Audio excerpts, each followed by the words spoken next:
East, where residents have been urged to get out before fighting there gets worse. As Ukrainian President Volodymyr Zelensky pleads with the world for more weapons and help, he welcomed a visit from UK Prime Minister Boris Johnson. The two walked the streets of Kyiv as they discussed both military and financial aid. Fox's Jeff Paul. Meanwhile, the Biden administration could soon lift an order enacted by former President Trump that denies migrants the chance to claim asylum because of public health concerns. White House Press Secretary Jen Psaki acknowledged the challenges the United States faces on its southern border. We agree that the immigration system is broken. It should be addressed. We should do more to fix it. Border Patrol arrests on the southern border reached an all-time high last year. Immigration, along with inflation, especially in states along the southern border, one of the reasons a group of bipartisan lawmakers want to delay the repeal of Title 42, which is supposed to expire next month. Many Republicans want to link the delay of Title 42 to a $10 billion COVID relief bill. Fox's Lucas Thomason. Meanwhile, New York City Mayor Eric Adams has tested positive for COVID-19. A spokesperson for the first-term Democrats said in a statement that Adams woke up with a raspy voice Sunday. Adams took a PCR test that came back positive. Earlier Sunday, the spokesperson tweeted that Adams had taken a rapid test that had come back negative, but took the additional test out of an abundance of caution. He has no other symptoms but canceled all public events for the week and will be taking antiviral medication.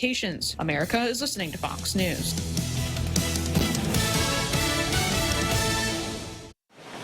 This is the sound of connecting with nature, connecting to each other, and the sound of connecting with your finances. With First Hawaiian Bank's new mobile app, you have the power to connect with your finances like never before. With real-time tracking on your financial goals and tailored updates on your accounts, First Hawaiian Bank is putting the power of connection at your fingertips. First Hawaiian Bank. Equal housing lender, member FDIC. Back at it again with the Lenten season menu with Mezcla, giving you a variety of food you can enjoy and pick from, like the fish tacos, spicy buttered shrimp, parrotfish escabeche, lobster pad capral pasta, crab crusted Chilean sea bass, and more. There you have options. Offered at Hagåtña location for lunch and dinner only at Mezcla. For reservations, call 671-479-2652. What are you waiting for? Let's go celebrate the Lenten season with Mezcla. Well, some parents are concerned about a new sex education curriculum in New Jersey. Kids as young as first grade will be talking about gender identity and their private parts in the classroom and how that relates to their gender identity. Fox News obtained a lesson plan. It's called Pink, Blue, and Purple. Parents received this in the Westfield School District in late February. 6-year-olds will be taught about choosing their gender identity and how their private parts may not match their choice. Parents we spoke with say it's not the conversation itself they're against. It's the fact that they're not the ones having it with their children. New Jersey Congressman Jeff Van Drew is already drawing up federal legislation that would require schools to tell parents if gender identity or sexual orientation are being taught in the classroom. Fox's Nate Foy. And the Biden administration recently announcing it is extending its pause on federal student loan repayments through August 31st. White House Press Secretary Jen Psaki was asked if student loan debt holders may be required to make a payment during the Biden administration. I suspect that sometime you will. But again, we are going to continue to assess every few months on where things stand, both looking, of course, at COVID, but also economic data and where we need to continue to help give the American people some breathing room. Psaki speaking on Fox News Sunday. Meanwhile, a man is under arrest on charges of placing President Biden decals on a gas pump. Well, we've all seen them. Little stickers featuring President Biden pointing his fingers and reading, "I did that," many of which have been placed on gas pumps around the country as gas prices have surged. Well, that prank ended up with the arrest of a Pennsylvania man, according to Lancaster Online. 54-year-old Thomas Richard Glazewski arrested April 4th after he allegedly put one of the stickers on a gas pump and was confronted by a gas station clerk, the clerk calling police when things got heated. Glazewski ended up charged with resisting arrest, disorderly conduct, harassment, and criminal mischief. Sue Guzman, Fox News. I'm Mary Corsetti, and this is Fox News. Half a day, this is Honey. Here at APL, our expertise and extensive network can help you grow your business and reach out to more global markets. As a responsible carrier, APL is also committed to a sustainable future, whether it's protecting the environment or investing our efforts in giving back to the community. Our dedicated teams in Guam, Saipan, and on U.S. mainland are here to support you. Call 588-4651 or visit apl.com.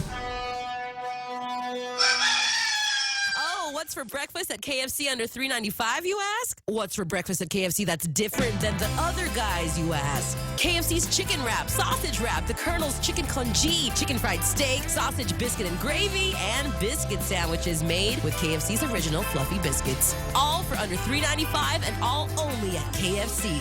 Plus, with waffles and the Colonel's chicken fried rice, we've got something for everyone. So visit KFC for breakfast today. It's finger-licking good. Choosing health insurance for my family is difficult. I need to know our health insurance will protect us now and in the future. Take Care members have access to the island's largest offering of free fitness classes and health education programs, and a high-quality credentialed network of on- and off-island healthcare providers, including the convenient one-stop FHP Health Center and urgent care. My family choose Take Care. Your family should also consider choosing Take Care. Call 671-647-3526 for more information. Take Care, our island, your health plan.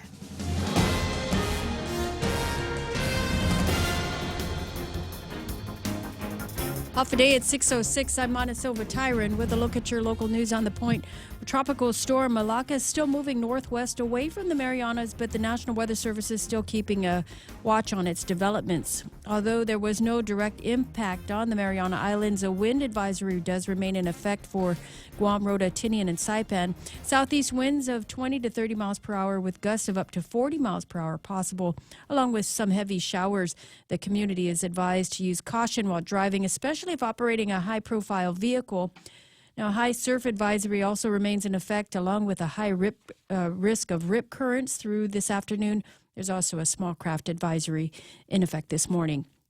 About 208 remaining Guam restaurants and small businesses could receive funding if the Relief for Restaurants and Other Hard-Hit Small Businesses Act of 2022 becomes law. Congressman Mike Sinicholas this weekend announced through a press release that he co-sponsored H.R. 3807, which would provide $42 billion to replenish the Restaurant Revitalization Fund, which in turn would award grants to eligible businesses which previously applied to the program but weren't able to secure funding.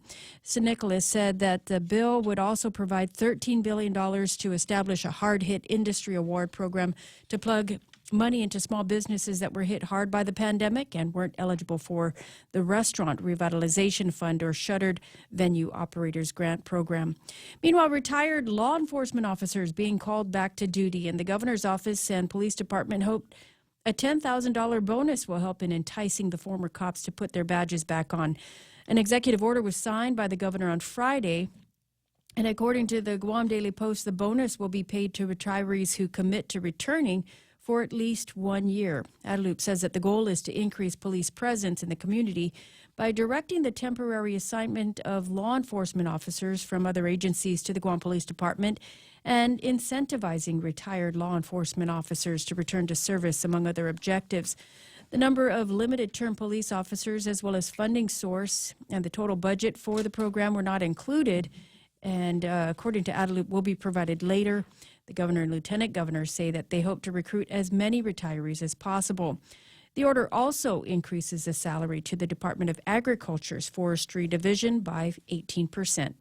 We'll have more news right after this. The Federal Reserve is starting to increase interest rates to fight inflation, but they're still so low, making it the perfect time to refinance your home, to lower your rate, and perhaps take advantage of its increased value to put some cash in your pocket during these uncertain times. Cash that you can have the freedom to access when you want, where you want, with your Bank Pacific Visa debit card. Lower your rate with cash in your pocket. Access your cash when you want, where you want, with your Visa debit card. Brothers put branches, we place roots, and we're rooting for you. Equal housing lender, credit conditions apply. An investigation still underway into a fatal shooting that took place Friday morning involving a Guam police officer. As was seen in a video that went viral last week, an unidentified man was shot by an officer following a high-speed chase that ended on Route 16 over by the McDonald's. As Candid News reported on Friday morning, an independent investigative team was called to investigate that shooting. Few other details have been released. As impeachment proceedings drag on in the CNMI Senate, criminal charges have now been filed against the CNMI Governor Ralph Torres. The CNMI Attorney General seeking to charge Torres with 12 counts of misconduct in public office, 1 count of theft, and 1 count of contempt for failure to appear in compliance with a subpoena. Torres had been impeached by the House of Representatives back in January for felony neglect of duty and corruption, including living a lavish lifestyle on taxpayers' money during Super Typhoon and a pandemic. However, the Senate has not been so quick to act on the charges.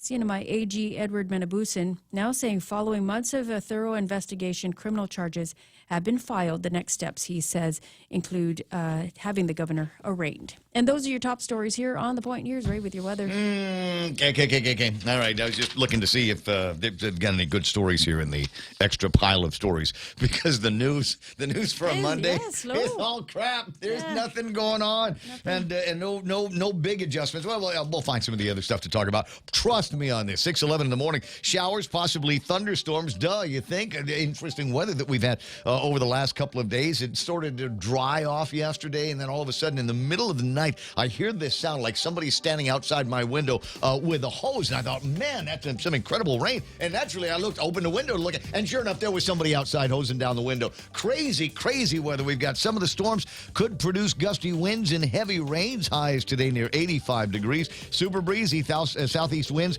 blowing. This is the regular wind now, 17 to 22 miles an hour, and some crazy gusts. Got a picture on Facebook from my friend Sherry, and Sherry's in a kind of distress here this morning because her betel nut tree came down in the window, snapped at the base. And I wrote back on her Facebook story. I said, "We will rebuild. We will. We're strong and resilient people." Governor keeps telling us that, and I believe it now. Some of the storms tonight could produce more gusty winds, and along with some heavy rains, expect gusts as high as 23 miles an hour. I don't know, bro. You know, some of these gusts that are published here this morning are lighter than the ones that we had last week. You know what I mean? Took off my chairs, bro. Did it? The plastic ones at the neighbor's house, right? Mostly cloudy tomorrow, highs near 86 degrees. Tomorrow night, showers and thunderstorms still in the forecast. Heat index today, it will feel like 90 for 10 degrees. 80% chance of rain for most of the day. High surf, rip current warnings in effect. High wind warning in effect. Sunrise this morning was about a minute ago. Sunset tonight is going to be at 6:33. Hashtag tell the others. There it is. News, weather, and commentary. Brought to you by our friends over at Bank Pacific. Banking on the Pacific for 67 and a half years. On March 4th, Guam Homeland Security sent an advisory warning about Russian cyber attacks and recommended Guam organizations strengthen their cybersecurity postures. You might think your small business isn't at risk, but as businesses use more cloud and web-based tools, they're exposed to cyber attacks designed to snare victims of any size. Keep your organization protected with GTA's multi-threat security bundle. Visit GTA.net or call 671-644-1000 for a free consultation today. Hafaday, Patsy Gogri from Security Title here with information about what a title company does. The title side of our business determines who owns a property and guarantees your ownership with a title insurance policy. The escrow side acts as an independent third party, managing the transfer of money and documents between the buyer, seller, lenders, and others. Security Title has the management of real estate closings down to a science. Give us a call. We are here to help. It's 6:13. Portions of the Ray Gibson Show brought to you by APL. That's American President Lines, a global presence with a local home. Also being brought to you by, who's these guys? Wendy's with their new hot honey chicken biscuit. That's going to spice things up this morning. All white meat breakfast chicken filet drizzled with hot honey sauce. And then they serve it on a warm, fluffy buttermilk biscuit. Choose wisely. Choose Wendy's. New hot honey chicken biscuit for breakfast only at Wendy's. We gotcha. The Ray Gibson Show. Morning talk that matters. Call now, 888-TALK. That's 888-8255.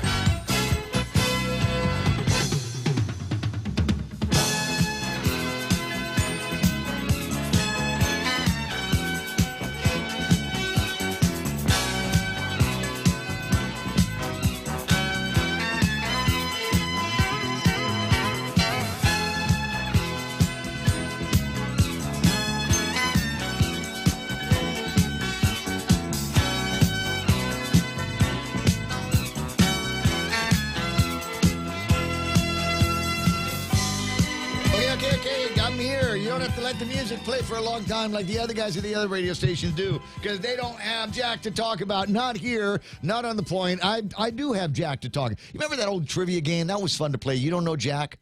Do you remember that one? I do. That was like wasn't that one of the first of these like interactive on the television kind of internet gamey thing? It turned into a drinking game, I think. Oh, somehow. As they all should. As they all should, I think. Hey, welcome to the program. Excuse the mess. It is the Ray Gibson Show on 93.3 The Point. My name is Ray. Thrilled as usual to be here with you on what is it? It's a Holy Monday, right? This is the entire week is Holy Week. Yeah, it's Holy Monday, Ray. Do I have to be good? Is that a requirement? Check with sister. You can be loud today. Oh, all the nuns that they used to hang out with us when we were kids, they're all gone now. So we're gonna have to find a whole new batch of people to provide us moral guidance one way or the other when it gets to be this beautiful and blessed Holy Week that we've got here. So what is it that the first question Mona asks? I walk into the studio, Mona goes, "Are we off on Monday?" Yeah. I'm like, why would we be off on Monday? She says, well, because Easter Sunday is a Sunday holiday, and doesn't that mean that the following day we would take the holiday? And I'm like, what do you think you are, Sorensen? Me? No. What about Friday? What do you mean? What about Friday? Friday's Good Friday. It Holiday? seems to me we've always worked on Good Friday. Vacation. You just came back from a trip. Did we always work on Good Friday? I think we always worked on Good Friday. I remember. If that's the case. I do remember once when I was at Hit Radio. Don't we have to go up Mount Humudzung Manglut? We don't have to go I up can't even to say that. Mount Humudzung Manglut. We don't have to go up there, but I mean, if you want to, you can. Were you thinking about going up there as a kind of a journalistic exercise, maybe, and to go and watch as the faithful throng to find parking up on the side of the streets, and then begin that faithful journey up the hill to erect a new cross for this new season. You really truly want I to said sacrifice. New season. I said new season. Wait a second. Park at the bottom of the Agate-Umatic Road and then start your trek up that hill. Yeah. And then go up the additional. I don't know if my faith is that strong there, Mona. I just, ever since the whole priest and little boy thing, I'm just not as I'm not as deep into it as I used to be. 6:17 early, right? Yeah, it's Monday. I got to get it all out of my system. There just seems to be so much that is going on that has just got me scratching my head a little bit over the course of the weekend. I'll explain some of that. But first, let me explain who I am on this journey of faith with. The real Joe Cruz, who gets the phone when you call it 888-825-5888 TALK. Good to have you along. Did you have a good morning, weekend? St. Joseph, please. Is it a nice weekend for you? It was a great weekend. What'd you end up doing? Did you do any? Okay, like yesterday. Did you do anything of substance yesterday? I did. What did you I go barbecued. Church? You did. I did go to church. It was Palm Sunday. Nice. I had no idea what was going on, man. These guys were carrying leaves. I was like, what happened What here, is man? this? What is this? Sister, where's the nuns? It's Palm Sunday, yeah. Okay, all right. So I did that with Ruckus and barbecued, and we just played. So was it indoor barbecue or outdoor barbecue? Outdoor, man. Because it was outdoor was not really conducive. There was to a it. window.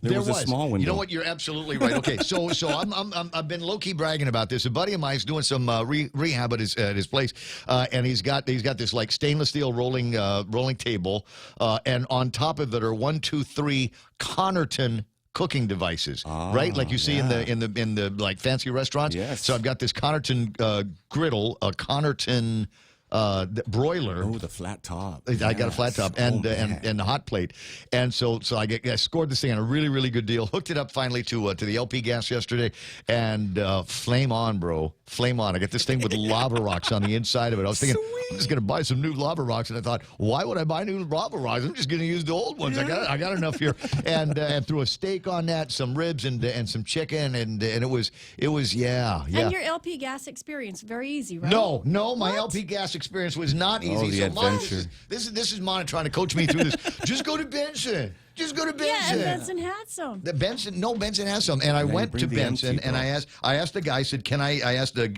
LP Gaskuya. That's the guy. I asked the guy. I said, can I get one of these? And he says, yes, but you have to exchange an empty. And I didn't get my empty yet from Colin. Yes, boss. Wow. So I did not have an empty to take the fresh one with me. So Home Depot, where I went, and they sold me one for a whole. I can't remember what it was. You bought an empty. No, I bought a full. I bought a full one, and when it gets empty, then I can either take it back to Home Depot or Benson, which is right up the street. But I now have. So Benson wouldn't do LP it, but gas. Home Depot would sell you. Home Depot would sell me. Yeah, I don't know what it is. I've been shopping at Benson since there was a Benson. They just don't trust you. And I just say, you're never going to bring it back. It's going to rust in the back, and we have other customers, so go away. 6:20 in the morning. That voice there, my LPS coach, that's Montecillo Tire. What I'm thinking about doing, because I've got all the attachments and all the hookups, and maybe just get like a big house size 100. Please don't invite me over. What? My birthday's coming up. I was looking at the calendar. I've got 3 weeknights that are available for everybody else that wants to entertain me for my birthday. I've got my hiking buddies have got a day set out for me, and my Amy's got a day set out for me, and folks over at the Hyatt have got a room all ready to go for whatever. But I've got a couple of Mongolian grill theme. I can do a Mongolian grill theme. It's 6:20 in the morning. That's baby sister Montecillo Tyron, who loves spending time over at my house. When she comes over, she starts opening doors, just checking, okay, this room is clean. You can do better on this one. You can tell my Hoover. You can tell which room is Miami's because it's the cleanest and smells better than any other room in the house. It smells like Scentsy. We'll talk about that in a little. Okay, good. 21 after the hour. It's the Ray Gibson Show. Let's find out about all of these other potential Scentsy customers. Sometimes you want to go where everybody knows your name, and they're always glad you came. You want to be where you can see our troubles are all the same. You want to be where everybody knows your name. You want to go where people know people are all the same. You want to go where everybody knows your name. Yeah, we do, don't we? It's a Point family, and everybody is online here this morning. That's so awesome to see all the faces and names, many of whom were here last week. I'm glad that you found your way back, including big man Rico Blankenfleur, number one there. Big man, certified results, Ray? Absolutely. Okay. Absolutely. Colin Clark there at number 2. Colin, did you feel that when I said I'm waiting for the other empty from Colin? Did you? I'm sorry, not making too big a point here. Let me see here. There's Sabine Chargalov saying, hello. Felix Bamba is up on the Duenas. Sarita Garin talking about a sweet Monday. Dennis Benzer says, happy, Monday already? Oh, wow, DB. Auntie Bennett Lujan Duenas and Family Finances there. Sarah Lake says it's a Malasadas Monday. Okay, where? Wait a minute, that happens here? Don't say the M word unless there's some place to go and get the malasadas. There hasn't been, in my mind, a good malasadas joint since Joey Lopez. Yeah, Marie Lopez had her place. Oh, right? You remember that one? Yeah. That was so awesome. And we'd invite Joey Lopez. We just find an excuse to have Joey Lopez come to the radio station. She'll still make it. She'll make it out of her kitchen. Well, I know, but I just, just nice. Her. Remember they had the 2 different ones? They had the regular sugary one and then the cinnamon flavored one with this dusted cinnamon dust on the thing. God, that was so good. See what you started, Sarah? All right, so now how are we going to follow through on this? I think the word she was looking for is not Malasadas Monday. Maybe that's the autocorrect on her thing. Maybe she was talking about Malakas. Yeah. Which looks like if you just change the M and the C can turn the lousy weather into Typhoon Calakas. Oh, yeah. That would be awesome. With the Calakas flying in the wind. I got John Ray Uggan online here this morning. Post Canteen. This, if you ask me, is the big story for Point family today. There was no winner on Friday night at Post Canteen. The jackpot now in the Queen of Hearts drawing is $1,728. $1,728. That will go a lot longer into your gas needs than the governor's soon to be coming to your mailbox. What is that? Programming Salapi again? All right. So we got that's the Post Canteens is Programming Post Canteen. And you could win their $1,700. Next drawing is this Friday at 7:00. Good Friday, drawing it on Good Friday. Are we doing that? Are you sure you're open? Can you do that? On Good Friday? What would the Archbishop say about that? What would Sister say about us hanging out in a bar playing games of chance on Good Friday? Well, as long as in the old way of thinking, in my old way of thinking, Catholic mind, as long as it's after 3.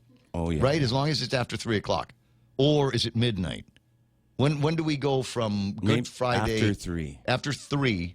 When can you start eating meat again for those that have dropped it? It's midnight, right? Know. Midnight on Good Friday. I hope so. We'll check with the others that are stronger in the faith than me. Joanne Titano is on. Sarita Garin saying, no school for the kids, but she's got a party horn on that. Harvey Egna is the opposite. Harvey's like, who's was it Easter break for who? I got 4 kids in the house. What am I supposed to do with them? Jerome McDonald online, how's weather up on the hill? We seem to be doing okay down here. But I will note that I don't know what it is. Something might have blown out of alignment at the hill. I'm getting a little bit more scratchy in the off-air signal, so you might want to tune us in on either the TuneIn or the Alexa or the actual streaming app. Dennis Benzer talking about an abundance of caution. Drink. Wait, does it count if Fox News says it? Yes, it counts double. Kenny Williams online here this morning. Jerome McDonald saying good morning. 93.3 today's weather in Southern California. 90 degrees overcast.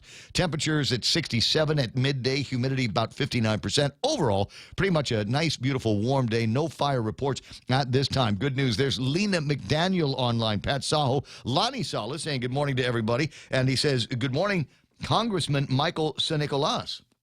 Oh, good morning, Congressman. Is he in the loop here this morning? Have you seen him? I think I did. I think I saw him on Friday. I went to go eat at Mosa's. And there was a guy that looked a lot like Congressman Mike Sanicolas. Well, maybe it's double. It could be. He has And a you double. didn't go up and say hi? Well, yeah, I try not to bother people, when, you come on over and say hi to me, but, it looked like he was in the middle of a conversation. I didn't want to interrupt him. If it was at a table like for 4, I would have sat with him, but he was sitting at one of the few table for 2s over at Mosa, so I didn't bother him. But, if you're back, good, well, maybe just come by the radio station and make your damn announcement. 138 days between now and the primary election. And what do we know for sure about Mike Sanicolas' race? We know if he hasn't picked up a packet for congressman, right? I don't know anything right now. I just look at you because, you and him are tight. Let me see. MT Farron's online. Senator Jesse Lujan is there. Hey, Biba. Be back. Good to have you on. See, Marla Carbonzito says good morning, and we say good morning back to you. Brandon Fausto say good morning, Ray Gibson Show. Jigo Jarhead met Real Joe. He's one of the Marine Corps family. Good morning. Yeah, I met him at Payless, man. What did he teach you? He came down from the ceiling. Yeah, he came down from the ceiling, and he almost took me out, man. He almost took out my throat, but he said, "Oh, you got a cute kid." You're the guy. Yeah, you're the guy on the radio. Oh, That's great cool. guy, man. Nito, did he buy you anything? No, he didn't, What was man. he buying? He was trying to cut in line. Did you look in his cart? He didn't have a cart, man. He was just strolling. I did. He said I'm window shopping. Pretty close to doing the same thing the other day. I went in there specifically to buy a steak, a thing of ribs, and a thing of chicken yesterday. $400. Yes. So my food costs, we're up there, but it's amazing because you get stuck kind of bored in the aisles and you see all kinds of stuff, and the new thing they had over at Payless that I had not seen before is they got these little things look like beer glasses. Except you stick them in the freezer, and they've got some freezy stuff on the inside. Oh, nice. And that way, every beer that you get is going to be frosty cold from the first all the way down to the last drink. And naturally, I couldn't just get one. No, you got 2. There's a set of 2, and I figured, what the heck, things are always better when you buy them in pairs. And a ton of literally other stuff that as I'm unpacking it at the house, trying to decide why the hell did I buy this? Don't go down that aisle. It's a trap. It's their as seen on TV aisle. Yes, right? It'll get you, man. And especially if you have a little kid with you, it's over. Or if you are a little kid yourself, which is exactly what happened to me yesterday. I've 18 colors of Sharpie now, and I don't know why. I don't use them for work. I don't need them at the house, but they come in a package. I thought I'd get some. Kenneth Polino is online. I got I already said his name. Let me see. Harvey Egna, Easter break for who? As he said, 4 kids home now.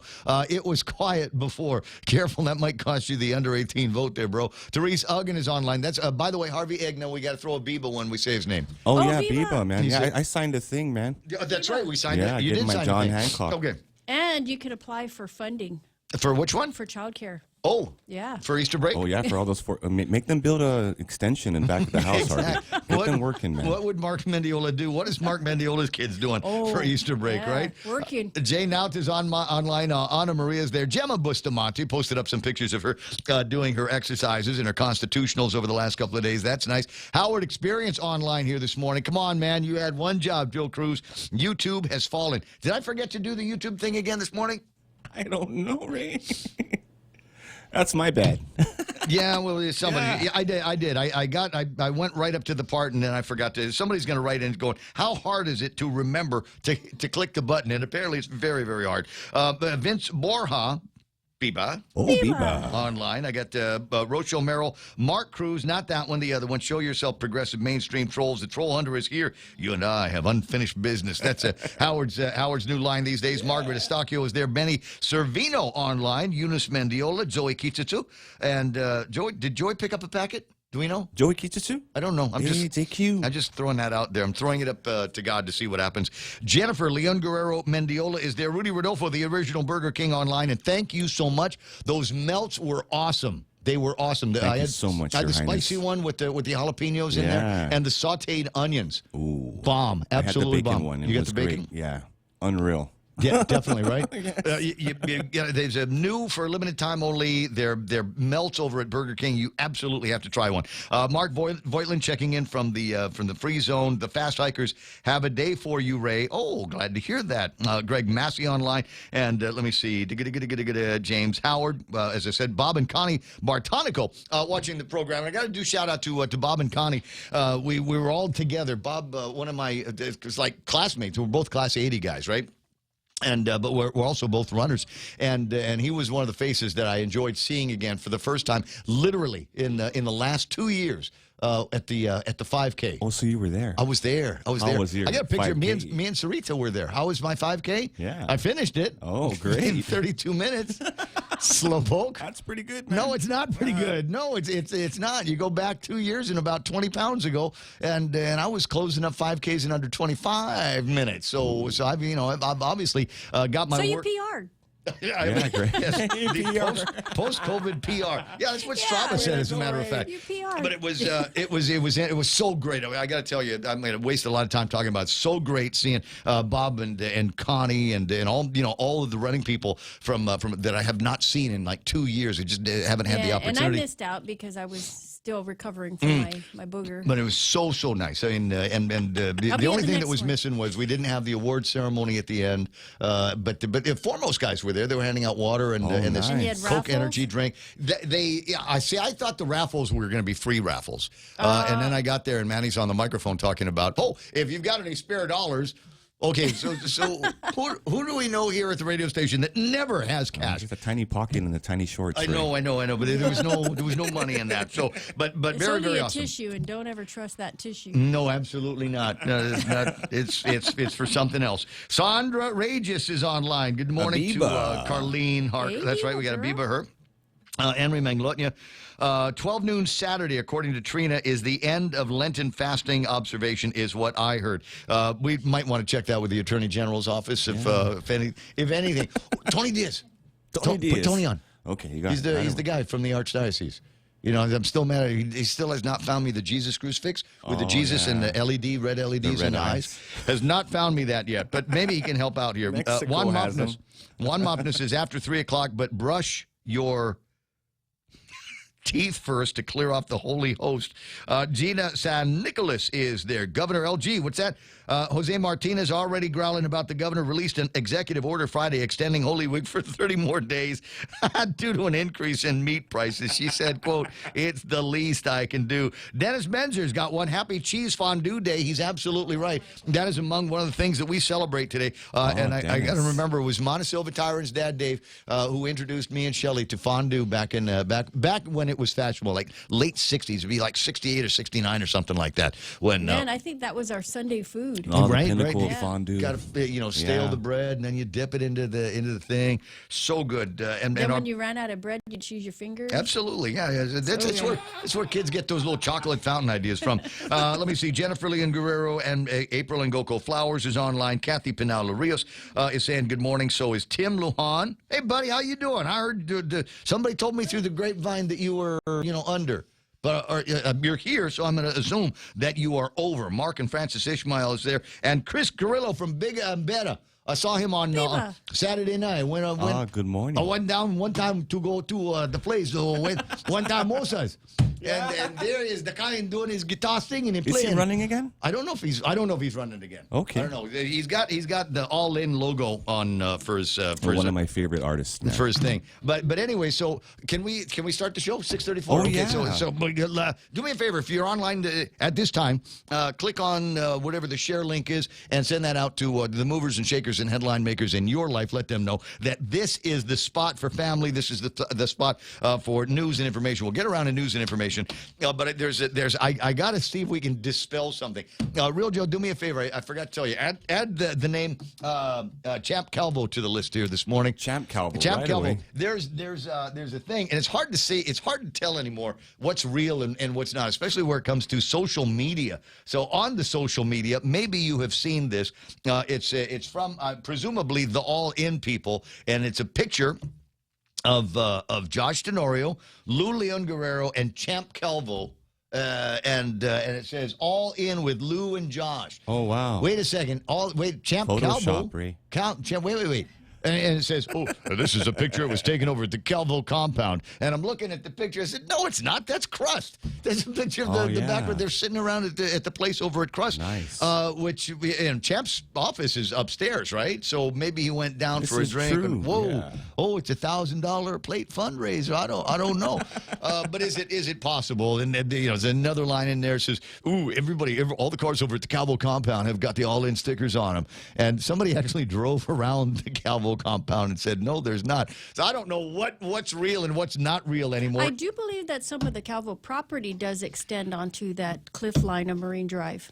Oh, they probably So perhaps as well. it's, the extension. Do you think he fell down and found himself over at Crust? Is it possible that that's something like that happened? No, but look, because there's a lot of gossip floating around. Because there's like Mary Torres, who will never, ever, ever, ever, ever, ever forgive some of the people in the Calvo camp for that the whole debacle down over at the port, and she's not one of the cool girls like Joanne and the one with the purse. So it's possible that maybe there is some kind of isms and schisms going on around here. So we'll watch and we'll see what happens. Eddie is not running, Felix is, but you can see where Mary might go, oh, what are you hanging out with that guy for?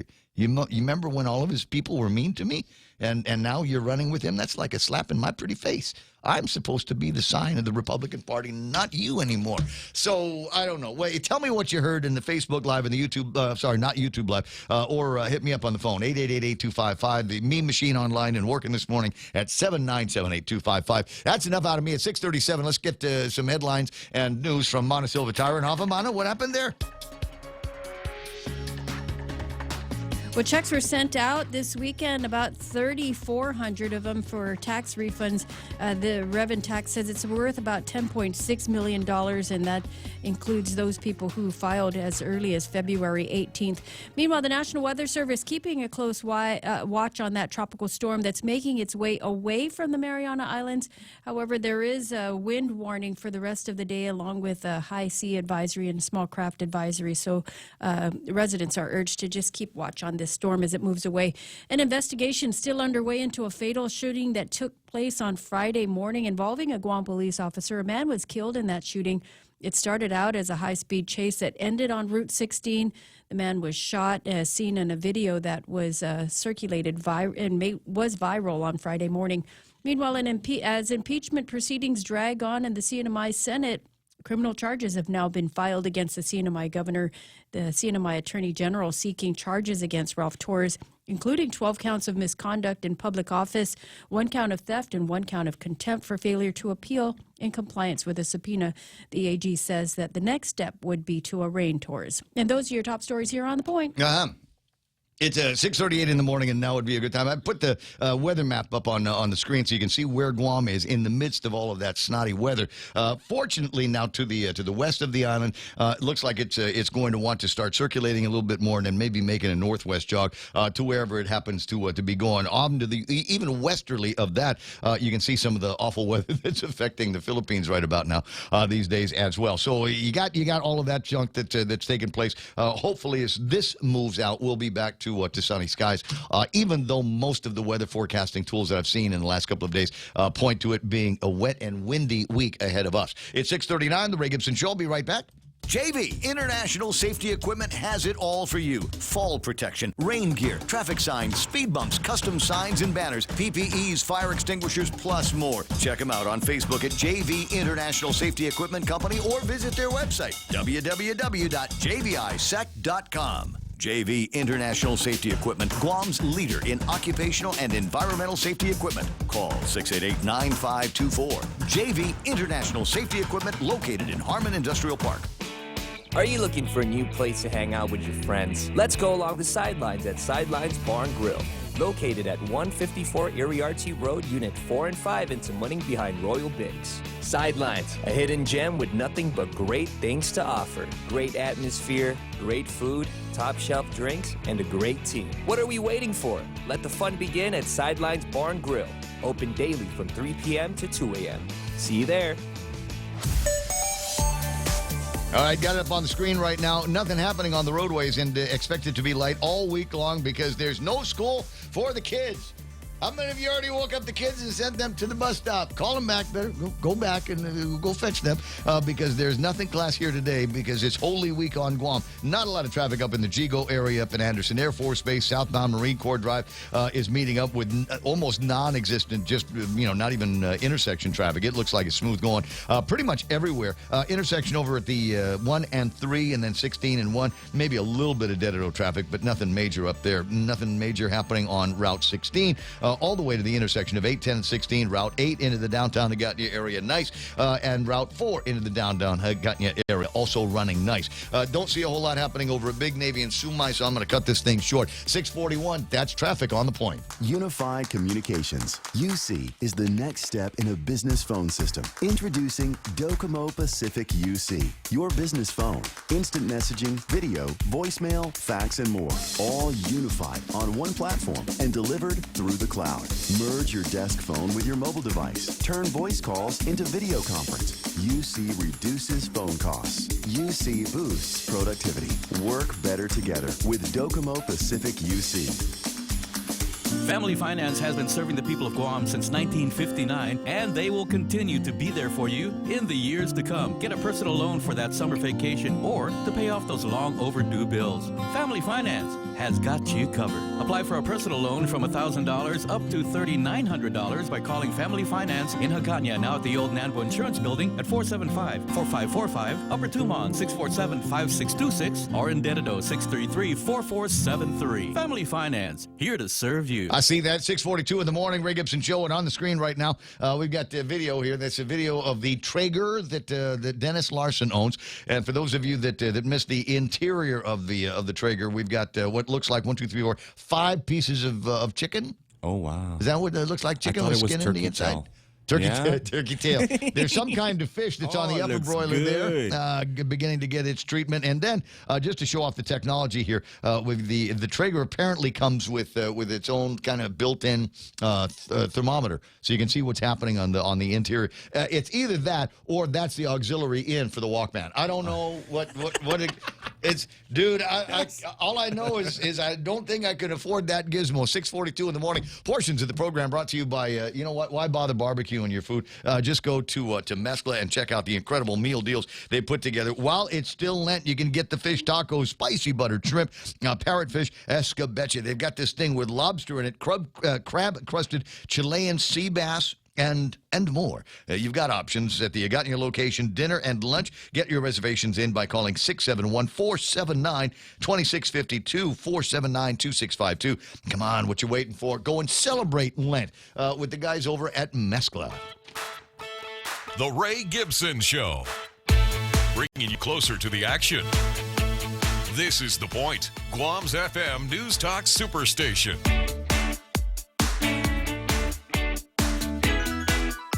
Oh, thanks for reminding me. There's a video that has gone viral that I cannot share with you, unfortunately. You've seen the video. It was all over the place.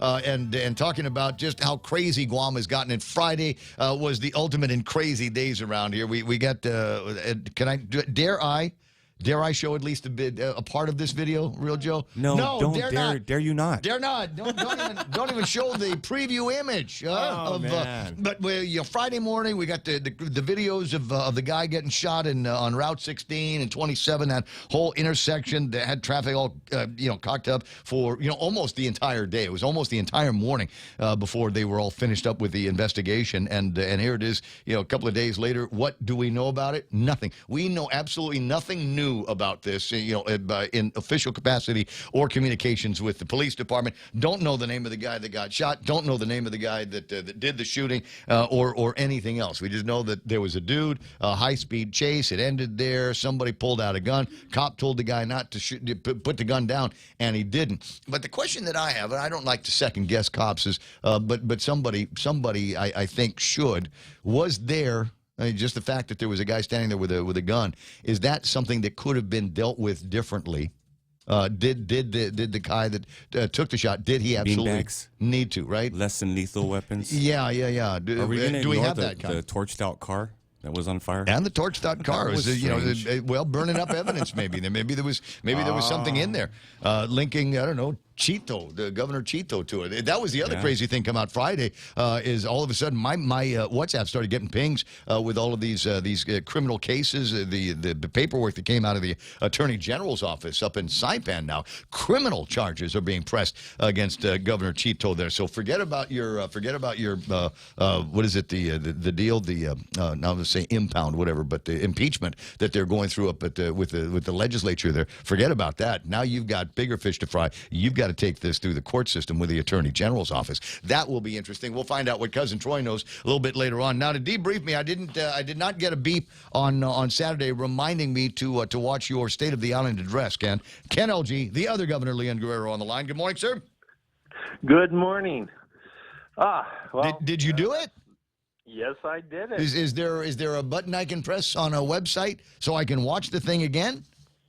Yes, there is. You can go to the Candid website, or you can go to the KenLeonGuerrero.online okay, website. All right. Click on it there. All right, I might want to do that. Now, with some of the highlights that I missed, please tell me, inform me.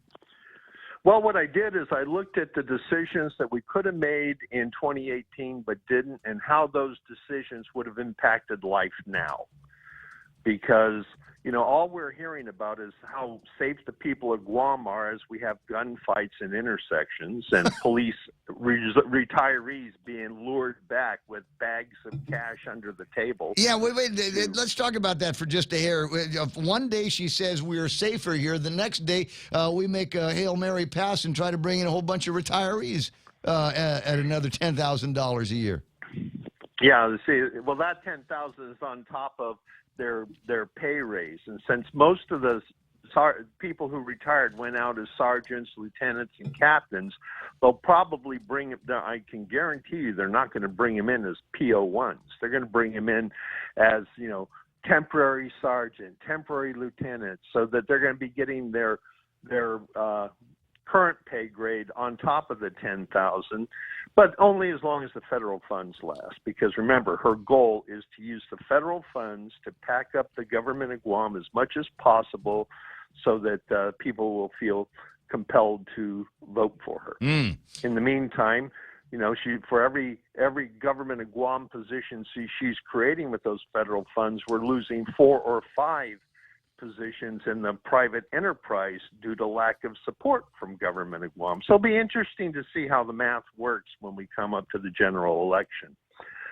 But the key points that I covered in my State of the Island address is the real site for a new Guam Memorial Hospital and the advantages of building a new hospital, if we can afford it, on a piece of land already owned by government of Guam, instead of, taking more land away from the residents of the island without compensation, which is what we're talking about forever. I talk about in the State of the Island address how to reform, how to build a new prison without going through years and years of not in my backyard, and also building a new Department of Administration building, of which the bonds will be financed just by taking 2 departments of government of Guam and putting them in Adelup moving Adelup up to Government House, because why do we pay for a house for the governor? You know, in the mainland, I can understand it because the governor was, you know, in the case of Schwarzenegger, for example, he lived in Los Angeles. So commuting from Los Angeles to Sacramento would have been a stretch, even if he didn't own his own 747. But, you know, having a governor elected from Tamuning, driving from Tamuning down to Agana, you know, that doesn't require a large commitment by the taxpayers of Guam to support a lavish lifestyle. So can we rent it out on the weekend? Let's just take Government House, rent it out on the weekend, bro. Yeah, turn it into an Airbnb for billionaires. Karaoke. I mean, we got a billionaire view, right? I get this great idea for a promotion that I want to do. I want to have a Versace bougie night. So we'd all get together and wear Versace clothes and get blinged out. We just kind of hang out over at like Government House on a Friday night, Saturday night, something like that. You know, the cover charge might eliminate the deficit. You know, well, there's that as well, right? It's 6:50 in the morning. All right, so I'll see if I can take some time. This is supposed to be one of those weeks where I'm supposed to make time for a lot of online podcasts and blogs and stuff. So I'll definitely do that. Republican Party of Guam has sent out a press release here just seconds ago. Recently, there's been negative graphics being circulated, posted on social media pages. The graphics contain false information that claims Resolution 29136 would jeopardize aid for 15,000 families and up to 45,000 children here on Guam. My God, how are we going to have the fattest kids in the nation if we don't give them free food on the EBT cards? How is that? How are we going to maintain our record as having the most pokiest kids ever? Well, what that false information fails to point out is that those 15,000 families were already on the SNAP program before the pandemic. You know, so 291 isn't going to change anything. Well, you know? so I got into a conversation with a guy on Saturday, from the other side, from the Democratic side, and they were talking about how there is still this great need, and at some point we're going to have to say that's it. There's once we're done with the federal dollars, then you're going to have to find a job. I'm sorry, you cannot stay in this program and anticipate that there's going to be this additional amount of money in your SNAP programs. In fact, we need you off the SNAP programs to get out there and do the work and support the dang economy. Well, that's a nice. Well, what do we? You guys says everybody's poor. I said, well, but you know what? There have been poor people before COVID, and there's going to be poor people after COVID. We got to figure out how to make these poor people, able to get work, able to go and find jobs. And there are jobs out there. We'll talk about that and more as the program continues. Ken, I gotta break away here because I wanted to take a little bit more of a look at what the Republican Party finally got around to talking about here. All right, I'll talk with you later. Oh, you know you will. You know where to find me. Come on, I'm the easiest guy on Guam to find. All right, where it is? There's the picture. This is what they're talking about. The Republican Party, that is. This is what has got everybody all. Okay, just hang up. Why are you still there? Because I was watching. Are you waiting for me to say goodbye? Okay, I love you. Bye. Love you, bye. You go first. All right, so here's the video. The meme that's out there, and they've even bought ads. The Progressive Democrat Party on Guam. They even bought ads that mention us. Told Ray Gibson I saw it on Instagram. The play. Did you see that? Yeah, I tried to block them. Couldn't do it. You can't. It's sponsored. It's a sponsored thing. Yeah, they even Progressive Democrat and let me Party. just say, Mr. Jensen, thank you so much for getting the names for spelling it right and the point. That was Thank you for listening, sir. Best ad that I never paid for. But anyway, so talks about Resolution 291 on Thursday. Senators will go into session to discuss the bill. We expect public health and medical officials, National Guard, and Homeland Security, along with the representatives from the administration, to be called in. The resolution addresses many of the concerns these various entities have raised, and lawmakers are certainly amiable towards making any other changes which may be needed because of this dialogue. However, the one major accomplishment which Resolution 29136 has brought to the table, this is it here, kids, is that it has allowed for accountability and transparency to be back into the process. The admin is finally sharing information to senators, and it's taking place in the People's House, the Guam Congress building, with the artwork on the way in, on the floor. While certain responses may seem questionable, democracy wins when checks and balances allow lawmakers to ask the right questions. Despite a release from the administration on Saturday, it is evident that the governor of Guam can address some of the concerns that they have outlined to address issues like SNAP funding, nursing shortages, and the need for the National Guard by signing a specific executive order which signifies an emergency or disaster. Hawaii and other jurisdictions have successfully done this without jeopardizing millions in federal assistance. The Republican Party is disappointed that dirty tactics like the one you got here, where it points out 45,000 kids won't be able to overeat anymore. And what Chris Duenas, who's only got one bill that's ever turned into law? Impressive, they say. Dirty tactics. Wait for our dirty tactics. You just wait for that. Republican Party is disappointed that they are using dirty tactics to discredit Minority Leader Senator Duenas and the critical legislative process which will restore our people's freedom while taking away supreme powers of the governor when it comes to procurement and hiring, which seems to be cusp of keeping the emergency declaration in place. There it is. There it is. And you again, conversation with a guy on Saturday night working in the government. And that was the whole point. Was, well, we got to be able to do this so we can have so we got these people get all of that additional SNAP money, and the government can continue to use these ARP funds. And I said, well, what about the real reason for the public health emergency then? Because what's clear to me, just from sitting here watching the show and watching the numbers, guys, is there's no more public health emergency. Now everybody is clinging to what is now the right to spend. We've been given this right, this manna from federal heaven now, and we cannot stop spending it. We've got to maintain a public health emergency so that we can keep a string on the button in the cash register that goes just like that sound effect, ka-ching, ka-ching, ka-ching. That's what we want to be able to do. Is there a concern that all of a sudden there's going to be some kind of a surge? Of course there is. Of course there is. We don't own the language. Surge belongs to them in public health now. How do we define a surge? How do we define immunity? How do we define pandemic? How are we defining or attempting to define endemic now? Define a woman, Ray. You know what? With the use of my hands?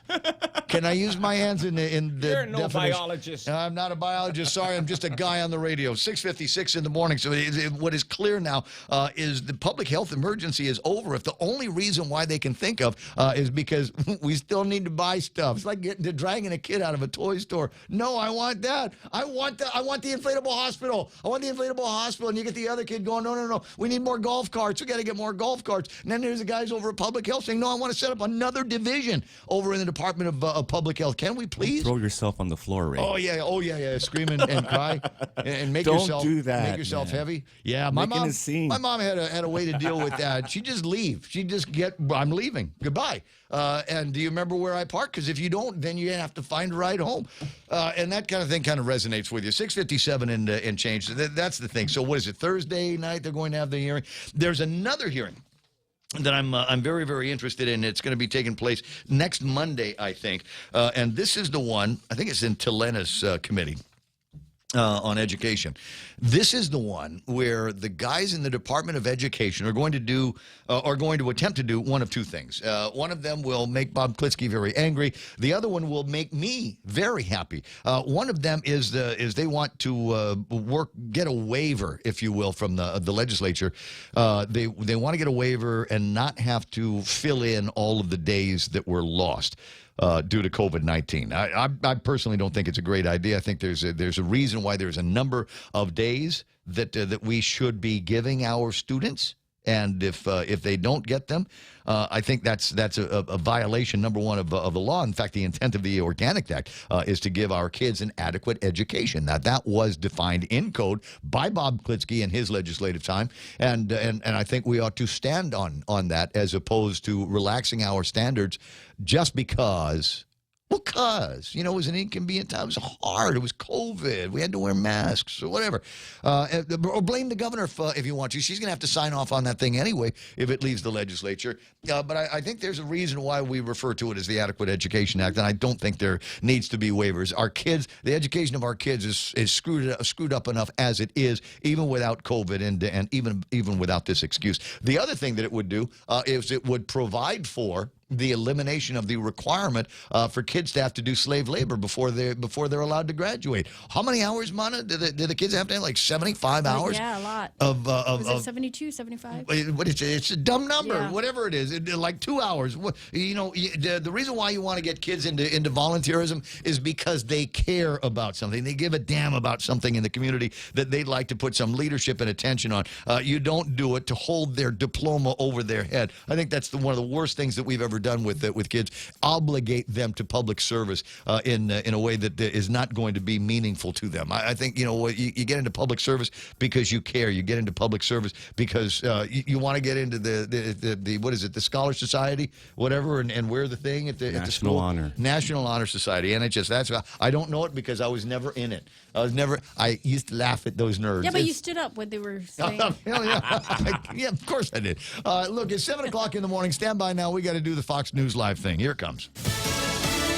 Helping Ukrainian refugees. I'm Mary Corsetti, Fox News. Ukrainian officials say that over 7 million people have been displaced since the start of the Russian invasion, and many of them have gone to neighboring countries such as Poland. For the first time during this war, House Minority Leader Kevin McCarthy came to Poland, and he came with a bipartisan delegation. Those lawmakers were able to have some sit-down meetings with the Polish Prime Minister and the Poland Defense Secretary, and then they got to visit the Poland-Ukraine border to be able to meet in person with the 82nd Airborne. Now, while they were at the border, they were also able to get an assessment of the refugee crisis on the ground as Congress approves billions of dollars in aid. I'm told lawmakers wanted to get a sense of the needs of both Poland and Ukraine firsthand. Fox's Aisha Hasni, and the mayor of New York City has been diagnosed with COVID-19. A statement from Mayor Eric Adams' press secretary Fabian Levy confirmed the diagnosis. According to Levy, the mayor woke up with a raspy voice Sunday morning and, as a precaution, took a PCR test that came back positive. Levy says the mayor is isolating and has no other symptoms. He will also be taking an antiviral medication, which is being offered free to New Yorkers to limit severe symptoms. The mayor is canceling his scheduled events this week. Sunday marked Mayor Adams' 100th day in office. Gernal Scott, Fox News. Meanwhile, authorities say gunfire at a Cedar Rapids, Iowa nightclub left 2 people dead and 10 hurt. Police said in a news release that the shooting happened shortly before 1:30 a.m. Sunday at the Taboo nightclub and lounge, and that officers who were patrolling downtown were able to respond quickly. The police didn't say whether there was one or more suspected shooters and what might have led to the shooting or whether they had arrested anyone. America is listening to Fox News. Half a day. This is Governor Lou Leon Guerrero. Gas prices continue to rise and we are here to help. We have revised Programan Salapi to provide a $300 direct cash assistance payment to most households. We heard your struggle and we hope this relief will help during these difficult times. Applications will be accepted starting Tuesday, March 15, 2022. For more information, visit doa.guam.gov. This ad is paid for by the Office of the Governor using government funds. Oh, what's for breakfast at KFC under $3.95, you ask? What's for breakfast at KFC that's different than the other guys, you ask? KFC's chicken wrap, sausage wrap, the Colonel's chicken congee, chicken fried steak, sausage biscuit and gravy, and biscuit sandwiches made with KFC's original fluffy biscuits. All for under $3.95 and all only at KFC. Plus, with waffles and the Colonel's chicken fried rice, we've got something for everyone. So visit KFC for breakfast today. It's finger licking good.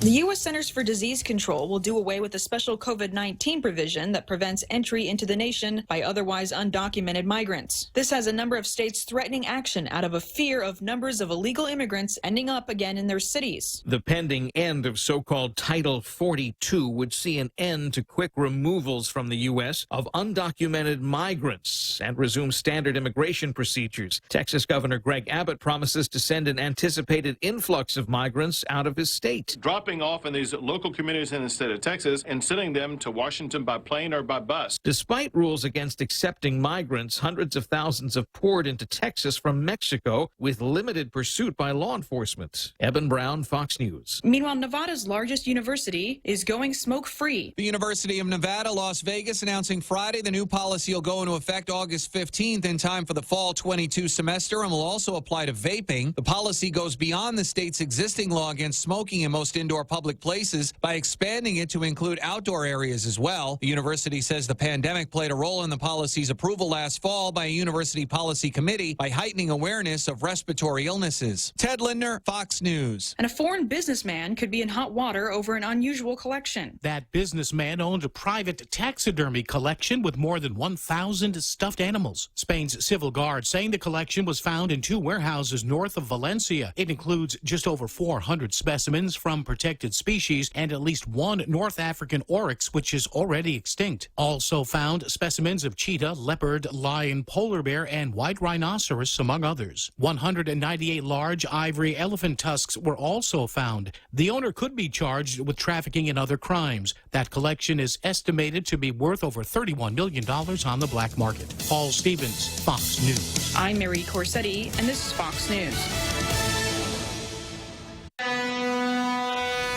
Half a day, this is Josh here at APL. Our expertise and extensive network can help you grow your business and reach out to more global markets. As a responsible carrier, APL is also committed to a sustainable future, whether it's protecting the environment or investing our efforts in giving back to the community. Our dedicated teams in Guam, Saipan, and on U.S. mainland are here to support you.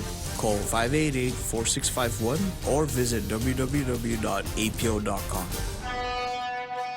Wow, nice smile. So perfect and all. Thanks. I owe it all to Dr. Robert Yang and his smile team. They do wonders for a healthy, happy mouth. Got teeth? Don't wait until they hurt. Schedule your routine checkup and cleaning with Dr. Yang and his smile team. Suite 119 in the East West Business Center, Upper Tumon. Call 647-8702 or 3. The best thing that happened to teeth since toothpaste. Dr. Yang and his smile team. They make smiles happen. $15 might not get you that far, but Chili's is bucking the trend with $15 meal deals. At Chili's, $15 gives you not 1, not 2, but 3-course meal deals complete with a drink, a starter, and an entree. Mix and match 3-course meals 15 ways to Sunday with soup, salad, or chips and salsa to start, and ranchero chicken tacos, honey chipotle crispers with rice, bacon ranch quesadillas, or personal fajitas for the main course. Build your own $15 meal deal at Chili's. More life and great value happen here.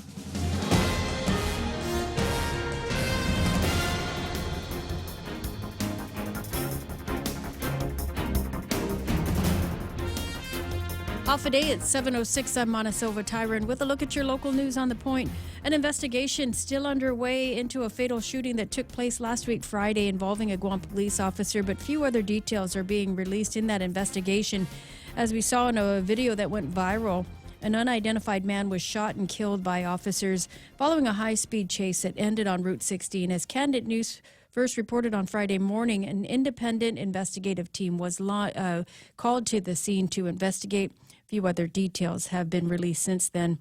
Meanwhile, as impeachment proceedings drag on in the CNMI Senate, criminal charges now being filed against the governor, Governor Ralph Torres, the CNMI Attorney General, seeking to charge Torres with 12 counts of misconduct in public office, 1 count of theft, and 1 count of contempt for failure to appear in compliance with a subpoena.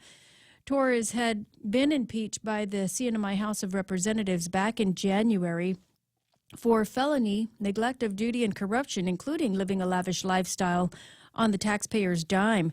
However, the Senate's not been so quick to act on the charges. CNMI Attorney General Edward Manabusan now saying following months of a thorough investigation, criminal charges have been filed. The next step is to have Torres arraigned. Meanwhile, the National Weather Service keeping a close watch on Tropical Storm Malakas, although it is moving away from the Marianas. There are still some warnings in effect for Guam. There is a wind advisory in effect for Guam, Rota, Tinian, and Saipan. The community is also advised to use caution when driving. A high surf advisory also in effect, along with a high risk of rip currents and a small craft advisory in effect throughout the day.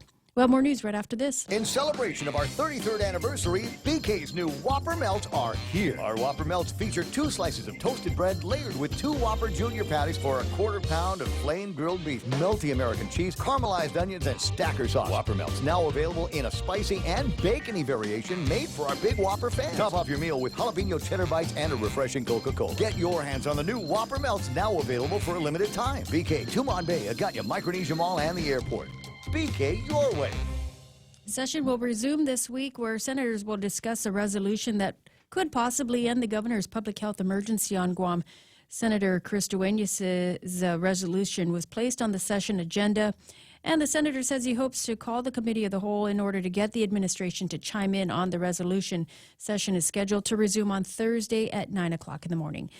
About 200 Guam restaurants and small businesses could benefit from a resolution that was passed in the which was introduced in the House of Representatives.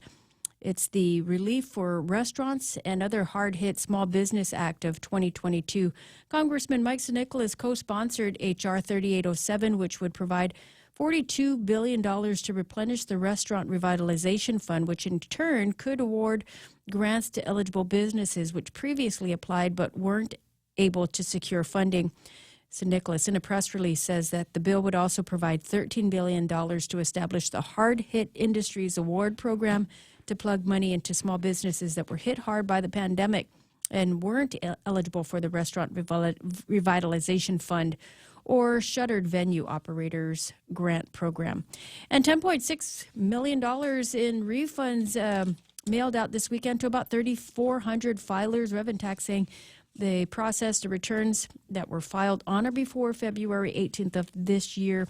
This is also last week for filers to submit their returns before the deadline, which is Monday, April 18th. And those are your top stories here on The Point. Here's Ray with your weather. I was going to do weather here today. All right, fine. I was actually taking a look at where we are with gas, oil prices around the nation and the world, and it's interesting. And I'll share this with you in a couple of minutes when we go through the numbers on West Texas and Tapas. All right, expecting showers and possibly thunderstorms because of Malakas in the area. I'm sorry, Malakas is the name of the storm. Some of the storms could produce gusty winds and heavy rain. Expected highs today around 85 degrees. With a heat index, it might feel like 90. Otherwise, I was looking at my radar thing, and the difference between the high and the low is like 1 degree. It's like 81 degrees over here, and that's going to be the high, and the overnight low is going to be 80 degrees. It's just that kind of weather that we've got lingering. Some of the storms this evening, possible gusty winds and heavy rains. Overnight lows of about 76 degrees.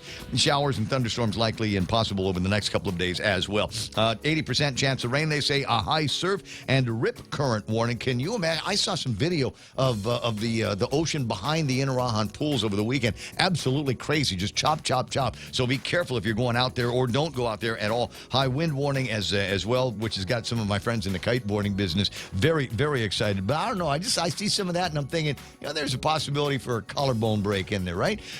Sunrise this morning was at 6:11. Sunset tonight is going to be at 6:33. Hashtag tell the others. It's 7:12 on the Ray Gibson Show. Be right back. Attention! Lolita Kamet is now with Hafaday Realty. She'll always be that hardworking and passionate real estate professional who is committed to helping you make a difference in your life and helping you achieve the American dream of home ownership. She also specializes in commercial leasing, land sales, local residential sales leasing, military and corporate relocation. So for all your real estate needs, call Lolita Kamet now with Hafaday Realty at 688-6743. That's 688-6743. When one of my family members needs to be seen by a medical provider for an illness or injury that's not life-threatening but still requires immediate medical care, I go to the FHP Health Center Urgent Care. With convenient hours, no appointment needed, and medical providers I trust, I know my loved ones are receiving quality medical care. I trust the FHP Health Center Urgent Care. You can too. For more information, go to www.fhpguam.com. FHP Health Center,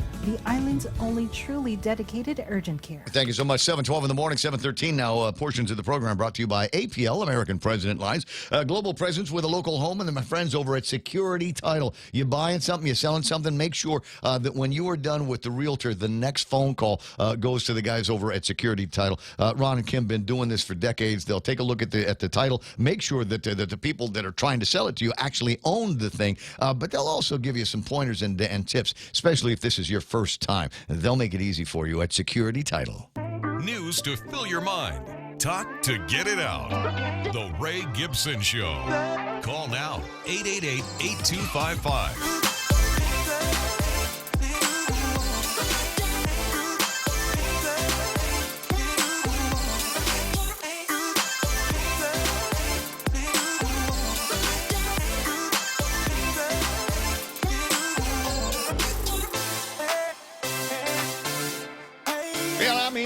So, hey, if you notice, the price of just about everything has gone up. Here we are in the fringes of democracy and commerce, and it is amazing what we are seeing these days. And just a handful of food items. Literally, it was what was like 2 avocados. I'm trying to remember what it was last night over at the stores. 2 avocados, a steak. It was a good one. It was a ribeye.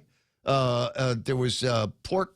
Not pork chops, but pork ribs, and 4 things of chicken. Oh, sounds so perfect, right? Doesn't it? Yeah. We'll put a little huli juice on the alone, chicken. $200. Yeah, $100 of it. That's the cartel avocado rate. It was almost $60 I mean, for items that literally could fit in one of those little bags, paper bags that I complain about all the time. But it's one of those things where I didn't want to buy a whole lot because I needed to worry about carrying it back to the car and then carrying it into the house because I'm not buying a bag, right? If anything, so I'm watching the prices go up and wonder when it's going to end. And unfortunately, a lot of the stuff is tied to oil. But I will remark as we get into the numbers here that we are, as far as the price of tapas is concerned. Are you ready for this now? Because we've seen the price of oil come down. West Texas trading under $100 again. It's at $98.26. It was lower yesterday and the day before, but apparently there seems to be something pushing that number up higher. And tapas now today trading at $105.60. So you might be wondering, well, when was the last time, Ray, that we saw the price of tapas as low as $105 and about 60 cents? And it's an interesting question, and it was. You remember that Thursday when Russia invaded Ukraine? That was the last time that we saw. It was the 24th of February. And that was about the last time that we saw the price of tapas oil trading where it was. $104, $105, and today is $105.60. So we've moved back. I mean, maybe the initial shock of the invasion, the war with Russia and Ukraine, maybe that has worn off a little bit. Now, the question that I have is who are they going to blame now? Now that has come down, who will the administration blame for the high prices for oil and crude all across the country? Will Smith, right? Will Smith. It was Will Smith. You know, that guy. Did you see what happened to him? Thank you for bringing it up. Did you see what happened to him? The Academy it's still said going on. No, he can't go to the show anymore. 10 years. Well, 10 years. He can't go to the show. He quit. Did he quit? Well, I mean, he quit. He quit, but I mean, you can still go if you're going to get an if award. You're invited. So what is the guy going to make a movie and maybe it will be of great acclaim like the last one was, and maybe be worthy of an Oscar, but they won't give it to him. He won't be able to get it. Teach you to get up and slap somebody. Absolutely. In the middle of a live TV broadcast, for one. Bill Maher did a whole one of his Bill Maher riffs on it. Isn't it amazing the number of times I'm referring to Bill Maher these days on a program I wouldn't watch because I thought he was so far left. Script lately, he is, dude. but the reason why is before it was just annoying Democrat, right? But now he's an annoying Democrat that is annoyed at the far left Democrats, and the enemy of my enemy is my friend. And so I'm going to be watching Bill Maher. But he did this whole send-up about how to explain jokes to idiots and trying to explain to the world that it was humor. It was a thing that funny people do is they make jokes. Oh, my God. How in the hell would people have handled Don Rickles in 2022? That guy would have been canceled second number one. 7:17 in the morning. All right, on we go into some of the numbers. I got the S&P 500, and they're upside down for the weekend. They closed at 44.88, off by about 10 points, 11 points. NASDAQ off by 186. What do we got? $13,711. And today might be the day. Today might be the day for you to buy some Tesla shares. Come on, we all want to be like Elon, don't we? Tesla now at $1,025 for a share of that. I don't want the whole thing. I just want enough to be able to ask for stickers or something like that from the Tesla people. Dow Jones Industrial Average up by 137 points, 34,721 is where they ended up. FTSE in the green, Nikkei up by almost 100 points. Hang Seng up by 63. Shanghai looking good there by 15, and the DAX up 205 points. They closed at 14,283. Big winners on the S&P. EVAM Systems, Coterra Energy, Occidental Petroleum, Dish Network, and Discovery. Dish Network, are they still doing that? Is there still a Dish Network? Is that where, if you live in the States and you're in a footprint, you can get television from those guys? You got to point it the right direction, right? Well, they got a guy. There's a guy. He'll come to your house. He'll put up on the roof. He's got a locator thing. He's got an app. He's got an app for finding out where the Dish satellite thing is at your house. My question is who's still watching cable? Who's still getting that stuff? You have cable at your place, right? I do. Jerry Roberts, do you have cable TV at your home? No, he's signaling no. It's not cable. Yeah. You don't call it cable I've anymore. got the Holmes cable TiVo. TV. Oh, you got the TiVo thing, but there's a wire that comes into your house for that. That's the cable. Internet. So you still it's internet. It's all internet now. Nobody's moving analog television. But yeah, what I mean is we just take the internet. We don't have the cable channels or whatever those things. Yes, I have a DSL at the house. The DSL is connected to my Apple TV, and the Apple TV is connected to an actual video monitor, and that's what I watch TV with. But my definition of television is I was watching Beer Fest on Netflix, or there was something else I was watching on Amazon the other day. Those are my television channels: Hulu, Netflix, and Amazon. Those are the things. The only time I ever actually watched television was watching. I was at Sando Sunday yesterday at Carabao. Oh yeah, and they were playing hockey. It was like ESPN hockey. That was it. Hockey and golf. There was also golf on the television show, and I was remarking just how bad Tiger has gotten these days. Not even in the top 10 in the Masters competition. God, everybody's hating on him, even you, Ray. He needs to get slapped. And the guy needs a Will Smith. 720. The other commodities, as I said, we're looking at American oil, West Texas, at $98 and about 26 cents right now. Tapas trading at $105.60, and I'll repeat it for Jerry Roberts, who was not in the room at the time. That price reflects the price of tapas back on the day that Ukraine was invaded by Russia. So and the price of gasoline was that day? Well, I haven't gotten that. I'm looking for that number now. Maybe it's something that Monica can find in the newspapers over at the Guam Daily Post. I think they keep track of that kind of thing. I don't remember what it was then. I can tell you what the price of gas is on base right now. Colin sent me this picture. If you were buying gasoline over on the Autoport, you can now get regular plain old vanilla unleaded for $4.24, almost $4.25. If you want the premium stuff for your ride, that's going to be $5 and a penny for the good stuff over at the Autoport on base. It's $5.79 outside. Yeah. $5.79. Yeah. But that's for regular. This morning, so regular. So $4.24 versus $5.70 something on base. It's always about $1.50. Difference. Well, it's because it's the going rate for prices of gasoline in the United States of America. So I think that's kind of interesting stuff that we're floating around and looking at some of the other numbers. And the last number that I will look at for you here is the price at gold and see where that is. Gold at $1,900 and 45 cents if you want to buy an ounce of gold. Silver about $25 for an ounce of that stuff as well. 7:22 in the morning. Jerry Roberts in the studio. Must be getting close to time for the extra point. Elon Musk, though, we love talking about him and what he's up to over at Twitter. I guess they invited him to the board. Yeah, I guess they invited him to the board, and he put out a meme over the weekend. Twitter's next board meeting is going to be lit, and it's a picture of literally it's a picture of him holding what looks like a blunt, right? Am I using the right word? Is that what it's called? James Howard would say, very good, what man. a mighty fine blunt he's rolled here. What are they looking for? He is now their largest shareholder, tweeting very specific policy and product recommendations, even though he's now on the board, that he could propose and promote them internally. He tweeted to his 81 million followers yesterday, subscribers to Twitter Blue, a paid offering, should get an authentication check mark that's different from a blue check for verified accounts. So you would pay, I guess, for your position in the Twitterverse. Price should probably be about $2 a month, but paid 12 months up front. The account doesn't get checkmarked for 60 days.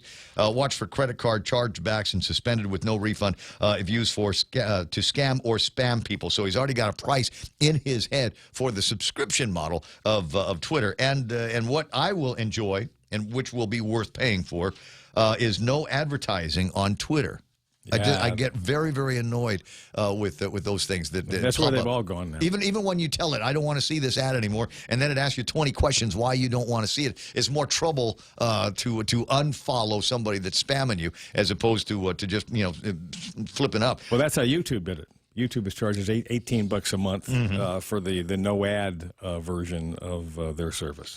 It's getting to a point where I might pay for that because I spent an enormous amount of time watching stuff on YouTube. There is some compelling content that I can find on YouTube, and just as it gets good, all of a sudden here comes an ad for AutoSpot. I love AutoSpot. Advertise here. It won't tick people off. In a half an hour program on YouTube, you're going to get 8 to 12 ads. Right. Power of corporations to dictate policy is greatly enhanced if Twitter depends on advertising money to survive. You see things like that happening, and maybe even an option to pay in Dogecoin, which he's got a string on as well, and wants to know out loud, is Twitter dying? It can sometimes be a cesspool, so you got to pick and choose the times that you go, yeah, it all depends. You got the robots and trolls in there that like to pull triggers, especially the triggers of conservatives, of which there will be more, I think, if Elon Musk has his way. Only one person has said so far that they're resigning. It was the first day. The guy when he bought the stock. The guy said, I'm part of the team that makes these decisions, and I'm out of here. And since that point, no one has said a word. So I'm wondering how many people out of all their whole workforce has said sayonara. Yeah. Well, I'd stick around just to see what happened. Absolutely. Just to watch the feathers slide. 7:25 in the morning. Jerry Roberts has always got some great advice, fresh in the heels of a fantastic weekend, I'm sure. Here is today's Extra Point, brought to you by First Hawaiian Bank. We often end a week with a list of quotations. Today, we're going to start the week that way, and I'll reveal why in just a moment. If you find yourself in a state of anger more often than usual, perhaps something here will help, and that's coming next on the Extra Point. This is the sound of connecting with nature, connecting to each other, and the sound of connecting with your finances. With First Hawaiian Bank's new mobile app, you have the power to connect with your finances like never before. With real-time tracking on your financial goals and tailored updates on your accounts, First Hawaiian Bank is putting the power of connection at your fingertips. First Hawaiian Bank, Equal Housing Lender, member FDIC. So we're starting the week with quotations on the topic of anger. One reason for that is there's a whole lot of it going around. The second reason relates to the first, in that my work zone column in the Guam Daily Post that's tomorrow, deals with breaking down and understanding our anger. So today is a prelude to that, and here we go. 21 quotations on anger, and hopefully you'll find something in the midst of all that can help you. Number one, holding on to anger is like grasping a hot coal with the intent of throwing it at somebody else. You are the one who gets burned. Anonymous. Number two came from Mr. Rogers, Fred Rogers. Anger makes us feel so isolated. Number three, shouting something doesn't make it any more possible. Writer and filmmaker Susan Sontag. Buddha said this: you will not be punished for your anger. You will be punished by your anger. Number five, a man is about as big as the things that make him angry. British Prime Minister Sir Winston Churchill. Number six, the best way to avenge yourself is to not be like that. or like them. Roman Emperor Marcus Aurelius. Author Maxime Lagacé said anger, that's when reality and expectations don't fit. Number 8, a person does not react to the insult. He reacts to what the insult makes him feel about himself. Author and podcaster Kapil Gupta. Mario Puzo, author and screenwriter of The Godfather, said, never hate your enemies. It affects your judgment. And if you remember the scene, I think it was the Oscars? Don Corleone. And Don Corleone was played by Boba Fett. Oh, come on. Come on. Shawshank Redemption. Shawshank, yeah. No. Will Smith. No. Tobey Maguire. No. Oh, Marlon Brando. Marlon Brando, Pardon me. who once said in the movie, never let him know how you think. Remember that? Yes. Okay. All right, now, number 10, never waste a minute thinking about people you don't like. U.S. President Dwight David Eisenhower. Number 11 came from writer and journalist Ambrose Bierce. Speak when you are angry, and you will make the best speech you will ever regret. I love that. Number 12, easily offended people are such a chore. That came from Shibatoshi Nakamoto, who happens to be the co-founder of Dogecoin. Number 13, author and psychologist Barbara DeAngelis said, the more anger toward the past you carry in your heart, the less capable you are of loving in the present. Number 14, get mad and then get over it. U.S. Secretary of State, Chairman of the Joint Chiefs of Staff, and President, if he had wanted the job, Colin Powell. Number 15, theologian Lyman Abbott said, do not teach your children never to be angry. Teach them how to be angry. Humorist Will Rogers said, people who fly into a rage always make a bad landing. Number 17, out of anger comes controversy. Out of controversy comes conversation. Out of conversation comes action.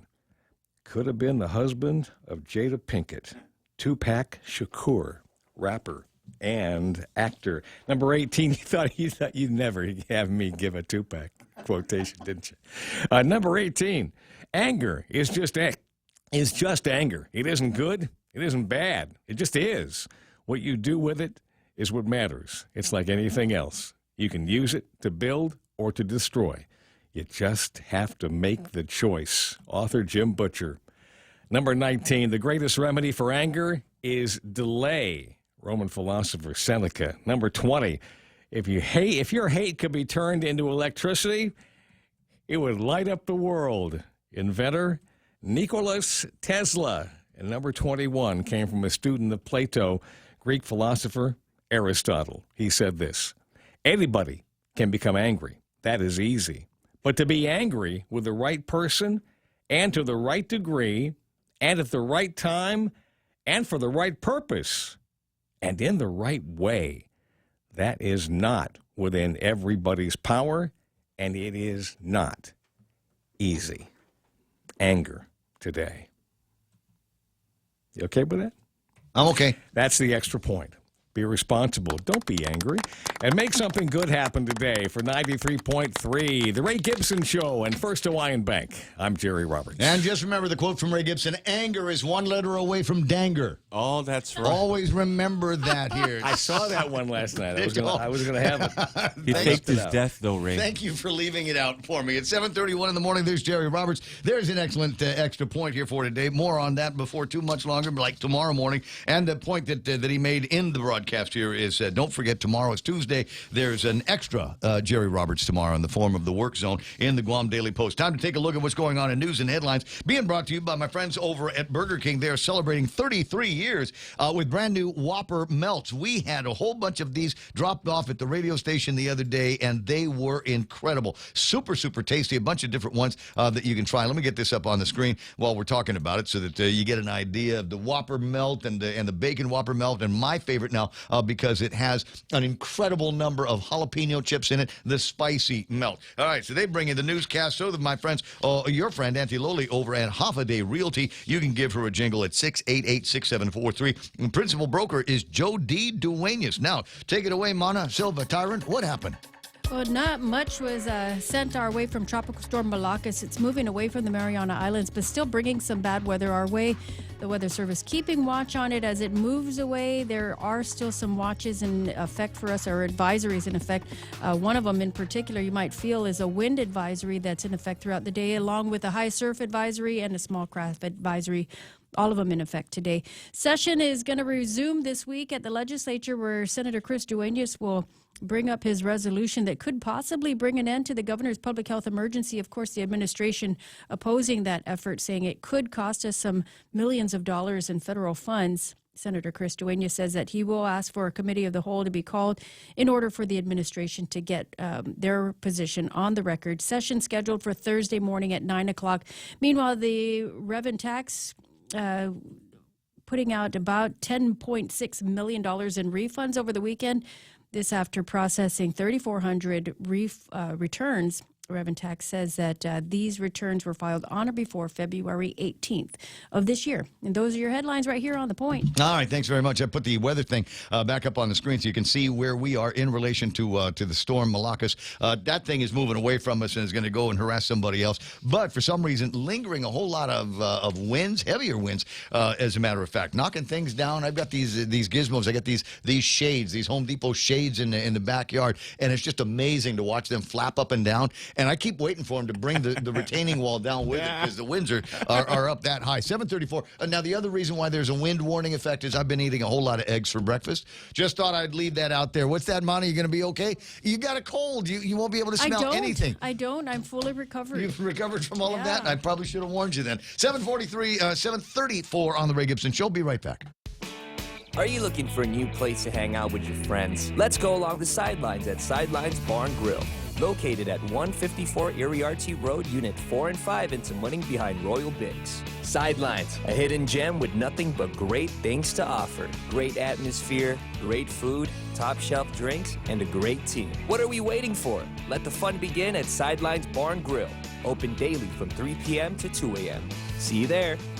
The Federal Reserve is starting to increase interest rates to fight inflation, but they're still so low, making it the perfect time to refinance your home, to lower your rate, and perhaps take advantage of its increased value to put some cash in your pocket during these uncertain times. Cash that you can have the freedom to access when you want, where you want, with your Bank Pacific Visa debit card. Lower your rate with cash in your pocket. Access your cash when you want, where you want, with your Visa debit card. Where others put branches, we place roots, and we're rooting for you. Equal housing lender, credit conditions apply. Absolutely. 7:35 in the morning, Ray Gibson Show, portions of which brought to you by my friends over at Nissan. And I'm always talking about this. You know, they got all these gizmos in the car come in standard. The guys over at the other place, they're going, oh yeah, we can get that for you. But that's a special order. That's what we call option, if it's even available.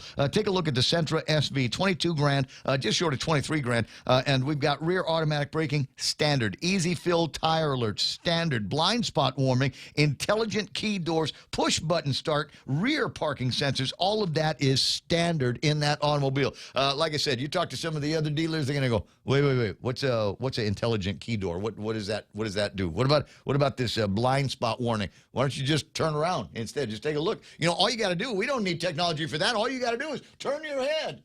Yeah. That's why more and more smart people are driving Nissan Sentras. You should too. Let's see if I can find all the Nissan Sentras in the traffic here this morning. Oh, it looks like we got a little bit of traffic building up northbound on Marine Corps Drive. That's folks trying to get into Anderson Air Force Base. Southbound Marine Corps Drive, almost non-existent traffic. You will run into something over at the intersection at Waisang Song. Again, over at 1 and 3. But 1 and 3 are going to be very easy today because there's nothing class over in Ukadu School. Into regular southbound traffic on Marine Corps Drive into Upper Tumon and Marine Corps in Tamuning. Nothing major major going to slow you down. 8, 10, and 16 looking really groovy. You know why? Because there's not a whole heck of a lot of people trying to get on the Teads today because there's, again, nothing class in the Teads High. A little bit of southbound traffic over by the time you get to Pokey Fry, and that'll meet up with some venue traffic as well. A little bit of traffic into and out of the downtown Agutnia area, but nothing major. Big Navy and Sumai looking real good. Again, because there's no school. I'm just kidding around. There's no schools on Navy. 737, the Ray Gibson Show.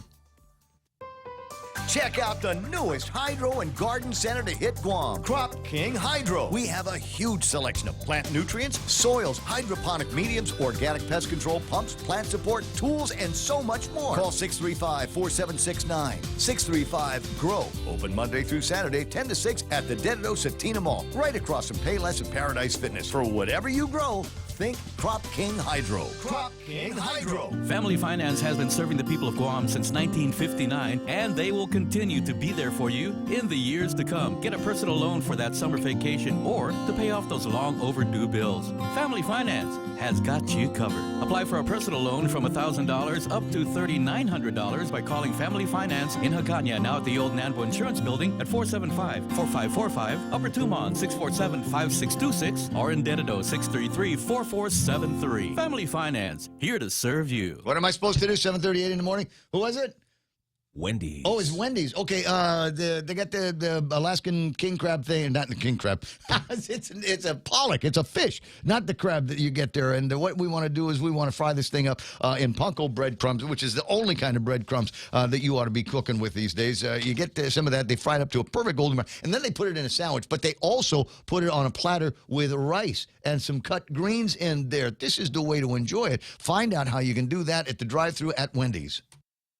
You closer to the action. Any speaker, anytime. Watch and listen live on thepoint.gu.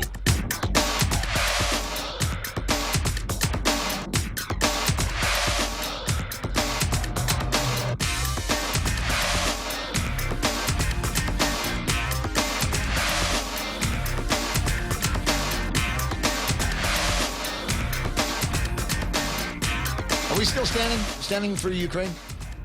Is there still a thing? Or is there a new thing yet? You don't have the frame on your Facebook picture? No. I don't know anybody there. I don't think I know anybody. You there. don't? No, I'm trying to figure out just who really is in trouble. The Zelensky guy is looking, he's like the guy. He's the dude. But then you got all of the rest of the question marks hanging around over Ukraine from the Hunter Biden's laptop. Oh, yeah. And dealings that what was the guy making $50,000 a month working for somebody, and he works hard, but he didn't know anything about the business that he was. Yes, and 10% for the big guy. So it's all of those kinds of things.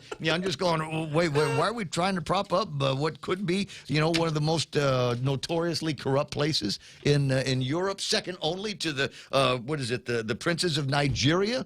With all the potential scams in that place. I don't know. So every once in a while, I'll take a look at that and try to unwrap it so it makes sense in my head. And then I'll get distracted by local news and local stories, up to and including the misinformation that was presented, arguably, and it seems to me they've taken credit for it now, because they're not saying they didn't do it. There is an ad that was taken out in social media by the Progressive Democrat Party on Guam, run by a bunch of progressive Democrats, and to the degree that they are suggesting that the blowback from the meme may be illegitimate, because they are standing by these numbers. They agree that there are 15,000 families, and they kind of make it sound like they're going to be kicked off the SNAP program when this is all done. A number of families who stand to lose emergency SNAP benefits because of Senator Chris Duenas' Resolution 291. 15,000. Okay, well, what did they do before COVID? Are you telling me that all these guys were working? They were all out at a job site someplace? Or have they always been on it? Arguably, the prices of everything has gone up, and the SNAP benefit's going to take care of them into perpetuity. And if that's the case, then maybe there needs to be its own standalone program or executive order, which is what some of the Republicans over at the legislature are saying. They ought to be doing 45,000 estimated number of children that are impacted. Oh, now we care about the kids. These are going to be the same bunch of people that are going to be saying, "No, it's okay. Go ahead, look the other way on that 33 days. We'll make it up later. The next year they'll get caught caught up with the correct amount of education that they should be getting. Next year, we'll make sure that whatever they missed in the last COVID year and a half, we'll go ahead and catch up when they get to the 8th grade or when they get into high school. We'll make sure that they're prepared for all of that. These are the same. Yes, we care about the children, except when we don't care about the children. We just go ahead and let that 24 days go slide. You know it's going to happen. Just watch the votes on everything. You can see where it's going to be going. All right, so the guys over at and then, so you thought it was just Chris Duenas against Governor Liu and the executive order, and Governor Liu's being backed up by the progressive Democrats. But Jimmy Moylan last week wrote a letter to the governor's office, and apparently they listened. They read the letter, Joe. They opened Mata, it. did you see this? That should have been the headline. Governor Lulian Guerrero reads a letter from Jim Moylan. So they told her about it, that the letter came in? Yes. Okay. So she's not surprised. So she won't be surprised. She's busy writing an executive order to bring back the old Mossback guerrilla cops. This is going to be fun. I am familiar, she writes. And this, remember now, this is a response to Jimmy Moylan. Normally, they just kind of, take his letters and dance long into the night and just are happy with whatever additional entertainment he's got. I am familiar with Governor Iggy's March 24th emergency proclamation related to SNAP, in which he declares the existence of a state of emergency for the limited purpose of administering the available program that provides SNAP emergency allotment relief to alleviate food insecurity for individuals and families of the state of Hawaii during the national public health emergency. However, I'm also familiar with Public Law 116-127, also known as the Families First Coronavirus Response Act, the FFCRA, which I referenced and, in fact, quoted in Executive Order 2022-09, in which I last renewed the public health emergency and outlined the phased lifting of remaining community restrictions, including the mask mandate, which Mata reminded me we might be able to run around outside without our masks. 8 more days. 8 more 8 more days. days. Count them. If we stay in this, low orbit around COVID-19, and then another 2 weeks after that, perhaps we'll lift the mask mandate for individuals indoors.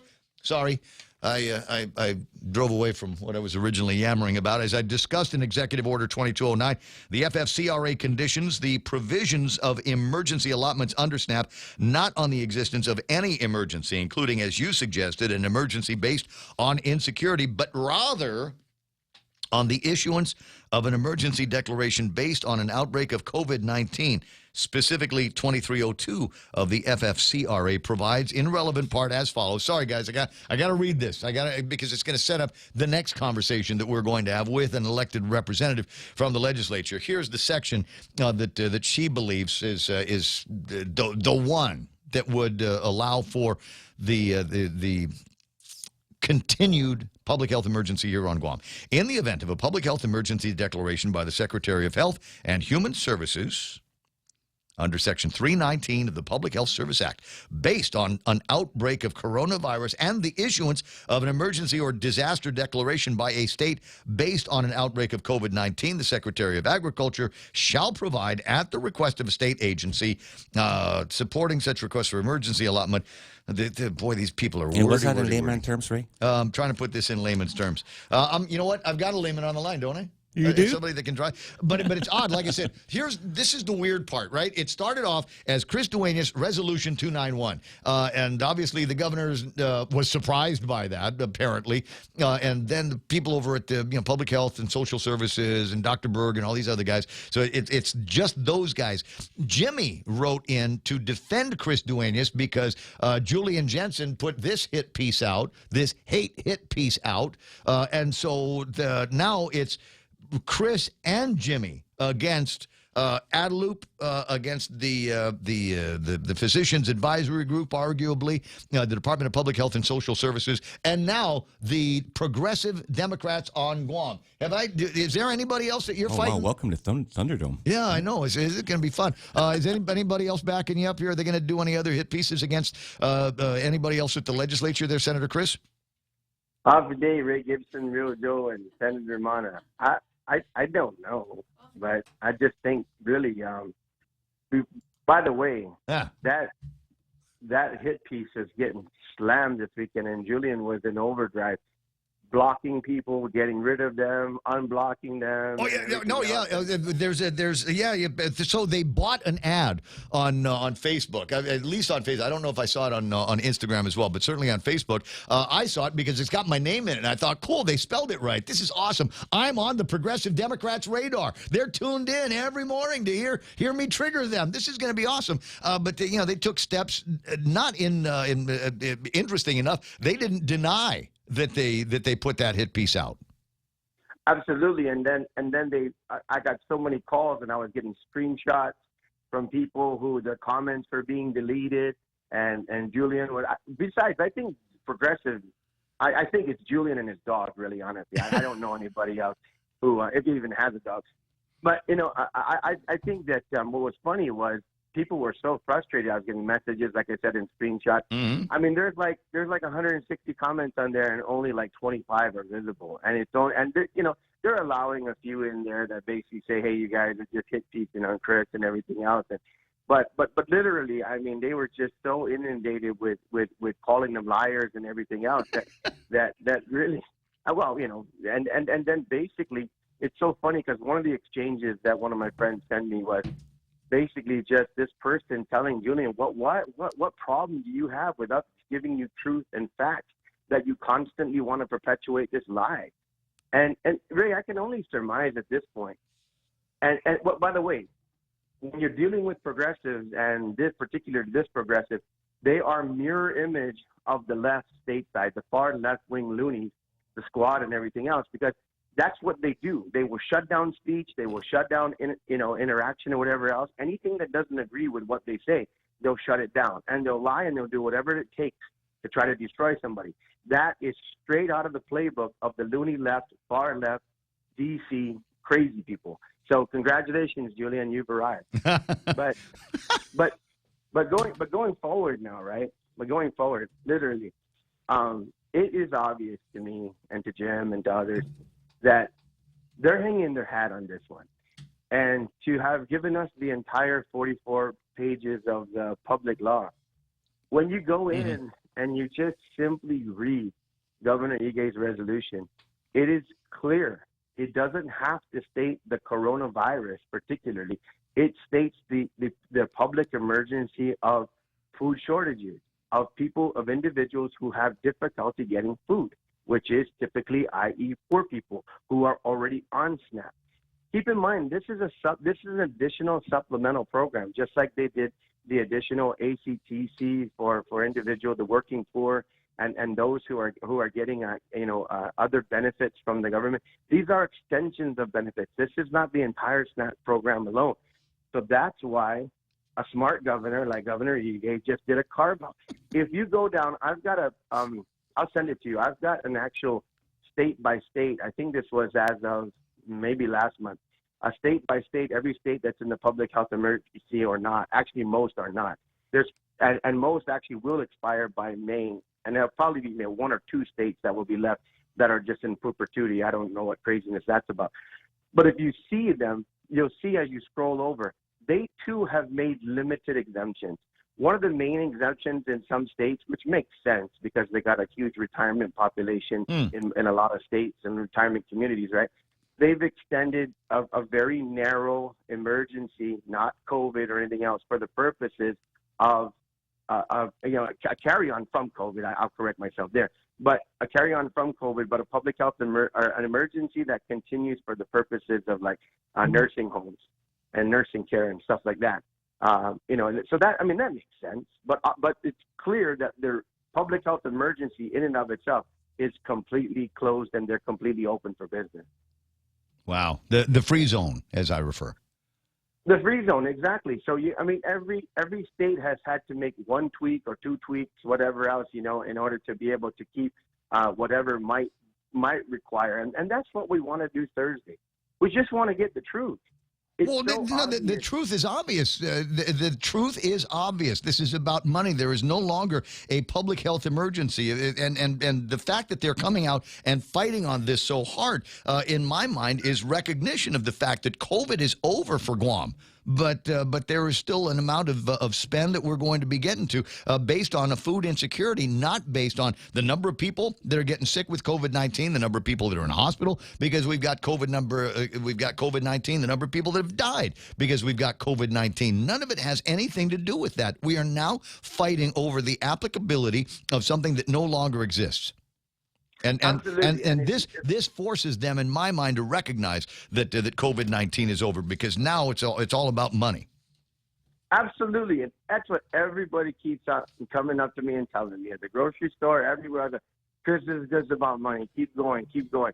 And the thing is, even if you really dissect, and you go into the public hearing, Gwen Wisdom, the former PAC chair, said it straight. He goes, COVID-19 is over. We are not in a COVID-19 public health emergency anymore. We are in a broken down healthcare system emergency. Now, he did say, keep the public health emergency for a little while longer, get a plan that is transparent and that's accountable to the people of Guam so that we can see what's going on.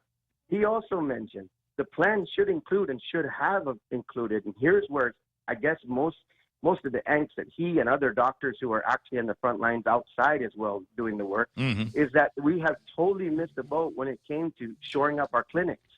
We've spent all this money everywhere else, but we didn't shore up clinics in the front line. In fact, many of them are still waiting to get paid. Talk about money. Well, could we have used that money to figure out what was wrong with the main public health facility in Mangilao?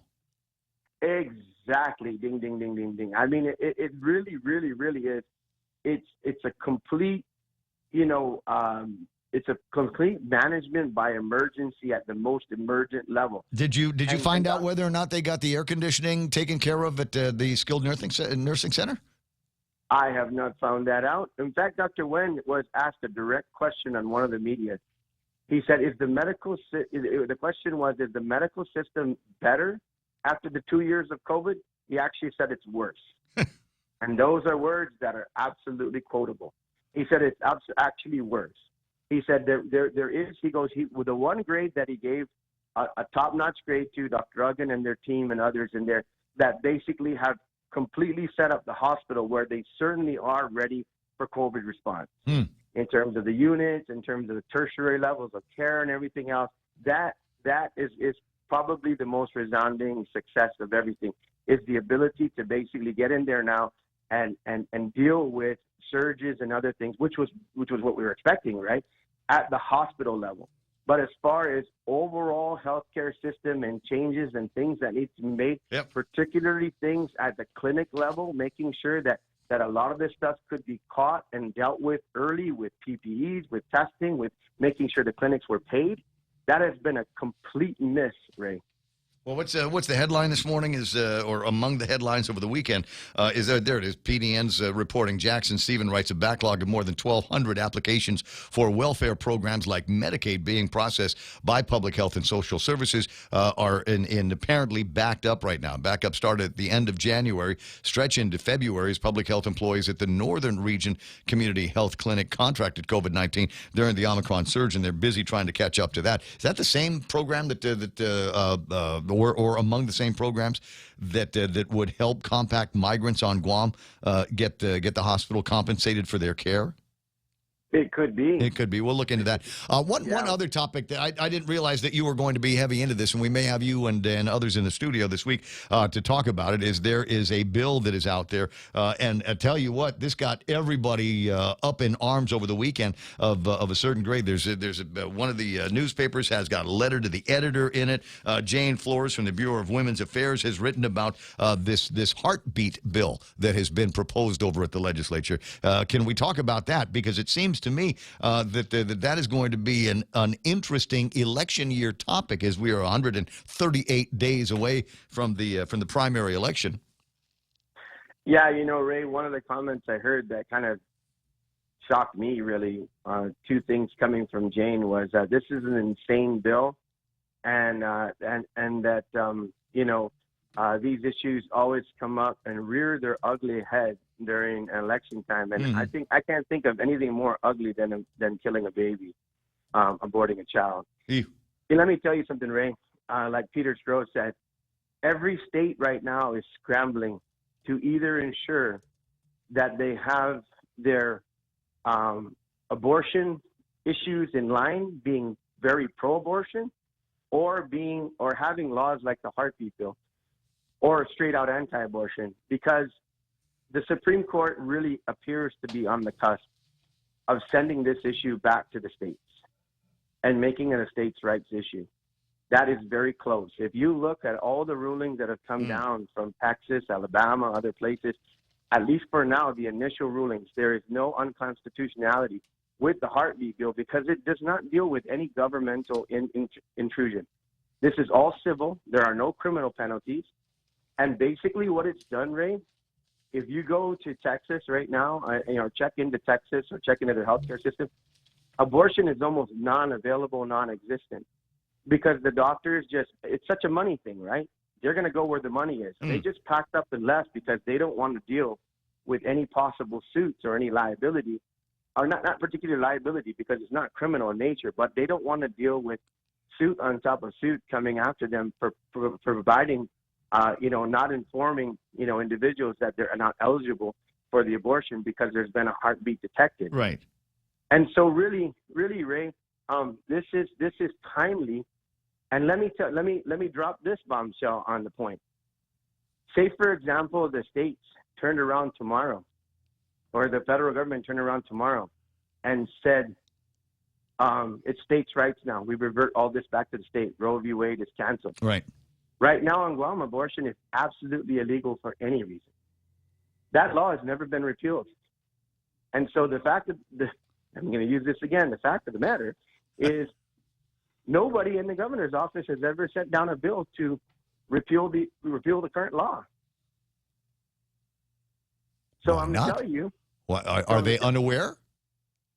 Well, is it? I doubt highly. It's an unawareness issue based on some of the names that I see at the bottom of the editorial in the newspaper this morning, where they discuss your quote copycat bill and some of the peculiarities of it, which they believe might not pass constitutional muster. But I will assume that because a part of it, if not all of it, was drafted with the assistance of an attorney, that maybe they checked on something like that, and that the fact that it stands in place in some states would also be eyebrow raising as well. I think the most interesting thing here is it looks like there are battle lines already being drawn here on this, and for me the perverse use of the perverse analogous definitions of abortion and health care. I don't think those two run together when somebody's got to die. I don't know that health care is the appropriate language to use. I got about 45 seconds between here and Fox News. I think we're about done here. Continue the battles, Chris. They're fun. Absolutely, and they're righteous. I mean, they really are. No matter where you fall on either side. And like I said, please, every time we go down this road, let's look at what's happening on the national level, because that has a lot of effect on Guam.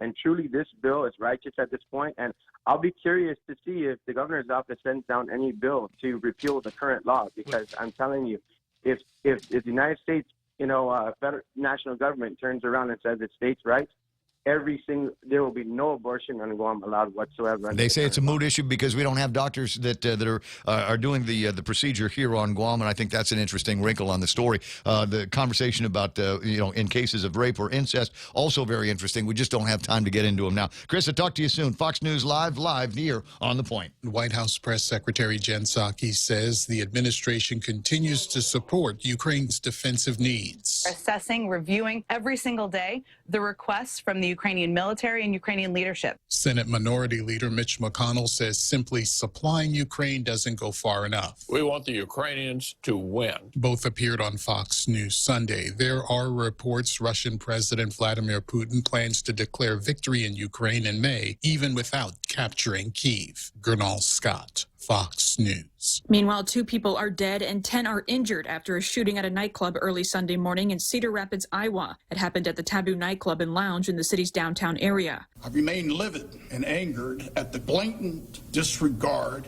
and lack of respect for human life Police Chief Wayne German says the evidence indicates that there was more than one shooter. An investigation is underway. Plus, gas prices have come down a bit, but a leading oil industry analyst says consumers shouldn't necessarily expect that to last. Gas prices fell 10 cents over the last 2 weeks to a new national average of $4.27 a gallon for unleaded regular. Trilby Lumberg, the publisher of the Lumberg Survey, says the decreases may continue for now, but does not expect them to last long term. Because crude oil has been on a yo-yo, bouncing up and down. Lumberg says OPEC has cut crude production instead of raising it as expected, and that the release of 1 million gallons a day from the nation's strategic reserves is not enough to radically affect supply. She also says demand is down. In the second half of March, gasoline demand was lower than in the first half of March. And if demand goes back up and supplies remain unstable, the price point could potentially go back up. Fox's Kevin Uretsky. America is listening to Fox News.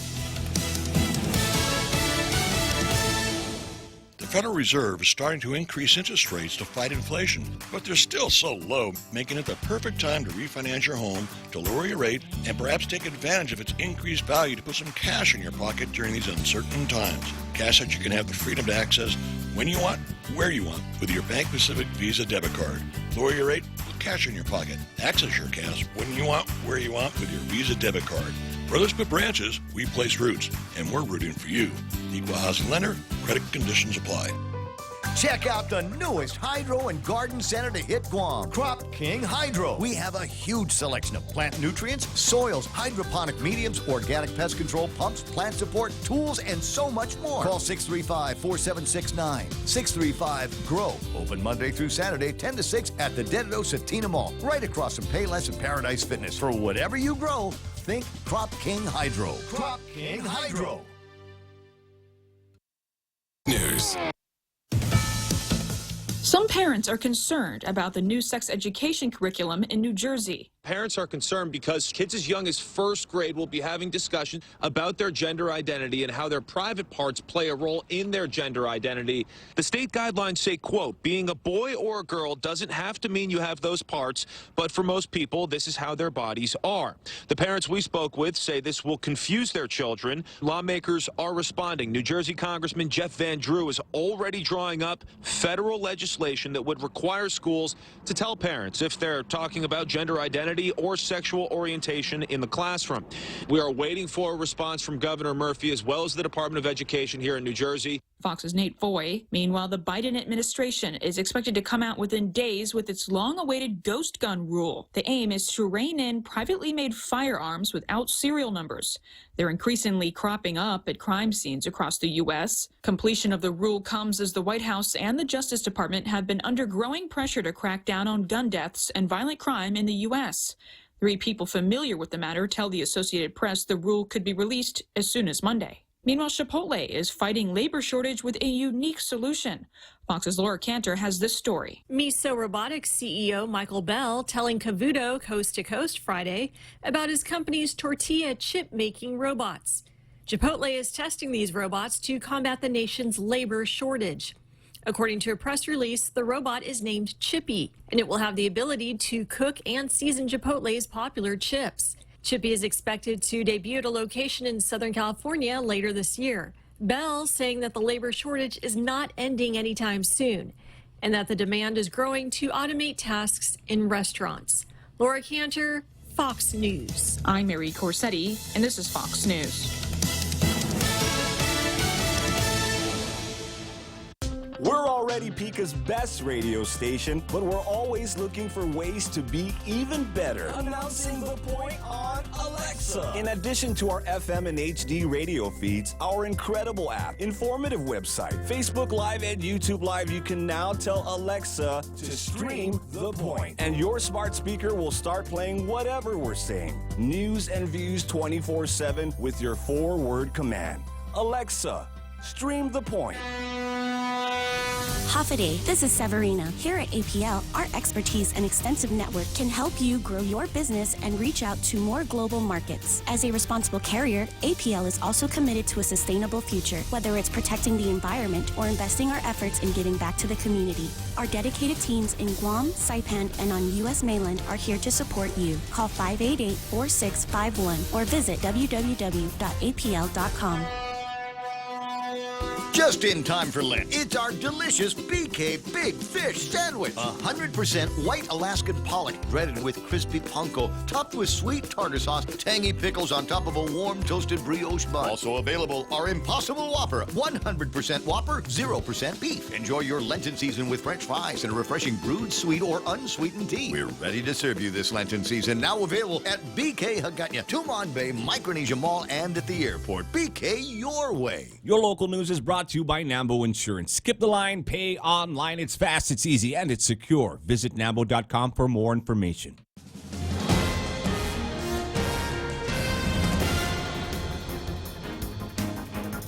Off a day, it's 8:06. I'm Ana Silva Tyron with a look at your local news on the point.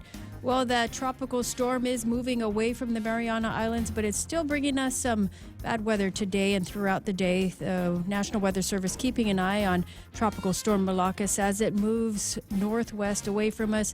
In the meantime, there is a wind advisory in effect for Guam, Rota, Tinian, and Saipan.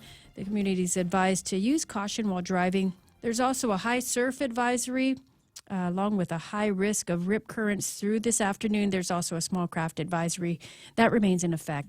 Well, session will resume this week at the legislature, where senators could possibly introduce or discuss a resolution that deals with the governor's public health emergency. Senator Chris Duenas introduced that resolution and placed it on the session agenda.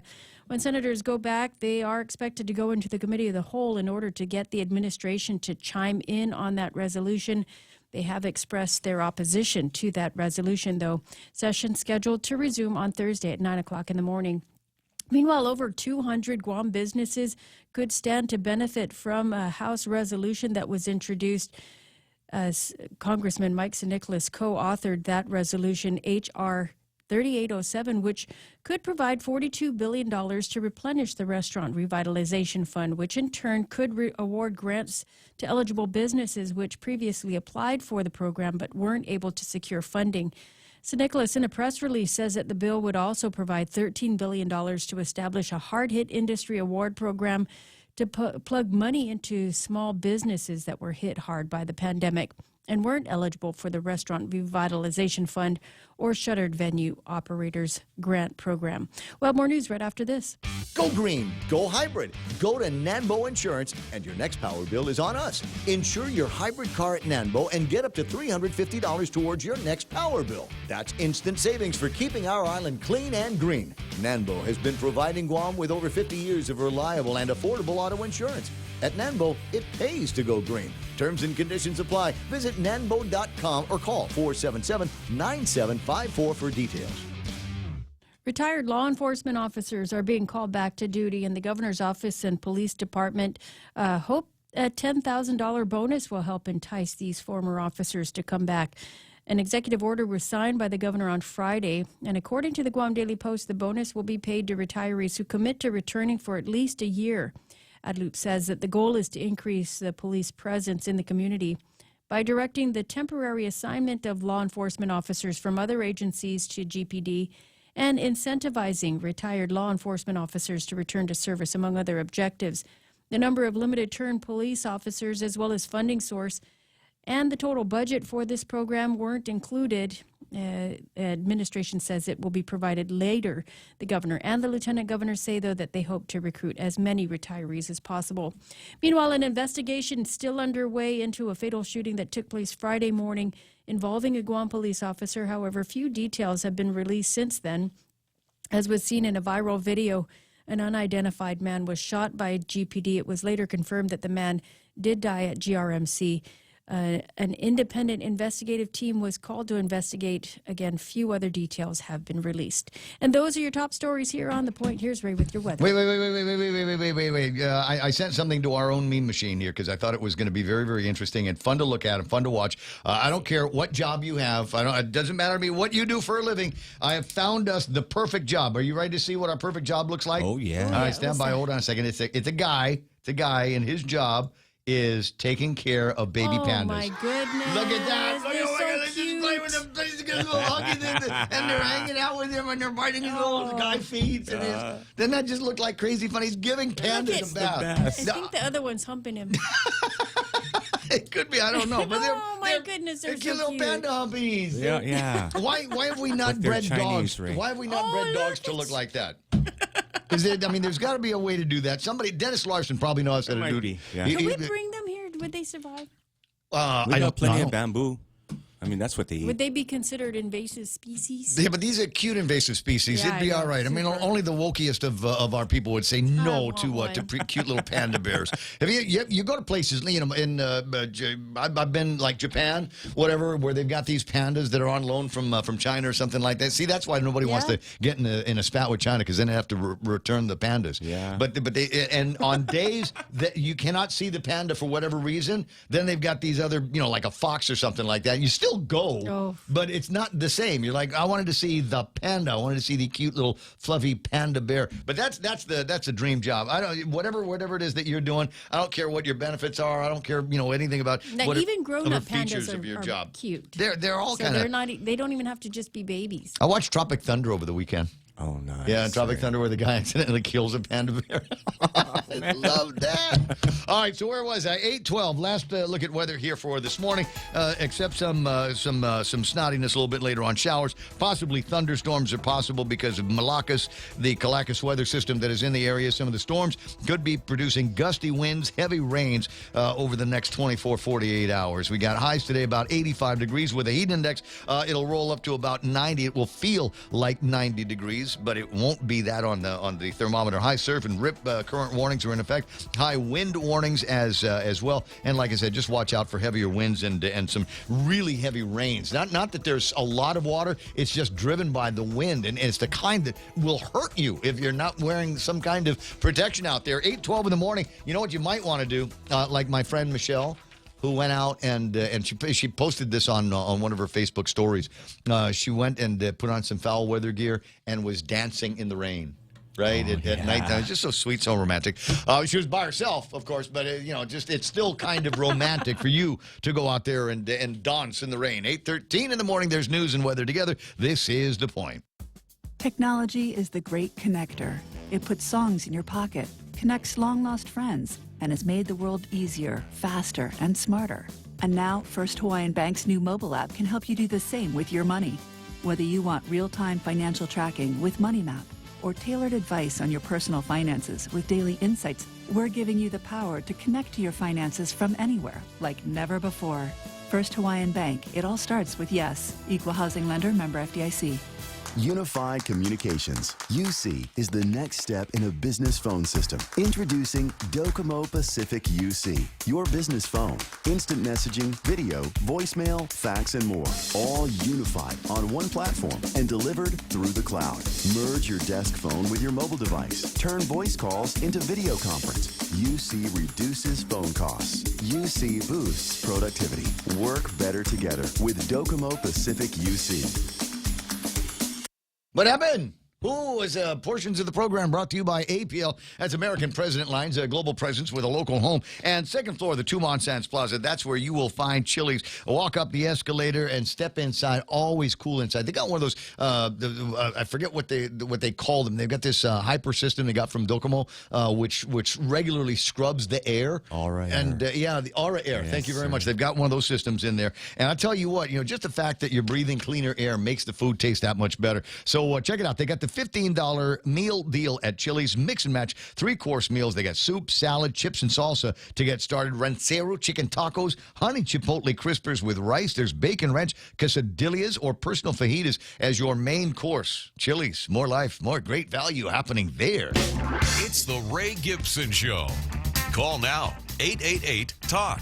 That's 888-8255.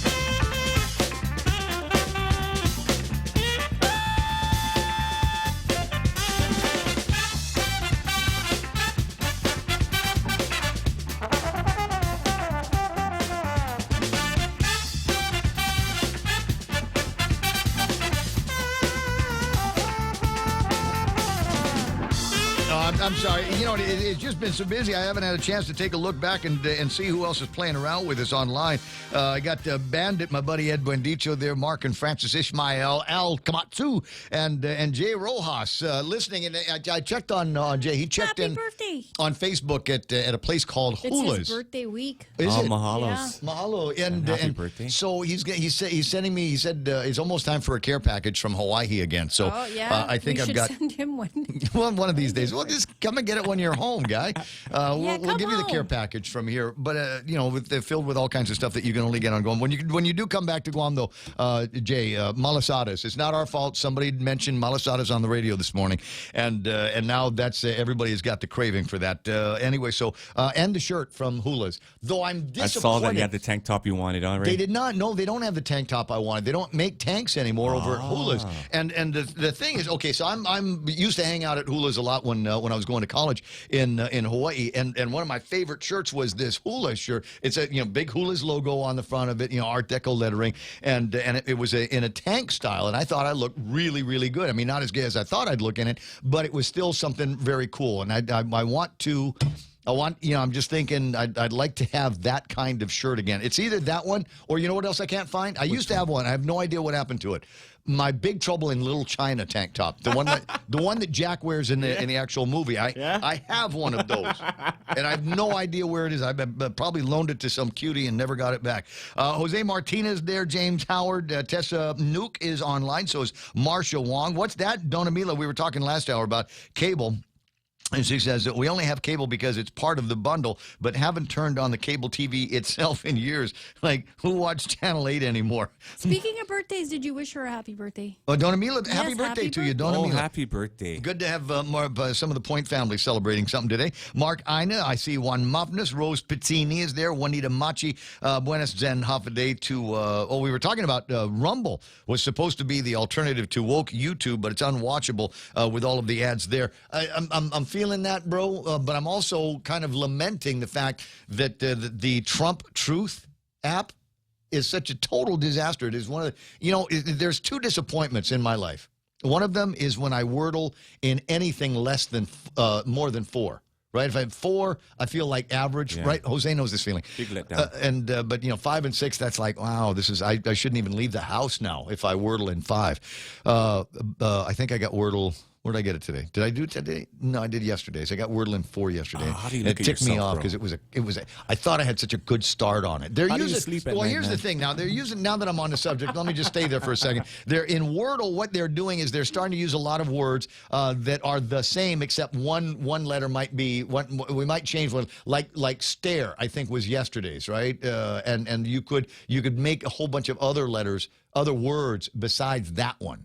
You know what I mean? Like stain? Yeah, exactly. You were looking over my shoulder when I was doing my Wordle. 8:18 in the morning. The other disappointment is that I look at my Truth app, and it still tells me that I'm just under the millionth person that's going to be welcomed into the Truth family. They don't know who you are, They man. just got to go faster. I mean, what is it? You can sign up. You can get a new Twitter account and a new Facebook account in like an hour, right? Nothing. Yeah. And nothing flat. But in order to get on Truth, I don't know, it's like they're doing FBI background research on me. 8:19 in the morning, 888-8255. Is that my bro? Is that my cousin? That's your cousin. That's my cousin. Favorite. Oh, Good morning, my most favorite, is most beautifulest. Go ahead. Finish. Cousin of the whole wide world. All right. And then he goes. Good morning, my favorite cello. Most beautifulest cousin in the whole wide world, and my favorite cello Joe Cruz, and my favorite friend. We're all favorites. We're all favorites here this morning. Cousin Troy on the line here. We were communicating briefly over the weekend. In fact, Friday, when I thought it was a hot flash. I think it was one of those things that somebody sent me. Oh my God, you've got to see this criminal proceedings now being leveled against the governor of the CNMI, Governor Chito, and I thought, wow, this is amazing. I better send a copy of this to Cousin Troy. Naturally, by the time I press the send button, I get a note from Candid that already has that story. But we're all thinking in the same direction. Finally, something else has happened up in the CNMI. What are your thoughts on that? Where do you think it's going to head?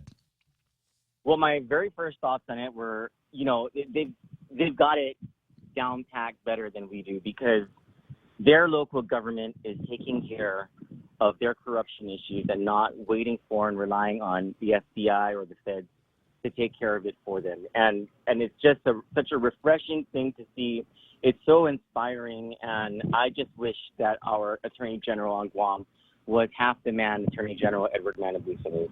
Well, that is an interesting commentary. More so on the, although I was looking for maybe a little bit more of a conversation on the herefores and WhatsApps that are actually in the criminal charges. They seem to mirror quite closely the findings of the legislature. I mean, all of those, yes, that's exactly the reason it's not worth commenting on any further, is because, I mean, we know that this stuff happened. This is, I mean, I don't think it's all of it, and maybe this is only the first part or the first go around of the information, and there will be more criminal charges added to it pending further investigation. Because as I understand, there was a statute of limitations issue that runs out tomorrow. So they had to get that in for at least one of those charges, and their investigation very likely is not complete, and other charges will be tapped on. Well, there is kind of an interesting move here that we're going to be making. Has anything that looks like the next step at the courts? Have the courts picked it up now? Will there be a trial? So I mean, there's an information. So I suppose I don't know, how does that work? Is there an arraignment or something like that, where the governor says guilty or not guilty? And there's also well, it looks like there's enough to get an indictment. So the Speaker of the Legislature sent a complaint to the Attorney General that the governor was found by the legislature to be in contempt of the legislature. And I suppose the part of the information that was filed with this, as the response to the Speaker, was to include the contempt charge. So what's interesting now is on the political side. It's like those of his cronies who are in the Senate who were, trying their darndest to wash their hands of this, get rid of it, get it out of their court. Now all eyes are on them, and then they're like, if the Attorney General found probable cause to charge the governor of the Commonwealth with these crimes, what's your excuse for doing nothing with these impeachment proceedings? Why aren't you having a trial? And 6 of these senators are up for re-election. So, it's you can't run and hide.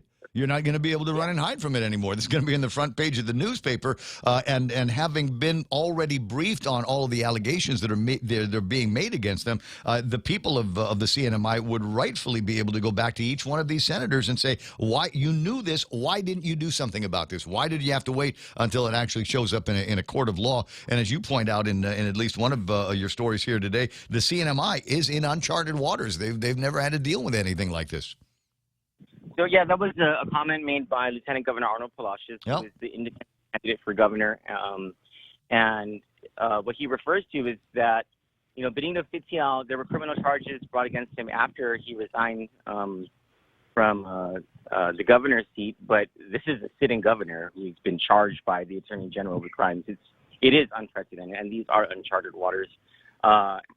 It's very interesting indeed. I think this guy's losing political capital by the barrel. Well, and as you point out here today, we've got an Attorney General's office that does not seem to be cognizant of some of the kitchen table issues that many people here on Guam are trying to deal with. Public health emergencies, and then the idea that in the beginning of all of this, there were all of these attempts that were being made by the governor's son-in-law to handle procurement through their own offices, as opposed to it being done through Tenden Gabetno and the Office of Civil Defense and Homeland Security, which was the more righteous venue to be able to conduct the emergency procurement for the 19th floor, if you will. Yeah, despite an entire audit from the the elected Office of Public Accountability, and independent audit at that. Despite that, the Attorney General says there is no crime, even though the public auditor is a former Chief Justice of the Supreme Court of Guam, a longtime trial judge, Speaker of the Legislature, and now public auditor, who has said, these were crimes that were committed, and our Attorney General says, no, I'm sorry, my friend didn't commit any crimes, but you know what, we would like to take TikTok away from the kids of Guam. Yeah, or help a company get $4,500 worth of blueprints. Yeah, there you go. I mentioned it on the air when that came out. Oh my God! Read the room for heaven's sakes before you start putting it. Better to not have put anything out at all. While the entire community is in a state of shock because our own governor said that she feels safe on Guam, and she's her and her security are the only ones that feel safe. Everybody else is packing. Everybody else is buying security systems. Everybody's buying surveillance gear, video surveillance gear for their house, and those big solar light panels that everybody's putting up at their place. A place lit up brighter than the Department of Corrections, for heaven's sakes. So I mean, I would like to give her the benefit of the doubt and say this is one of those things where she just tripped over her words. Maybe she meant to say, I'm getting more police officers to you or whatever. But, I mean, clearly she meant we are safer now. And it was meant to be one of those, like... Yeah, what was it? What's the direct quote? Dig out the thing from Nick from over at the Guam Daily Post. Dig out the story that he did there where he actually has a recording of her saying it. Guam is safer, I think so. Is I think how she phrased it. So she even underscored it. Yeah, I think we're safer than we are here on Guam. And then just a few days after that, issues an executive order talking about implementing some new security arrangements for the rest of the island, requiring the Department of Administration to implement an incentive program awarding a bonus of $10,000 for qualified retired law enforcement officers who accept an LTA as a police officer for at least 1 year, requiring admin to develop an exemption policy allowing the temporary assignment of law enforcement officers in other agencies to GPD in excess of current time periods, directs admin to create a revolving fund for use by peace officer standards by the Post Commission, and I think this is interesting, expands the law enforcement pay plan to include foresters employed by the Guam Department of Agriculture. That one felt a little bit off to me in reading the press statement that came out of AdLoop on that. Does that feel weird to you, or what like the foresters? Are we worried about all of that? The whole thing just thinks to me that this is just being done in an election year, 1 week after she says that we're safe. She's obviously quite removed from the realities of this island. And maybe that's so because she's been hanging out with the Calvos. Since the Calvos are all in, maybe they have a different idea of what reality is on this island. I was disgusted when I saw that picture. Well, but is it real? Wait, hold on a second, because I looked at obviously it was floating around in the WhatsApps that I got on Friday, Saturday. I saw the same thing, but at the top of it, it says Lou and Josh 2022 is in quote Calvos Complex Mighty. Do they have their own Facebook page, Calvos Complex Mighty? And then, there's a picture of Champ Calvo, who I know you're wild about, and Lou and Josh in this thing. It says they're at the Calvo compound, but I recognize the lights and I recognize the background. That's crust. I don't know. Well, it was from the governor's own campaign page. I mean, or looks to be. I didn't actually go to the governor's page, but I did see this graphic. So I'm wondering if this is more of their, somebody's Black Ops dirty tricks.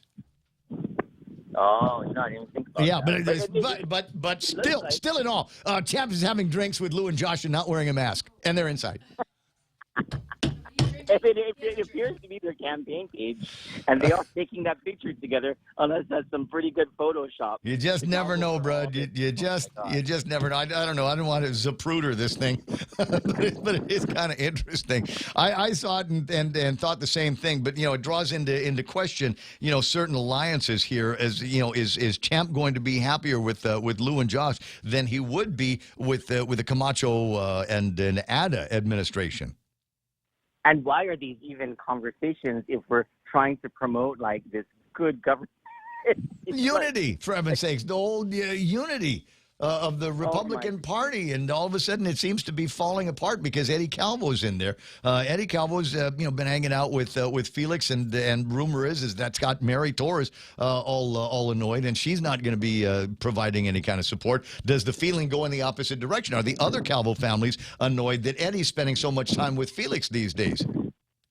I mean, I don't know how people who have a distrust from the Calvo administration would look at either of those two camps now. How do you? Are you saying that Josh and Lou are subverting their own best interests in this by being seen with Champ Calvo? Is that what you're saying? I mean, I'm disgusted by it. All right, so this is why I love the show. This is why I love what I do, ladies and gentlemen. It's political gossip and smart-ass comments for 4 hours. And she and I thought Monday was going to be a suck day for radio. But as it turns out, this is entirely more fun than I thought it was going to be. What are you working on today? Number one and number two, what is this the journey to fitness that you were writing about? I thought you were already fit. No, I'm fat. I'm kind of fit, kind of fat. I have a shirt that says that. Today at 7 p.m., possible candidate for Attorney General Peter J. Santos is going to be live in our studios. Oh, right on. Oh, by the way, we called our political stuff To the Point. I know. I love it. I was annoyed when Ken did it, but since it's you and you're my cousin, it's okay. It's all right. I've never been one of those guys that really manages to stay mad for a long time. Bottom of the hour. Look, you have a good time. Tell Peter I said hi. I will. Yeah, he's a big part of our shows here. We have his interview coming on tonight about his possible run for AG. If there's a verdict today of if it's not guilty in the Rudy Canasta trial, we'll be able to talk to him about that. But if it's a hung jury or if it's guilty, I think ethically we cannot discuss that with him. Only because it could come back. Yeah. Yeah. And we'll be coming out in an editorial about Ed Probst and some stuff going on over in the Commonwealth. Well, generally we think about Ed Probst in very, very good ways. Is he uncovering? Oh, yeah. Is he uncovering yet more dirt? No. It'd be nice for Ed. It'd be bad for the Torres administration, of course. Okay. That's the way we blow these days. 8:32 in the morning. That's my cousin Troy from Candid News. Always exciting to talk with him, and you just never know what's going to be flying out of his mouth. Do you think they felt the burn at the Attorney General's office? Do you think they felt that? The burn? Yeah. Will Smith smack right there. You did it. Good job, cuz. Good job. 8:32 in the morning on the Ray Gibson Show. That's we're going to take a quick break here, and then I'm going to let him on out here because it's 8:32 in the morning already.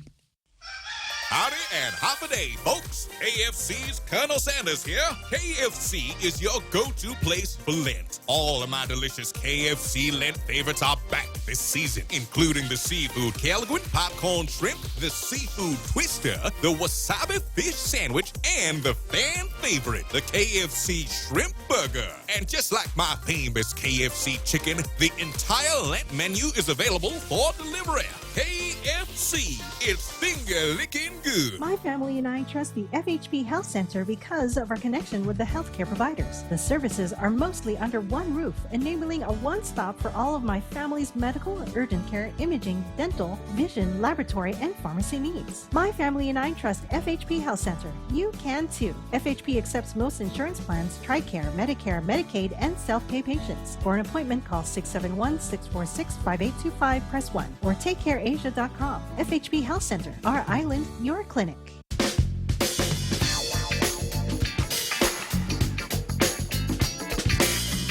8:33. I'm trying to get more information. We got cops coming in, right, for the drunk driving thing on Wednesday? Chief of police. Yeah. And a couple of other people as well. Okay. All right. Well, maybe while he's here, we can ask him what he's going to do when he's going to bring... you can only ask him about distracted driving. No way!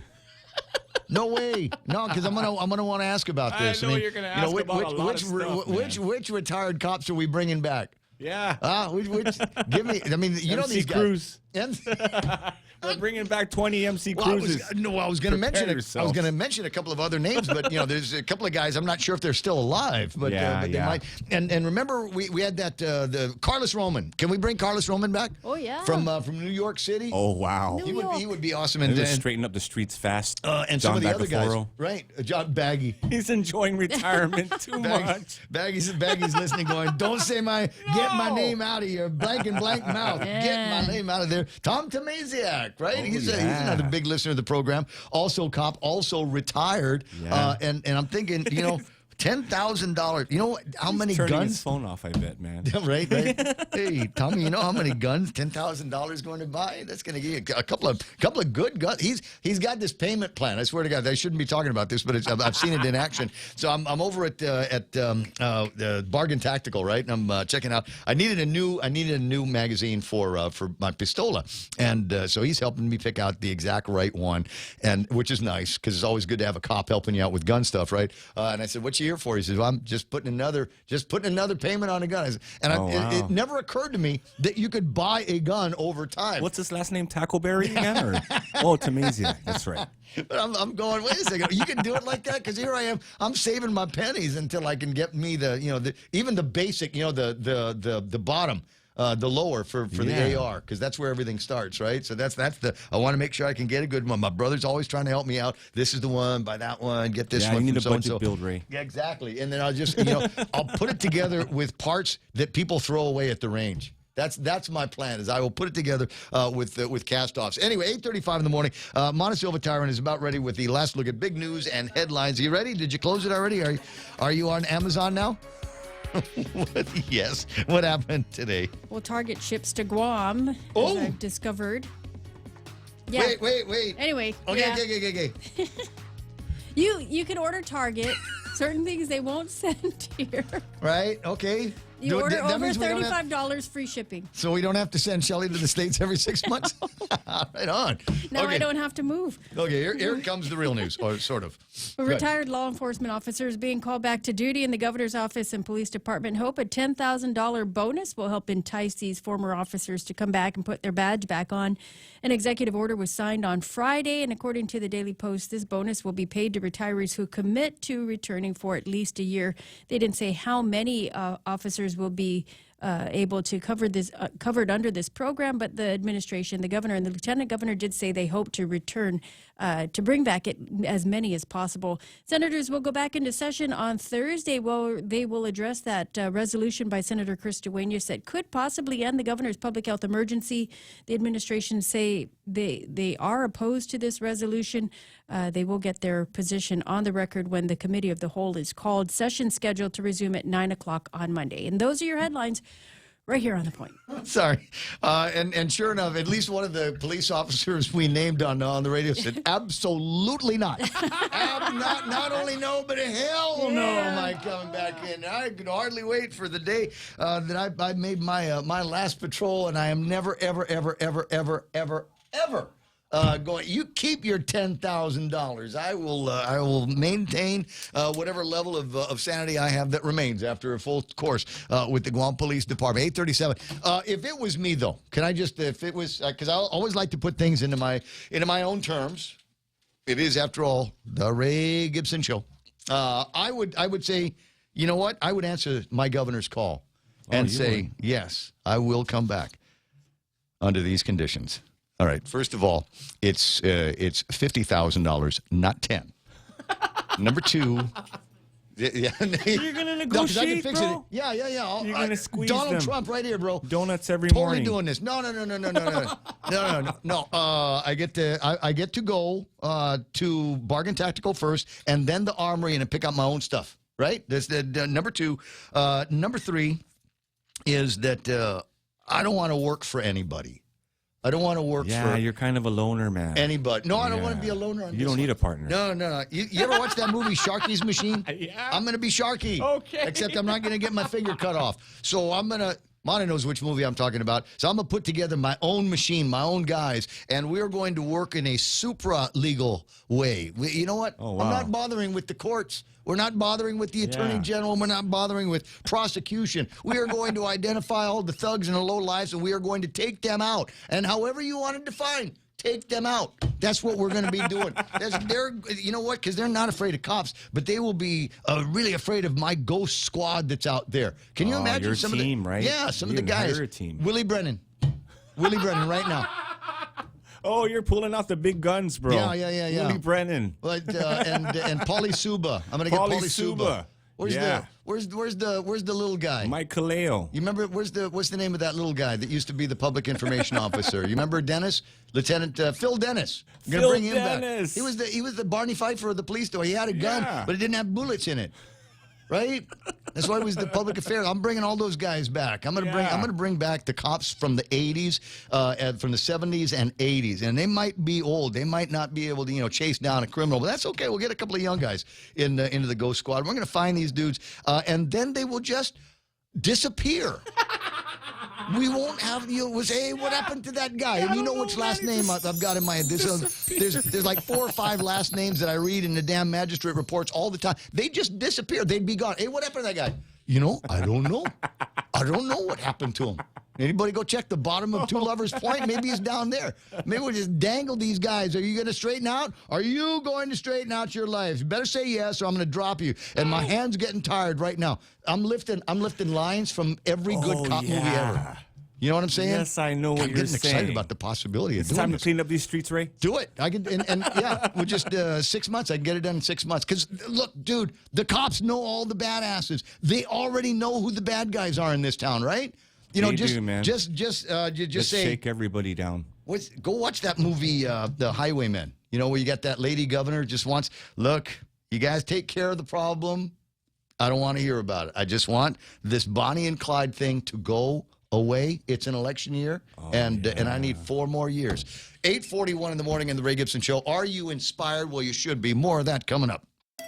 Everyone has a busy schedule these days, and sometimes we forget to schedule our routine dental checkup and cleaning. Don't neglect your dental health. Schedule one today with Dr. Robert Yang and his Smile Team, conveniently located at the East West Business Center on Marine Drive, Upper Tumon. Call us today at 647-8702 or 3. Again, that's 647-8702 or 647-8703. We make smiles happen.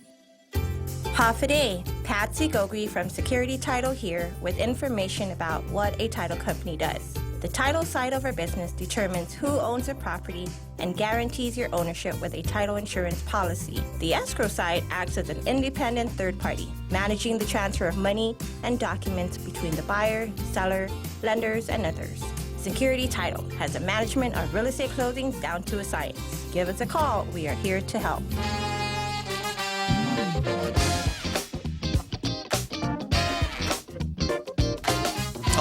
8:42 in the morning. This is so nice. James Howard participating in the program here, and well, showing that video of the guy with the pandas, and everybody's so cute and everything. And he's got a picture. These are apparently some panda lovers out there somewhere in the universe. I don't know where. I know they're not here. I know that this is not a picture taken of any local panda lovers. We'll need to get something like that up a little bit later on. But getting back now to my adventure. Is that Ken on the phone? It is Ken. Okay, good. The other governor's going to be on the line in a second. Actually, as it turns out, I cut him off before he was done with the spiel. So we'll get the rest of the spiel here in just a second. After I do the rest of my spiel. Are people calling in droves saying, we love that idea of Rays? Yeah. The only thing it needs is a name. It does need a name. It needs a name. So like my ghost team, that just sounds too. No, we got to localize this. We got to like they did with Programa Salapi. We've got to have a local name attached to this. So I'm proposing either, and Tom Tomasiak can help. It's either going to be called Team Tautaona. Or the Balaku Brigade. Balaku Task Big Birdie Force. Balaku out there, right? We're just, I don't know, Mandania just sounds so used, right? Yeah. I don't want to buy, I mean, it's nice, but I just don't want to go back there. So many people with bad memories of that kind of thing. But we'd go out there with Team Tatamona and we just raid. We would raid, and then all of the bad guys, they just disappear. The drug problem on Guam, dry up. Overnight. And we'd make it so that they take each other out, like we did in the heroin days. Yeah. We did it in the heroin days. You just shut off the supply, and then bam, these guys all start killing each other, right? 8:43 in the morning. All right, the other Governor Leon Guerrero, Ken Leon Guerrero, back on the line here this morning. Sorry, I read but after the phone call, that you wanted to talk about affordable housing. And here's the deal. The front page of today's Guam Daily Post says, Guam housing severely unaffordable. This story gets written about once a year. Every time they get a little get-together among the real estate people, this story comes back up. And yet again, reminds us how difficult it is for working families to be able to get into decent, affordable housing that's not too close to the, Hemlani apartments or the mighty townhomes or whatever it is where the thugs all seem to be collecting these days. So let's bring Ken back with his thoughts on affordable housing. Go. Well, one of the things that we need to do is we need to expand the supply of affordable housing, because right now, when you're looking at a 2-bedroom, 1-bath apartment in Tamuning that's probably about 30 or 40 years old, you know, you're looking at $1,500 a month. There's no way people in our economy can afford that on one income, because that's $8.13 an hour. And when you consider that so many jobs just barely pay over $8.13 an hour, that's why we have like 40,000 people that have 2 and 3 jobs. Okay, well, I'll quiz you on this because you're making a good point. We just need to up the inventory. How do we do that with expensive labor? How do we do that with expensive materials? And the fact that the price of the dirt that you would build on is going up. We take a page out of Singapore. Singapore had the same problems back in the 60s that we have now. And what they did is they created a public housing program, not a project like the U.S. did, but a public housing program where the government built the units and made it possible for working people to buy the units. That way, with pride of ownership, we didn't see them turn into slums, and then people were able to use the units they bought to start building their personal worth. And over the years, Singapore has gotten to the point where they're just under 90% homeowners. Here on Guam, I think we're like about 30 or 40% homeowners. And the problem we have here is that you hit it. You know, the cost is high. Then we have outside market forces. We have the military coming in, and we have GUR coming in, which I laugh about all the time, because GUR is coming in, competing with people, middle-class people or people who are working for units, and then they take the affordable, nice units off the market and put them to people who aren't working, forcing the people who do have a job to stay at home. And that's why we have so many. I mean, we have 2 and 3 generations living under one roof, and that's not sustainable. But if we did a public-private partnership with landowners to develop programs. Now, I talked about eliminating government office rentals. You know, right now we're spending about $20 million a year in rent. If we were to just move the Attorney General's office, the Governor's office, and Police Records Department, move the Governor's office up to Agana Heights, move the AG's office and the Police Records Department to Adelup, that would save almost $3 million a year. That's a debt service on a $100 million bond that could be used to build 1,000 units. And then as those units are sold or leased to own, that way people who are making lower incomes will still be able to get into a unit and spend years having a portion of their rent on their lease go towards a down payment later on in their careers when they're moving up. That keeps our younger people here, because I'm out collecting. Oh, you put down roots in, in terms of real estate. You put that down, and that is something that people are not necessarily going to walk away from just because the economy is lousy or the government is lousy. I don't disagree. I think it's interesting. Although when we start talking about, and this is the scary part, you said the government builds. I know what you were saying, but it just, the government involvement on this one is annoying to me. It seems to me that the smart move would be to create a new kind of quasi-corporation out there and let them do that under the auspices of whatever local funds are available, whatever federal funds are available. Somebody like Carlos Camacho, it seems to me, would be the right guy to talk to about this. Absolutely. Well, that's the whole concept behind the way Singapore did it. They created a publicly held corporation, and they used the government's ability to finance. Yeah. And then they turned it over to market forces. So, like, if I started out in a lower rental unit because I'm, not able to afford a big unit, but over time, and this is where the stability comes in, having 50% of my rent for the first 5 years apply towards a down payment, or have 70% of my rent after 7 years, or have 100% of my rent after 10 years apply towards a down payment. That stabilizes our workforce. I'll take it a step further.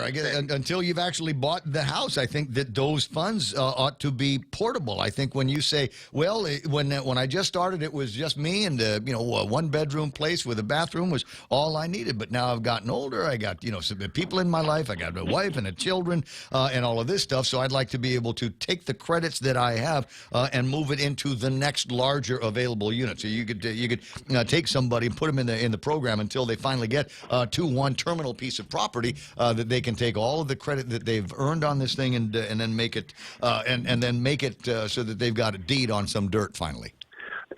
Absolutely. That's the beautiful part of the way Singapore did it. It's mobility. You might be in an entry-level one-bedroom unit, but 5 years from now, because you're higher income, you're married, have a kid, you might want to move into a three-bedroom. Well, you can take that lease rent and move it to the unit you decide to purchase. So as long as you're within the system, and they do all different levels of housing. They don't just do one size. They don't do one grade. They do different levels, recognizing people have different tastes.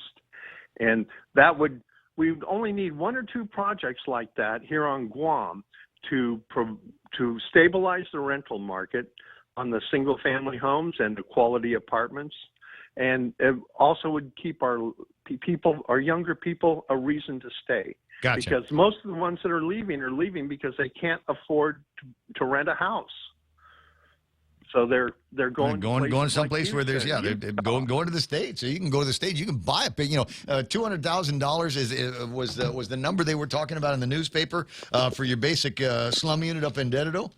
Right? Is that what they're talking? $200,000 will buy you a 4-bedroom piece of house on about a half acre in almost any state that you want to mention. And in some states, you can buy that same 4-bedroom house sitting on a full acre with a stream that runs through it and deer that pop across your backyard all the time. There are a lot of places, that are land rich and can sustain that kind of thing. I think for us, it's the other programs that we've got to be wary about creating. All right. Well, good idea. When you're the real governor, you can work on it, or when you're the real senator.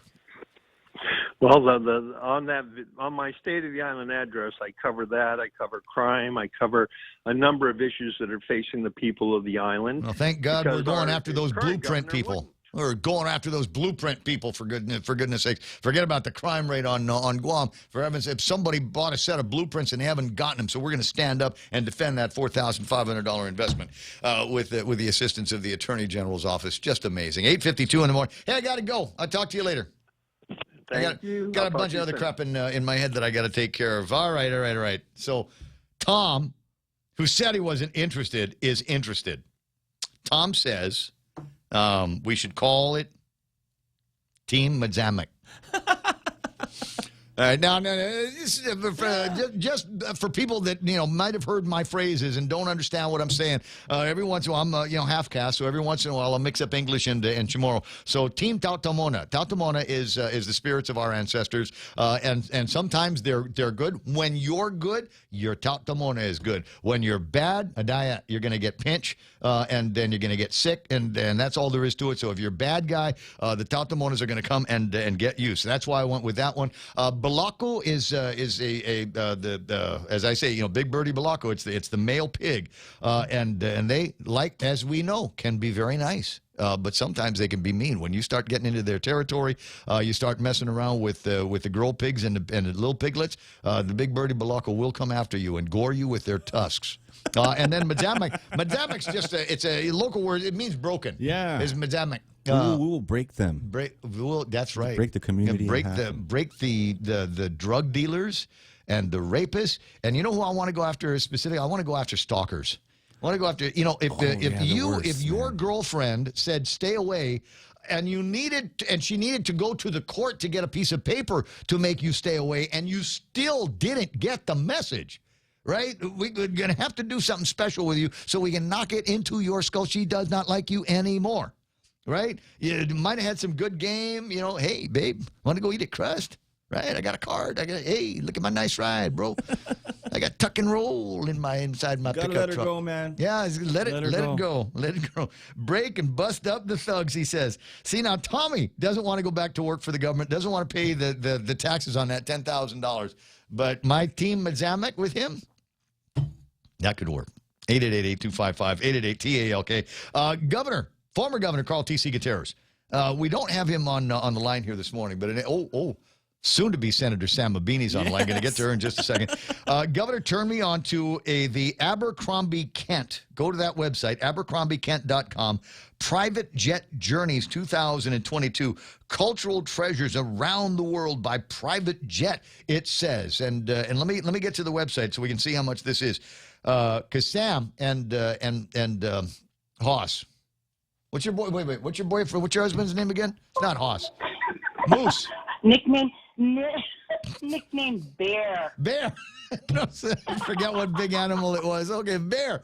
You guys were always trying to get me to go traveling with you and do these liveaboard dive trips. Okay, check this out. The Abercrombie Kent Private Jet Tour is 23 days long. It is only going to be available to 48 individuals at $136,000 a head.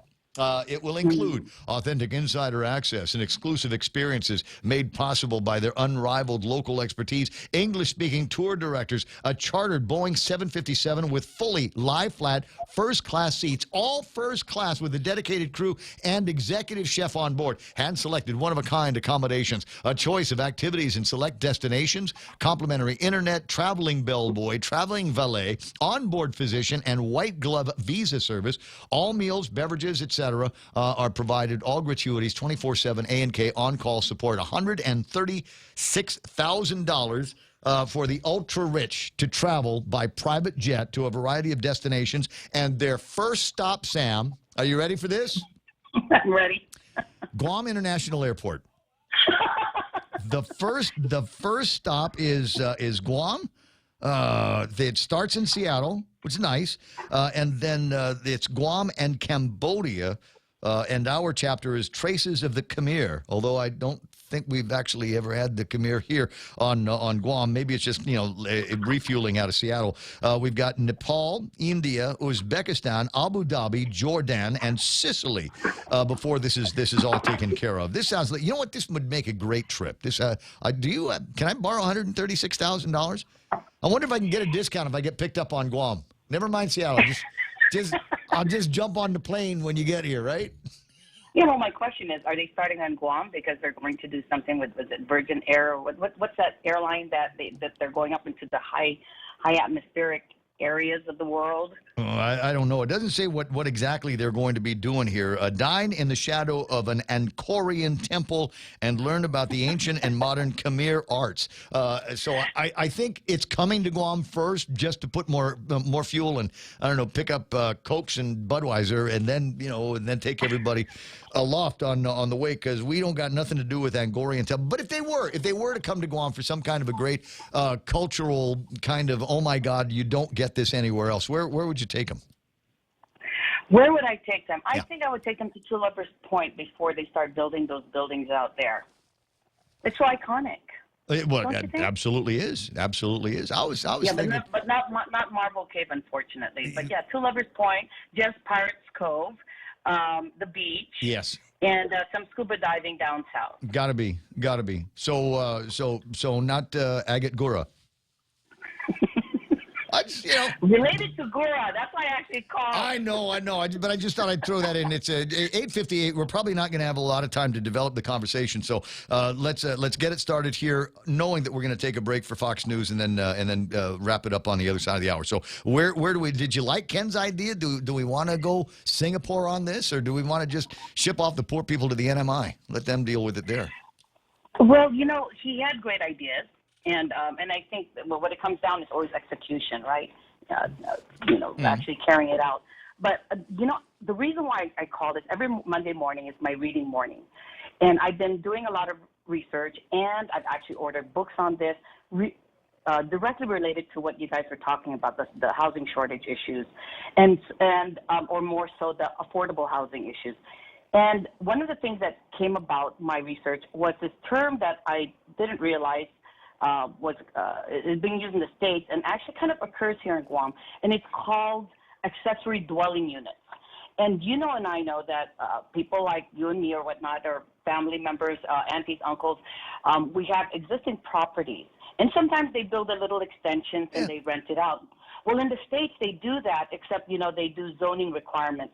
And they provide these incentives for existing homeowners to utilize their existing properties to build these small-sized homes for single individuals, for teachers, for retirees, whatnot. And I thought that was a brilliant idea. So there's various cities and states that have actually worked with their legislators. Okay, 10 seconds to go. Yes. I'm interested in the conversation. I want to know more. I know that you've got websites, so while Fox News is playing, hit me up with a couple of websites that I can actually put up on the screen so that people can see what these accommodations look like in real life. So I'm going to put you on hold, and then Real Joe's going to press the button on Fox News starting right now. News. Some U.S. politicians have visited Poland to try to get a better understanding of what types of aid Ukraine needs. House Minority Leader Kevin McCarthy paid a visit to Poland, and during a sit-down, I asked Leader McCarthy if Russia is committing genocide in Ukraine. He told me yes, and that the damage that Russia has done in places like Bucha is not something anyone can ever forget. Meanwhile, House Foreign Relations Ranking Member Michael McCaul spoke with me exclusively about his discussions with Polish leaders here. He told me the narrative, he believes, has changed amongst world leaders who now believe Ukraine can absolutely win this war if Ukraine is able to get the weapons that it needs. Fox's Aisha Hasni. And President Biden is not planning to change his schedule, despite an uptick in COVID cases in D.C. and in his administration. Several lawmakers and officials announced positive tests last week,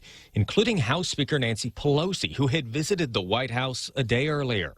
Like anyone else, the president may at some point test positive for COVID. But White House Press Secretary Jen Psaki says President Biden is fully vaccinated and received a second booster shot. White House doctors have not recommended changes to his schedule. The president is scheduled to visit North Carolina later this week. Fox's Jared Halpern. Meanwhile, police in Iowa are continuing to investigate an early Sunday morning nightclub shooting that left 2 people dead and several others hurt. Cedar Rapids Police Chief Wayne German didn't go into what led to the shooting, but based on the investigation, they have concluded that there was more than one shooter. Chief German added the shooting at the Taboo nightclub appeared to be targeted and was limited to the building. Chief German says the shooters likely escaped as people hurried to exit, but he believes at this time the general public is not in any danger. Fox's Gernal Scott. America is listening to Fox News.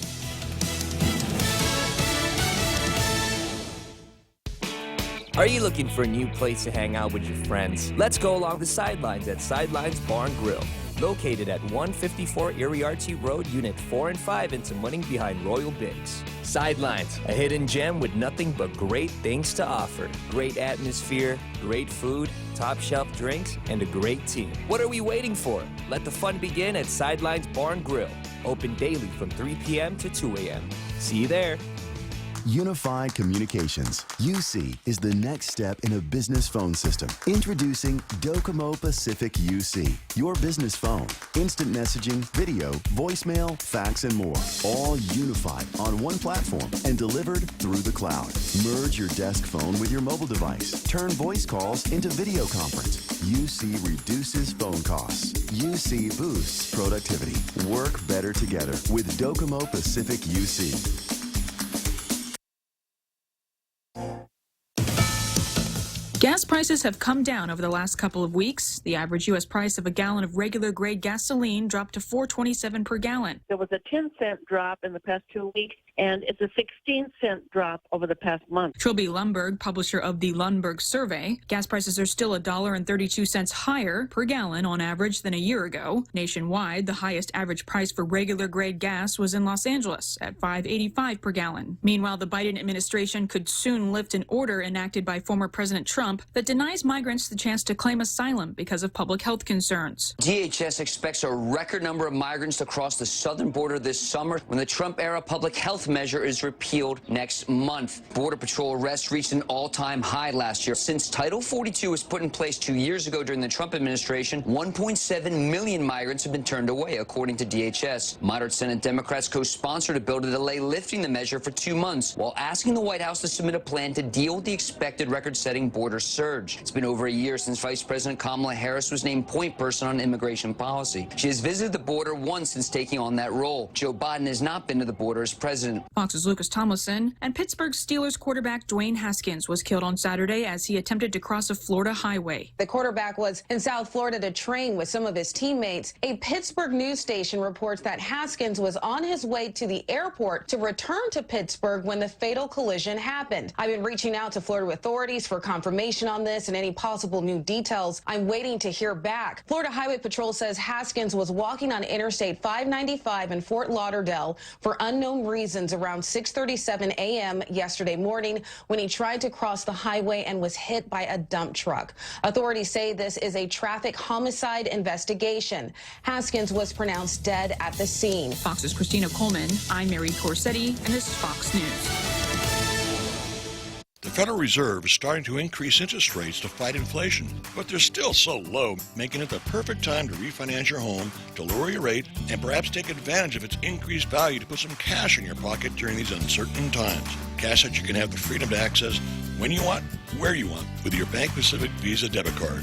Lower your rate, put cash in your pocket. Access your cash when you want, where you want, with your Visa debit card. Where let's put branches, we place roots, and we're rooting for you. Equal housing lender, credit conditions apply. Knowledge is power. In just 60 seconds, the Evil 360 provides you a unique experience and a detailed report of your body composition for you to take action to improve your health. The Evil 360, turning information into inspiration to live a balanced lifestyle.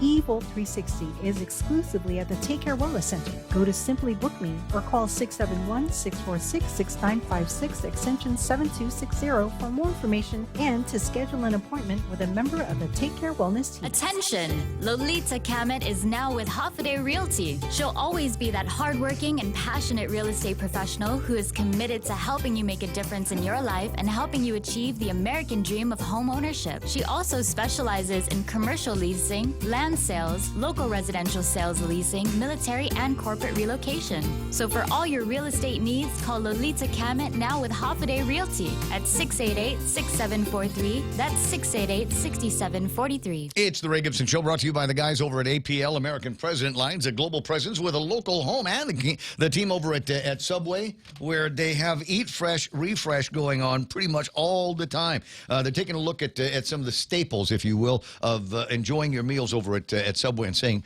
how do we make this better? I mean, they have breakout groups, they have sessions, international fly-ins in the company from all the Subway guys, and they said, you know what we need more of? Cheese. We need more cheese on this. So they've endeavored to put together these awesome melts: a ham and cheese melt, tuna melt, steak and cheese melt. Maybe they'll come up with so steak and cheese. More cheese. Right on that one here. So you get your favorite breads, your favorite meats, and then they say, okay, triple up on the cheese, stick it into that cool microwave / toaster deal that they've got over at Subway, and then bam, here it comes, delicious, gooey perfection. And where do we buy those machines? What aisle over at Macy's is that machine on? It's only at Subway, right? That's the only. Can I make a sandwich at my house and bring it to you guys and just use? No, you got to use the sandwiches there. It's a fresh melt. Find it at Subway today. Getting you back to the talk faster. It's the Ray Gibson Show. Ding, ding, ding, ding. All right, 7 after. Where's this small talk portion of the program? For those of you that have not been listening to me on the radio for the last 42 years, you might be wondering, well, what do you guys do in that last hour of the program? Because, in the States, all the morning shows, they're only 3 hours long. So why don't you guys go 4 hours? And number one, so I've got another hour of advertising that I can sell. A. B. Oh, yeah, that's how we make our money here. And this radio station is advertising. I'd love to do membership. And I've been pondering the idea. One of these days, you never know. But I've been pondering the idea of maybe I ought to do like a whole separate podcast. I'd have James Howard produce it. And then, we do this whole other hour. And I wouldn't cuss as much. Yeah. Some guys would, they think, okay. Drop an F-bomb here for effect. I would only use it for effect. I would only use it like as a mic drop, right? But having said that, and then just do, not that I don't want to say an uncensored version of this program, because basically there is no censorship. I'm the guy. I'm the managing partner. All the policies are our own. If there's a particular topic that I'm not talking about, it's because it doesn't interest me. And it's not something that has reached a level of care or concern. And there's a whole bunch of them. And then the other thing is there's a whole bunch of topics for which I just roll my eyes and go, really? Oh, really? Are we going to do that? Do we have to go there? So it's like that. It's usually an overt act of omission. I just don't care enough about the story to learn a whole lot about it. There's the big conversation is going to take place, and I think it's they're looking at it. They may be looking at it as an election year issue, and certainly that's among the defenses that is being propped up by the quote pro-choice people that we've got here on Guam. They're looking at a piece of legislation, the heartbeat legislation, that if it hasn't been introduced, will be introduced over at the legislature. And then there's going to be noisy public hearings and a noisy lead up to the public hearings. And maybe it will be one of those things where they try to pit the pro-lifers in the community to vote against the pro-choicers in the community. And it is no secret where Lulian Guerrero is on this. And if you'd like to know who else is in that cabal, you need only look at the letters to the editor. I think it is in either today's PDN or today's Post. Has a whole bunch of names of a whole bunch of women in there. Oh, yeah. That refer to abortion as health care. All right. Now, could I jump into that argument? I'm a guy. Yeah, you're a guy. Rick. I'm a guy, and they say men need to stay out of there. This is a woman's health issue. It's a woman's choice issue. But I'm not into murder, and I'll just kind of leave it there. Not a thing. I'll just leave that there, and now you know which side of the equation that I happen to be on. And it's not something that I've ever recommended. And yeah, there are women in the family that might take a side one way or the other, especially going, okay, no on abortion, but maybe yes in the case of rape or incest. I'd like to see the numbers of how many people have had to deliver a baby, take a baby all the way to delivery based on rape. I'd like to see what that is. Does that happen all that often, or is this another one where they come back and say, well, if it only affects one person, then I think it's good enough. That we have this mechanism, this protection in there. Again, not a conversation that I'm ready, willing, and able to dive into, because I don't know that it really applies to me all that much. It certainly is an interesting moral what-if question, but I'd rather deal with some of the other topics that are right in front of us and here on the ground, like crime. And I'm sorry I had such a good time with this last hour. I might reprise it because I don't know what the hell happened to Sam. Sam was on the line. She was going to talk to me about these what is it, incremental housing? I think she's going to call back. All right, so the way it would work is, as an example, I have a house. I have a place out in MTM, and it's nice because I got a mom and pop over there, got a hardware store up the street, I got a grocery store up the street. It is within about 5 or 6 minutes of all of my favorite restaurants in the downtown Hagåtña area. And if I'm going north, then I get on Route 8. If I'm going south, then I hit Roy T. Damien and honk my horn at all the slow drivers. It's not 1967 anymore, guys. So I would take the little bit of property that I've got at my place, and I would build an attachment. And I'd go, okay, I will live here, and you will live in your little house, your little place. And maybe it's got a bedroom and a bathroom and something like a little kitchen area for which you can pay me rent. Tiny homes. A little tiny home. Yeah. Yeah, like those that. are popular now. I just get a container. You can live in a container. I lived in one for 100 hours. Yeah. Yeah. And then so I would have this additional attachment to it. Now, there might be some features and benefits. Obviously, I don't know that I've got enough space in my property to build up a whole another single-family dwelling. But if you're talking about a teacher, a senior citizen, maybe a Ukrainian refugee, about somewhere between 18 and yes, right. 35. Irons and cleans. Yeah. Hi, Sam. Welcome back. Hi, thank you for having me back. Okay, can I tell you a crazy coincidence before you get started? You said today's your reading day, right? And I've been trying to read more. So you know what I was reading on my reading day on Saturday? What? The autobiography of Apollinario Mabini. Wow. And what did you learn, Ray? I learned, it's still, okay, so there's this long story arc of Mabini's life, although his life was not necessarily all that long. But there's a story arc that begins with a couple of revolutions that took place in the Philippines, up to and including when they were trying to kick out the Spaniards and realized that it wasn't necessarily all that the Spaniards were bad. It was all of the religious people that were living there, the friars that had taken over all of the good land from everybody. They said, I'll teach you how to read the Bible, and you give me plenty of land for the church and the farms and the conventos and all of those things. And pretty soon, all of a sudden, all of the great land, hundreds and thousands of acres were owned by the church of one kind or another in the Philippines. Right. Sounds very familiar. I was just in San Antonio, and I visited all the oh gosh, what is the term for it when you go? Anyways, those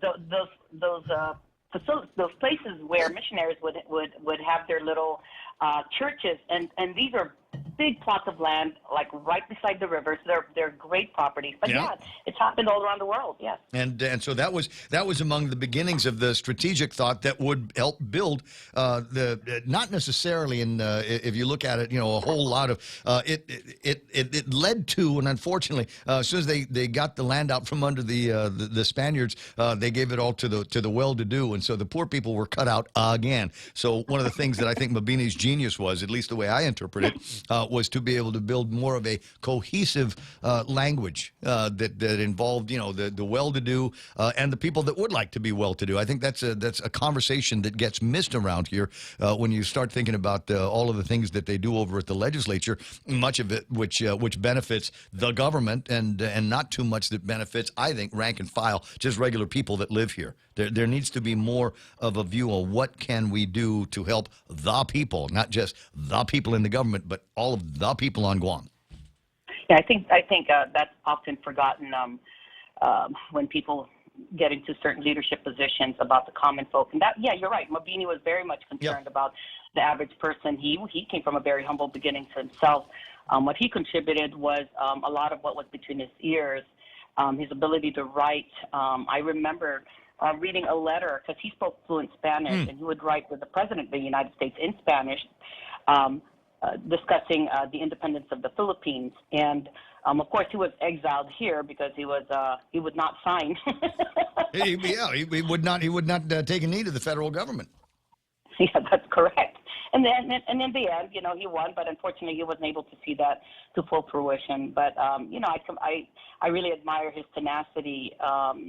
He was just a very simple man, but very powerful in his voice and his thoughts and thinking. That's why his name is pretty prominent. Well, unfortunately, it was attached to that street in the Philippines. But it could have been worse. I mean, he could have suffered the same fate as Rizal. One day, an interesting conversation, and it's crazy the kind of really, really important history of the region that is a 3.5-hour plane ride away. A lot of people think about the Philippines. I'm going to go shopping. I'm going to go play around over on Mabini and Rojas, or you can go sightseeing and learn a thing or two about the political nature of living in a place that used to be a territory that isn't anymore, and the price that people paid, including getting shot by a shooting guy. What do they call it? Firing squad. Execution. Yes, execution. For your thoughts. So take 10 minutes, but just do a Wikipedia on the life of Rizal and find out why he's on the money in the Philippines. Anyway, 9:17. Sorry to break you away from the conversation. So I've got this piece of property. I got a house. I can build an attachment to that, and it would be co-located, but not necessarily, sharing like my bathroom or the kitchen. It's not like roommate situation, right? Right, that's correct. And and I know that has happened or is happening, has been happening in Guam. Sometimes it's quiet, and they always joke, oh, there's this so-and-so compound, family members, extended family members living in a property. Well, it's the same concept, except like at least in the continental U.S. and in other regions, in Europe. They're recognizing that there are established families with good-sized properties, and sometimes they're not very big-sized properties, but in order to accommodate this need to provide affordable housing to individuals or small families or single families, retirees, whatnot, is in order to accommodate that, existing homeowners can and should have an option to be able to do that. And so, of course, here in Guam, as well as in the States, there are zoning requirements, and of course there's utilities and all that. So there's this big movement to instead of going out and say, well, let's go and develop such and such property, let's look at existing properties and see how this neighborhood can accommodate these, what they call accessory dwelling units. So students, college students, a single artist, a grandma, somebody who's just straight out of college and they can't afford a full apartment, but would maybe like a smaller studio. So that's a concept. So there are various states that I was reading about, and one of them is in Washington, in Austin, Texas, Denver, Colorado, Oakland, or DC. They're now doing this. So here's an example in Oakland, in California. So a single mother earning low, below minimum wage, so she can actually rent a section of let's say a garage, an extension garage, which a person can build above. Now here in Guam, again, it's different how people build homes. But the point is, we have residents in Guam who we should support to provide that. It provides them extra income, but it also allows safer dwellings for people who cannot afford what's out in the market right now. So what's step number one to get it done here? Is, as you said, there might be some zoning that we've got to work through. Would we need to have an additional meter put on the house for water, for power? I mean, any number of questions. Yes. Now, and you talk about building up. Now, I'm a fan of looking at alternatives. Every single Guam piece of property that we have, at least that I'm aware of, you've either got substandard construction, concrete walls, tin roof, or we've got concrete construction everywhere because that's the only way that the bank was going to give us money or that the insurance company is going to cover it. I believe that there are significant state-of-the-art technology that you know this because you know construction guys. There's all kinds of other materials, alternative materials that we can use that are just as strong, just as typhoon resistant as concrete, but aren't being used for a whole lot by way of current construction standards on Guam. Is it possible that we could build in not a requirement, because I'm not crazy about requirements, but the suggestion that as we build these auxiliary homes or accessory properties, that we take a look at what might be more sustainable, less expensive than standard concrete and rebar construction. No, you're right, Ray. And I believe what the issue is, when that's a separate issue, is how do we provide incentives for those? Bear and I have talked about this many times. In Arizona, as well as Southeast Asian countries here, they're using this foam technology and for vertical construction. We were just observing this one hotel that they just built in Phoenix, Arizona, using that technology. Inexpensive, but again, it's a matter of getting our, let's say, our construction industry or our local community to adopt and embrace that. People are now embracing the idea of living or working out of container homes. Nobody would have imagined that 20 years ago. So, oh my God, that's where they have the garment workers living in the Philippines. Yeah. I mean, in Saipan. Right. So a lot of them are progressive. A lot of other places have been progressive in thinking outside the box, and that's what I'm talking about. So the example that you mentioned, yes, you're right. So we have a lot of flat roofs. Maybe we should look at incentives for construction companies to bring in this new technology, maybe eliminating some permit fees when a family wants to do that, because at the end of the day, we're expanding housing opportunities for those who are somewhere in the middle or below. And then second, we also provide that income generation ability for families. So there's different ways to do it. Permits, maybe having these pre-approved designs available out there, maybe thinking about how to deal with parking. Anyways, we need to think about this option, and because it's right here in front of us. You drive down your neighborhood, I bet you can find a bunch of homes that could do exactly this: adopt ADUs. Well, let me toss this out just because it's in my head, because I interviewed some people, not an interview, but I had a conversation with some folks from Mega World in the Philippines, where they have this condotel concept, and I'm wondering, in the face of what is going to be a fact that we're not going to see tourism jump back into the same numbers as we had prior to COVID, is it possible that there might be some properties that are currently hotels that might, even for a short term, turn themselves into something like a condotel? You take a look at the old Verona. Now, argument could be made that it might not be worth physically the effort to put into it, but could that be turned into some kind of living arrangement for certain people, just by plumbing in a little bit more of a kitchen into some of these units? Maybe take 2 hotel rooms, knock down a wall, make it one condo facility. I mean, is something like that within arm's reach for us? I think it is. But again, it's that creative thinking and taking down the barriers, opening things up so we can have business moving, and try it out. And providing incentives. Yeah, who I think we need to have somebody that's either a senator or wants to be a senator introduce legislation that could chip away at whatever red tape exists. Rumor has it that Sam Bini is running for senator. You haven't picked up your packet yet. I've heard that rumor too. Yeah. Yeah, I think she's definitely on the fence and ready to leap off on the other side. But it's still something to be discussed with family and friends. Oh, I approve. Hey, but Ray, I have another topic that I wanted to share with you. I thought you might appreciate this. Okay, go ahead. So last week. And by the way, I'm calling because these things just are popping up for a reason, and I believe that this one in particular is. Last week on April 7th, PDN had this article about quarry regulations.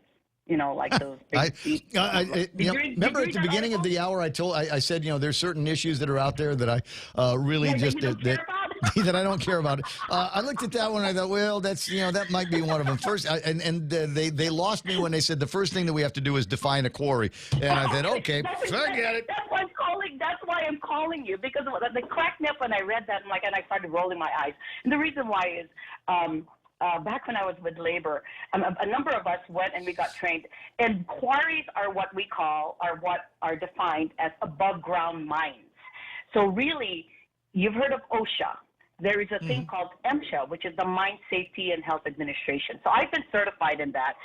Bear is also certified in that. And so the definition of that is basically it's an above ground mine, and there's regulators. The regulating authority is MSHA. And so anyways, I did write an email to the engineer Bearden and also the reporter, and I also CC'd Senator Terlahi that just give Bear a call. He'll talk to you guys about it.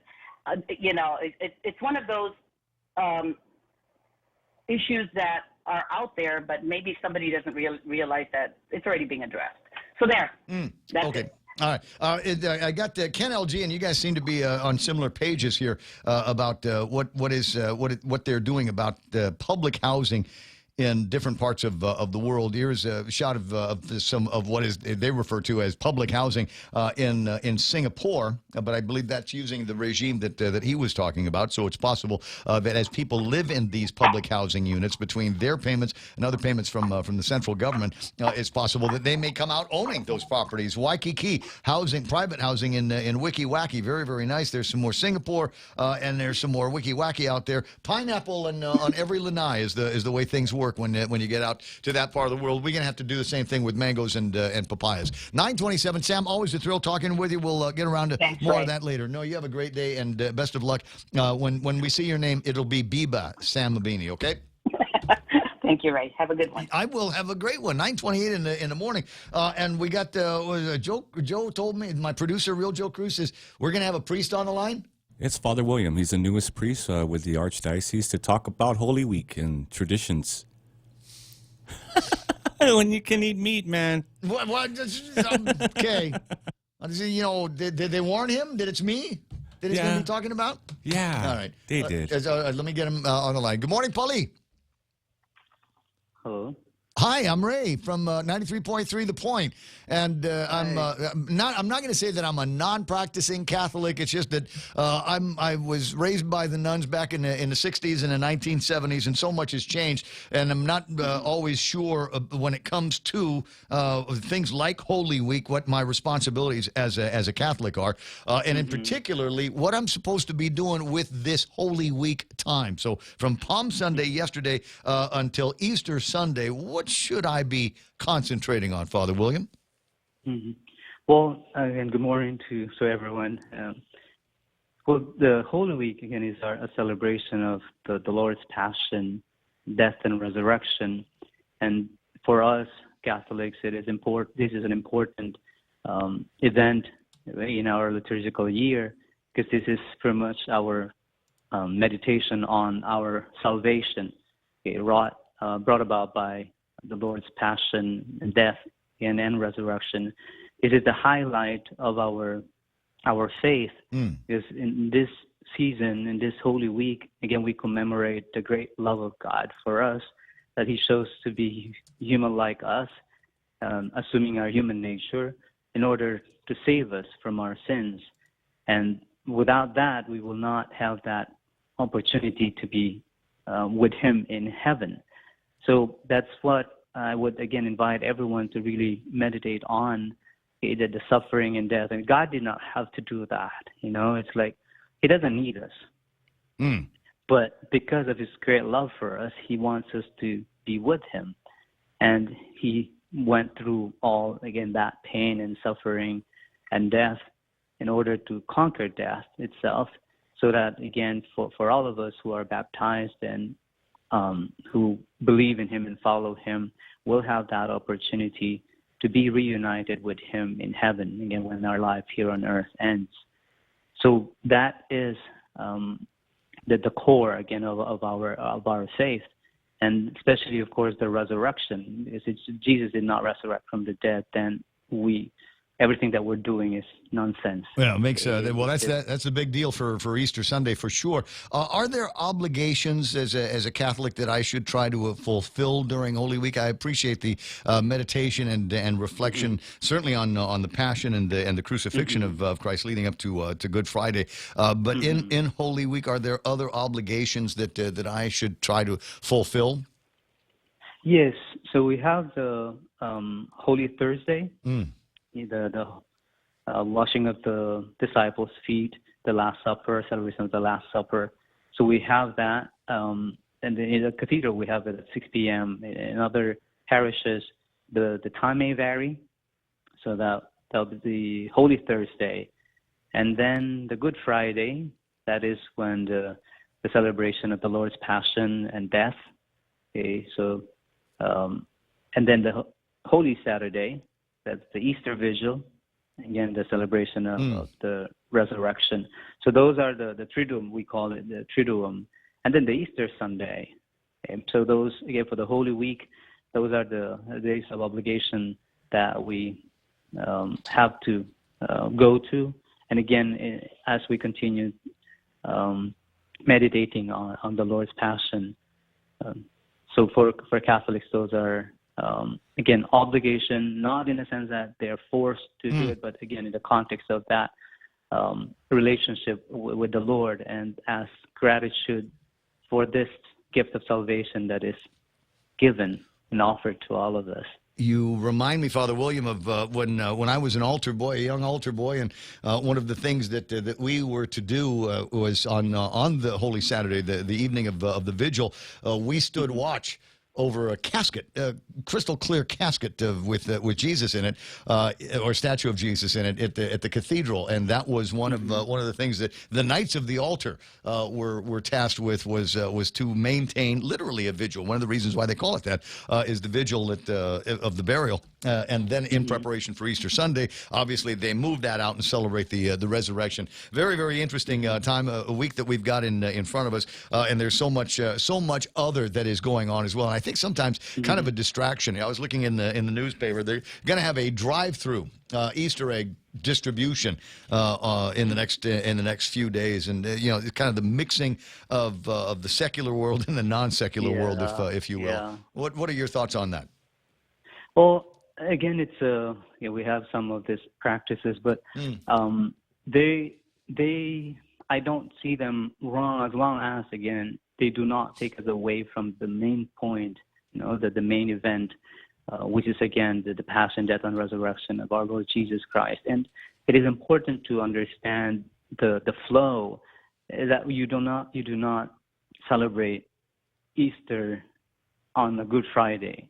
So again, that order of events, it's just again, as humans, we also need that to be in that mode at the moment of what it is that we're doing.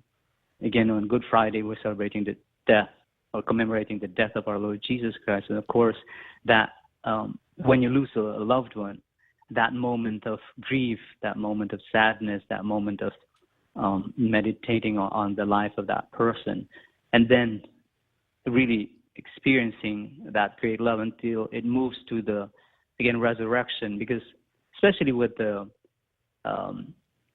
it's like, again, I'll be liken it in terms of when you go through this pain and suffering, and then you reach that resurrection, that triumph. That triumph is more celebrated when you know what the suffering was, that when you went through that or when you meditated on that.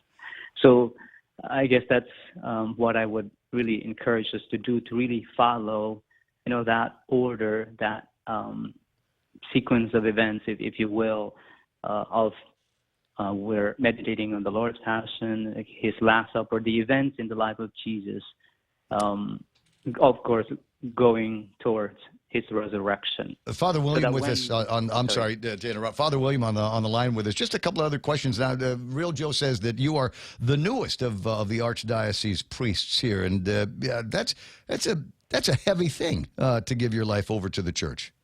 What were some of the factors that led to that? Well, one thing is that I've realized again how much God has given to me, and like it's just what can I do, to return the goodness that God has done for me, and I want to give my life to Him. It's just the greatest thing ever. Again, it's just and how can I serve Him? So I thought the priesthood is the best for me, that pathway to really offer my life to Him and serve Him in my capacity. Had you always been on that path? I mean, did you start off as an altar boy, 9 or 10 years old, and the first day that they said, yeah, okay, you can be an altar server, you jumped at the chance? Was that you, Father William? Well, I was an altar server when I was in high school. And then, that's when I thought about being a priest. But then things happened, and then along the way, I pursued it after high school, actually. The priesthood, I entered seminary, so I was there for 5 years. And then I had 19 years of break. And I came to Guam to teach. And after 19 years, I decided to re-enter. And 4 years after, I was ordained in 2020. So you already had the seminary background was already there. So when it came time for you to make a decision, would you just call up the Archbishop and say you got room for one more? Yeah. So pretty much again, it's like just that simple. But it's a long process actually, because it took me 19 years to, say yes again to the vocation, and there were again things that hindered me, one of which is like my feeling of unworthiness. I said, I'm not unworthy, I'm a sinful man, like how... Which makes you, based on, I forget which part of the Bible it is, but that actually makes you more worthy of anybody else when you recognize your unworthiness. Jose Martinez asking me to ask you, who brought Father William to Guam? Well, I was... my friend came to Guam in 2004 to teach at the academy, and then they needed another teacher. So she told me, so I applied, and they accepted me. So I was here in 2005 to teach at the Academy of Our Lady of Guam, and I've been teaching there 2005 until 2017 with a 3-year break in between. I don't know that I could handle all that time at Academy either. I talk to my daughter about stuff all the time. It's anyway 9:38. Father William, great to have you on here. And my friend Colin says Ray's got to give up beer in this last week before Easter. And Donna Mila says no. Jesus turned water into wine, so I don't have to give up on beer or anything like that. That was a yes? Thank you very much, Father. I appreciate that. To tell you what, whenever you got some big church stuff to talk about, by all means, give me a ring. Where can people find you if there are folks that they're going, I want to be able to, I want to go to his mass. Where are you celebrating these days? Well, I'm assigned at the cathedral. I'm the parochial vicar here, so we have our masses here for. You're the new guy, and you've already got masses at Cathedral. I thought you had to work your way up to that. Well, I'm not the pastor. I'm like an assistant, so I'm learning. So yeah, that's how it is.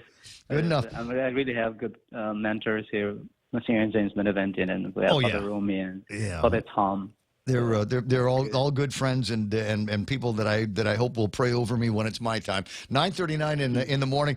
Do you celebrate the Latin Mass from time to time? No, not yet. I don't know it yet, so I still need to learn it. Yeah, I know what you mean. I know what you mean. That's it's kind of not. A lot of people would think, oh, it's just a regular mass in Latin. No, it's not. It is a completely different animal, and all of that stuff. James Howard says, I want to smoke a fat blunt with this guy. Go deep, man, like DEE. And so, question for you: the medicinal marijuana, recreational marijuana, is that something that the folks in the church would be allowed to or could do with appropriate permissions from the Archbishop? I am not sure about that, and I don't know the stance of the Archbishop on that. I'd ask. I'd ask. Okay, so to, here's the thing. You and I got to meet because there's places I want to go in this conversation, but I don't think I know you well enough. So maybe sometime between now and Easter Sunday, you might, probably not likely, but you might find me lingering near the church. So maybe an opportunity for us to meet and shake hands and formally invite you to the studio. I think it'd be fun. Sure. All right. I'll try my best to answer whatever. Well, it's just that I'm kind of what's the word I'm looking for here? I'm not serious. So there might be some different kinds of questions that you'd have to respond to a Catholic of my generation. Father William, I appreciate your time. Thank you again very much for the heads up on all this. The original question was, I've decided that I would my Lenten sacrifice would be not eating meat. When on Good Friday am I allowed to start eating meat again? Is it 3 p.m? Do I got to wait until midnight on Good Friday into Holy Saturday? When would that obligation end? Well, for Good Friday, we're required to abstain and fast. Yes. But again, I think the important thing to remember here is that why do we fast? Fasting should not be done for the sake of fasting or simply because the church said so, but it must be, seen as a preparation, as a means to deny ourselves or to decrease our selfish desires so that we can receive our Lord, to prepare that for that union with the Lord Jesus Christ. That's the purpose of it, because unless we have that purpose, then things will just be, okay, I won't eat meat now, and then, okay, I'm waiting for the time. Okay, 12 o'clock. Okay, now I eat. Yeah. It loses its purpose. It defeats the purpose of doing that. It defeats the purpose. So I think one thing I would like, again, to invite us to really meditate on is that fasting or penance there ought to be done with the intention of a deeper union of will with the Lord, with our Lord Jesus Christ. Then that completely changes everything. Then I don't have to wait, okay, I'll do Friday and then Saturday I'll go back to my old way of life. Yeah. It's fasting from something that is not God. It's fasting from something that prevents us from a deeper union with the Lord. It's And you had me at intention. You had me at intention, and I think in some cases people still look at it like it's the same game that we were taught in Catholic training, if you will, at schools like Cathedral, etc. Fun conversation, Father William. I hope I get a chance to see you in downtown Agana all the time. If I don't see you at church, meet me up at Carabao. I'm usually there on Tuesdays. Okay, thank you so much. Thank you very much. For what you're doing. Bless you as well. Father William on the line with us this morning. It's hot in here. Oh, we're in the confessional, Ray. It's hot in here. 13 Hail Marys and 2 Our Fathers, and you're good, bro. Flames of hell licking at me through the walls of radio. It's 9:43 on the Ray Gibson Show. Tell you what, quick break, and I'll come back with a couple of other thoughts on how the heck I'm going to kill the next 20 minutes. $15 might not get you that far, but Chili's is bucking the trend with $15 meal deals. At Chili's, $15 gives you not one, not two, but 3-course meal deals complete with a drink, a starter, and an entree. Mix and match 3-course meals 15 ways to Sunday with soup, salad, or chips and salsa to start, and ranchero chicken tacos, honey chipotle crispers with rice, bacon ranch quesadillas, or personal fajitas for the main course. Build your own $15 meal deal at Chili's. More life and great value happen here.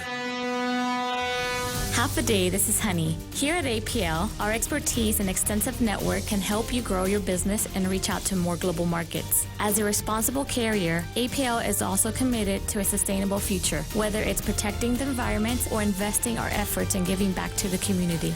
Our dedicated teams in Guam, Saipan, and on U.S. mainland are here to support you. Call 588-4651 or visit apl.com. JV International Safety Equipment has it all for you. Fall protection, rain gear, traffic signs, speed bumps, custom signs and banners, PPEs, fire extinguishers, plus more. Check them out on Facebook at JV International Safety Equipment Company or visit their website, www.jvisec.com. JV International Safety Equipment, Guam's leader in occupational and environmental safety equipment. Call 688-9524. JV International Safety Equipment located in Harmon Industrial Park. 9:45 in the morning, 888-825-88-TALK. Talking a little bit earlier, conversation about the heartbeat bill, pro-life, or anti-abortion. It kind of, I'm beginning to hear a lot of different phrases floating around. WhatsApps that I got earlier talking about pro-choice and what that choice inevitably means. Got a note here. We were talking also about one of the other topics of conversation having to do with this bill is there are no provisions for children that might be born of rape and incest. And I was wondering about how frequently that happens. Got a note from somebody on the WhatsApp. Had to share it with you. Our friends are fostering a teenager, and another family is fostering her child conceived in rape. Please give them up for adoption. Give them a chance. And there are numerous stories that you'll find all over the internet, your Twitters and things like that when the conversation comes back up. And trust me, it is going to come back up. It has already started. Just the hint that there was a bill that was going to be introduced got Jane Flores writing on the angry letter machine. There's a letter to the editor in today's Guam Daily Post from a number of women in this community that are making it very, very clear what their definition of health care is. This is interesting, and I'm not sure how it's going to impact other communications that I have with somebody. But I got it says act now, Guam people for reproductive health, and then there's a sign on it that says protect safe legal abortion.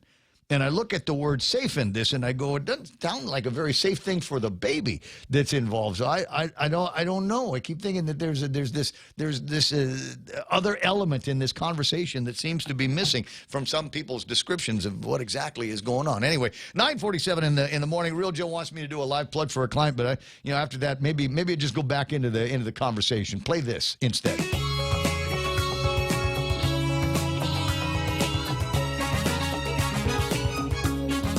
Studio time, 9:47. It's the Ray Gibson Show. Every once in a while, I got to break into that FM DJ mode. No, that's the way we used to talk on the radio back in the... That's right. Welcome to the radio. Yeah. Put your hands on the radio and you will feel the radio. It's all right. Table of contents time. There's a bunch of stuff in here that I haven't necessarily had a chance to go over. So Holy Week now, and we've gotten it from Pali. Now you know what it is that you were supposed to be doing as good Catholics. And if you don't know, what you got to do is check out like Jose and Dona Mila.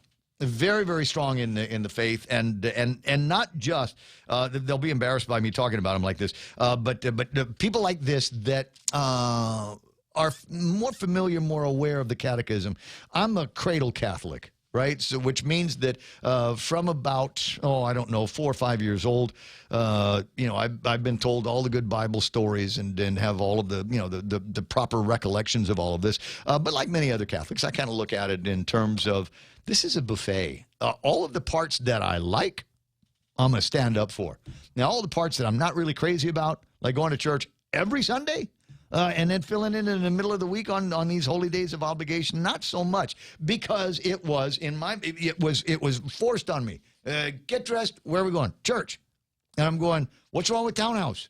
We got to go to Gibson's. Let's go. How about... You're just that kind of guy. How about bowling? Can we go to Royal Lanes instead? If they told you to stay away from Mass, I bet you would have showed up. Every time. Every single time. You stay away from that church, Ray Gibson.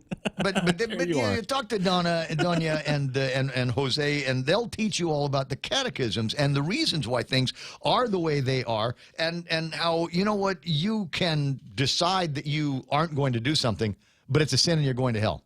In the very least, you're going to spend a lot of time in purgatory. So better mind your manners. There's a whole green book of catechism that these guys know about, and we'll help you with. Other people that now I'm going to give you the names of people that you should probably avoid if you want to get closer to God in the church.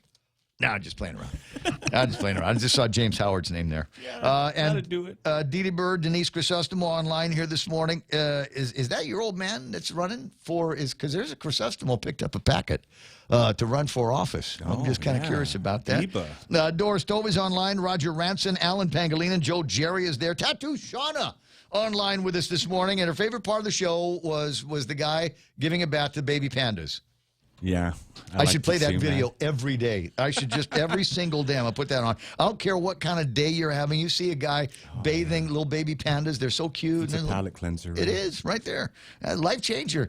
Damon, to know that there is that kind of goodness in the world, that there are those kinds of, I don't know, a better way to say this. I mean, there's a better indication of a master plan of that God wants us to be happy.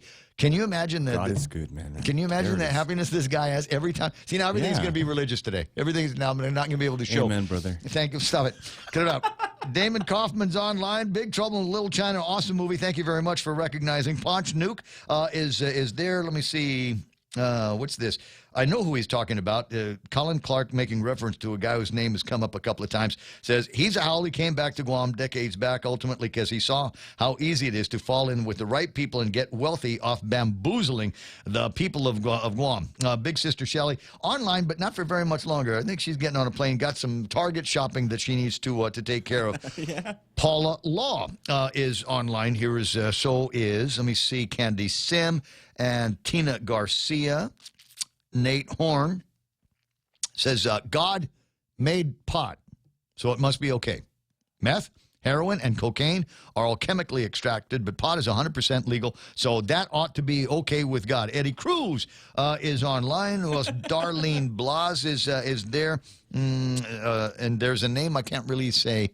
Might be a Nigerian prince. Might be somebody from one of the out islands. Sakipe Nyawan is watching the thing. So there you go. Big Sister Shelley with the point that she's making about abortion online as well. Gear up for the fight. COVID must be over because we're doing abortion right now. It's at 9:51 and change. Other items in the table of contents. Some have gotten to, some we haven't gotten to.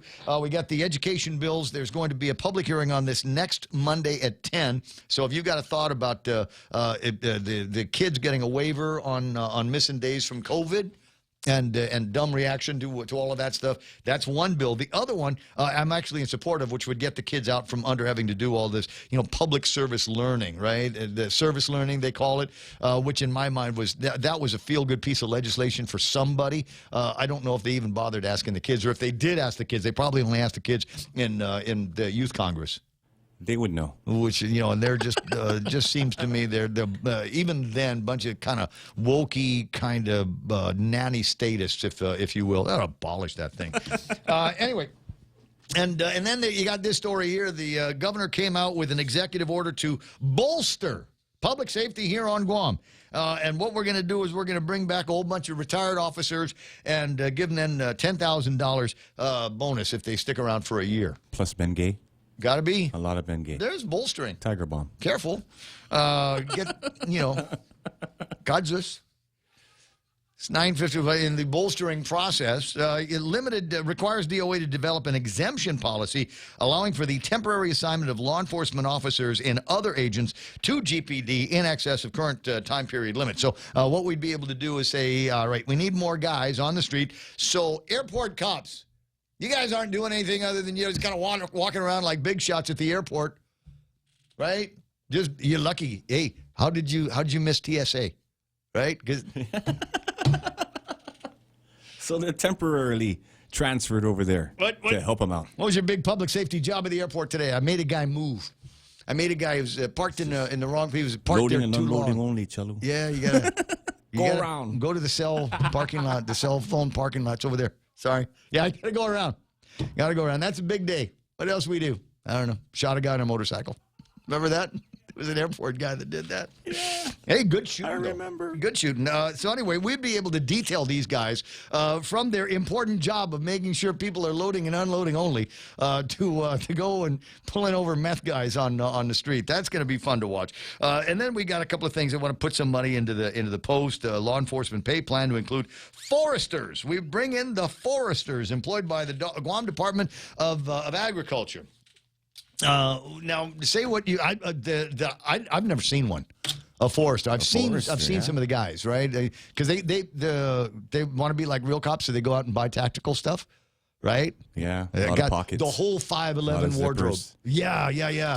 They get the whole 5.11 wardrobe from Bargain Tactical. They get the whole thing, get little patches, say Department of Agriculture on them. But near as I can tell, what's their big job is busting guys that that are fishing at the PD bomb holes. Hey, you're not supposed to do that. Yeah. All right. So I think who else did they get? Johnny Atulai. They get him every once in a while. Or no, that's port police. I think it's the port cops that do that. And they collared somebody for hanging out and doing meth or something like that on the property. At any rate, so that's the idea. Is we've got all of these people that go through the Balea process, and then we're all going to stick them. I guess there's different. I don't know, because like. You went through the training, you got the uniform, you did all this law enforcement stuff, but is it better in some places? Are there some guys, I'm serious, are there some guys that are going to say, yeah, I see what you're doing here, but yeah, I don't want to do that. I like being a port cop. I like being an airport cop, or I like being a forester. And I got into this because I didn't want to do real cop stuff, right? Because there's a good possibility, and I'll point it out to you. 955, 956. I did not print out the magistrate reports that came out over the weekend, but there are two of them. Dalawa. There are two instances where we've got guys that are getting busted for family violence or terrorizing or something stupid like that, and the cops show up, and these a-holes. I had to stop. I had to get into it with the cops. There's actually a couple of magistrate reports here where these guys were just so jacked up on something, I don't know, that they decided that they were going to fight cops. Do you know how many Jamesons I'd need to drink in order to put myself in a position where I wanted to square off on a policeman? 4, Ray. At least 4. At least 4. I'd throw it back with a couple of Patron shots, and I'm going, what? Is that the guy that pulled me over? Well, not so bad when you're not in your squad car, right? That's a fast ticket to the hospital, don't you think? But these guys, I don't know what they were on, but they at least 2 cases where they went after a police officer. So I'm going, there might be some guys that I want to wear a uniform, want to be able to strap on a gun and a badge, but I don't want to necessarily be that kind of lawman where there's a very good chance that you might get into rolling fisticuffs with a guy in the parking lot at the Hemlani Apartments, right? Who needs that? Who needs that? What do you want to do? Slingshots, AR-15s, who knows, man? I want to be able to move move guys off of the beach. That's what I want to be able to do, or tell people they're parked in the wrong place at the airport. 9:57 and change. So we'll see what happens with that one. But again, I have in my head the entire Hollywood fantasy all built up already. I'm taking it because they've made about 4 or 5 movies that are based on this, where somebody comes in and says we got a problem with crime, and we can't wait for the courts, we can't wait for the attorney general, we can't wait for the prosecutor. We got to do something about this right now. Ray Gibson, you are now in charge of an elite force. We will deny its existence if it's asked. So when you go out and you bust guys, no ID, no identification, no tattoos, no watches, nothing that you can leave behind that will show that you were ever there. And what we want you to do is go and find all the criminals on Guam and eliminate them. Eliminate the threat in any way that or form that you feel is going to be beneficial to the people of Guam. So this is what I need. And I like Tom Tomasiak gave me a name. It's Team Mazamek. We're going to go out there. We're going to break it up. We're going to Mazamek the crime ring that we've got here. I will be at the head of it, and I'm going to gun up. I'm going to go and get all the stuff at Bargain Tactical too. Mike's appreciating all the free plugs I'm giving him today, I'm sure. So we're gonna go and we're gonna do that. So here's what I need. I need a wire guy, right? I need like an internet kuya, somebody that can do phone taps, follow them around on social media, like that kind of thing. Yeah. Tune into their their whatever it's like super crime guy radios. And find out where they are, conduct surveillance. Change the red lights green when you're passing through. Right. You need that guy. Yes, exactly. So I need a wire guy. I need a cleaner. You know what a cleaner is, right? That's what makes things disappear. Exactly. Exactly. Like people. Leave no trace behind. Remember the first couple episodes of Breaking Bad? I need somebody that knows how to do that. And then I need a couple of other things. I need one guy that's just big. And not very smart, but I mean, he's just, is big, right? That's the wrecking crew. James Howard. And one other guy, could be a girl. In fact, should be a girl, right? We need somebody that's a female martial arts expert. That's what we need. Yeah. Looks good in leather. Tights. Thank you. You know where the show is going. You know where my head is at. And Governor, call on me. I'll build the team, and we can have this licked before the primary election. It's 10 o'clock in the morning. The radio station's KUSG. I got you. Thanks so much for being a part of it, one way or the other. Real Joe's in there. Montesilva's coming back tomorrow. So is Jerry Roberts with the Extra Point. There we did it. Managed to kill a 4-hour show just in time for Fox News Live. Russia continues its brutal attacks. I'm Mary Corsetti, Fox News. As Poland shows its support for Ukraine by raising financial aid for refugees. About $10 billion were raised for Ukrainians fleeing the war. It happened at a big event here in Warsaw. All of that money is going to help to cover the costs of food, housing, medical care for the more than 4 million refugees living in those EU member states, and also humanitarian care for the 6.5 million internally displaced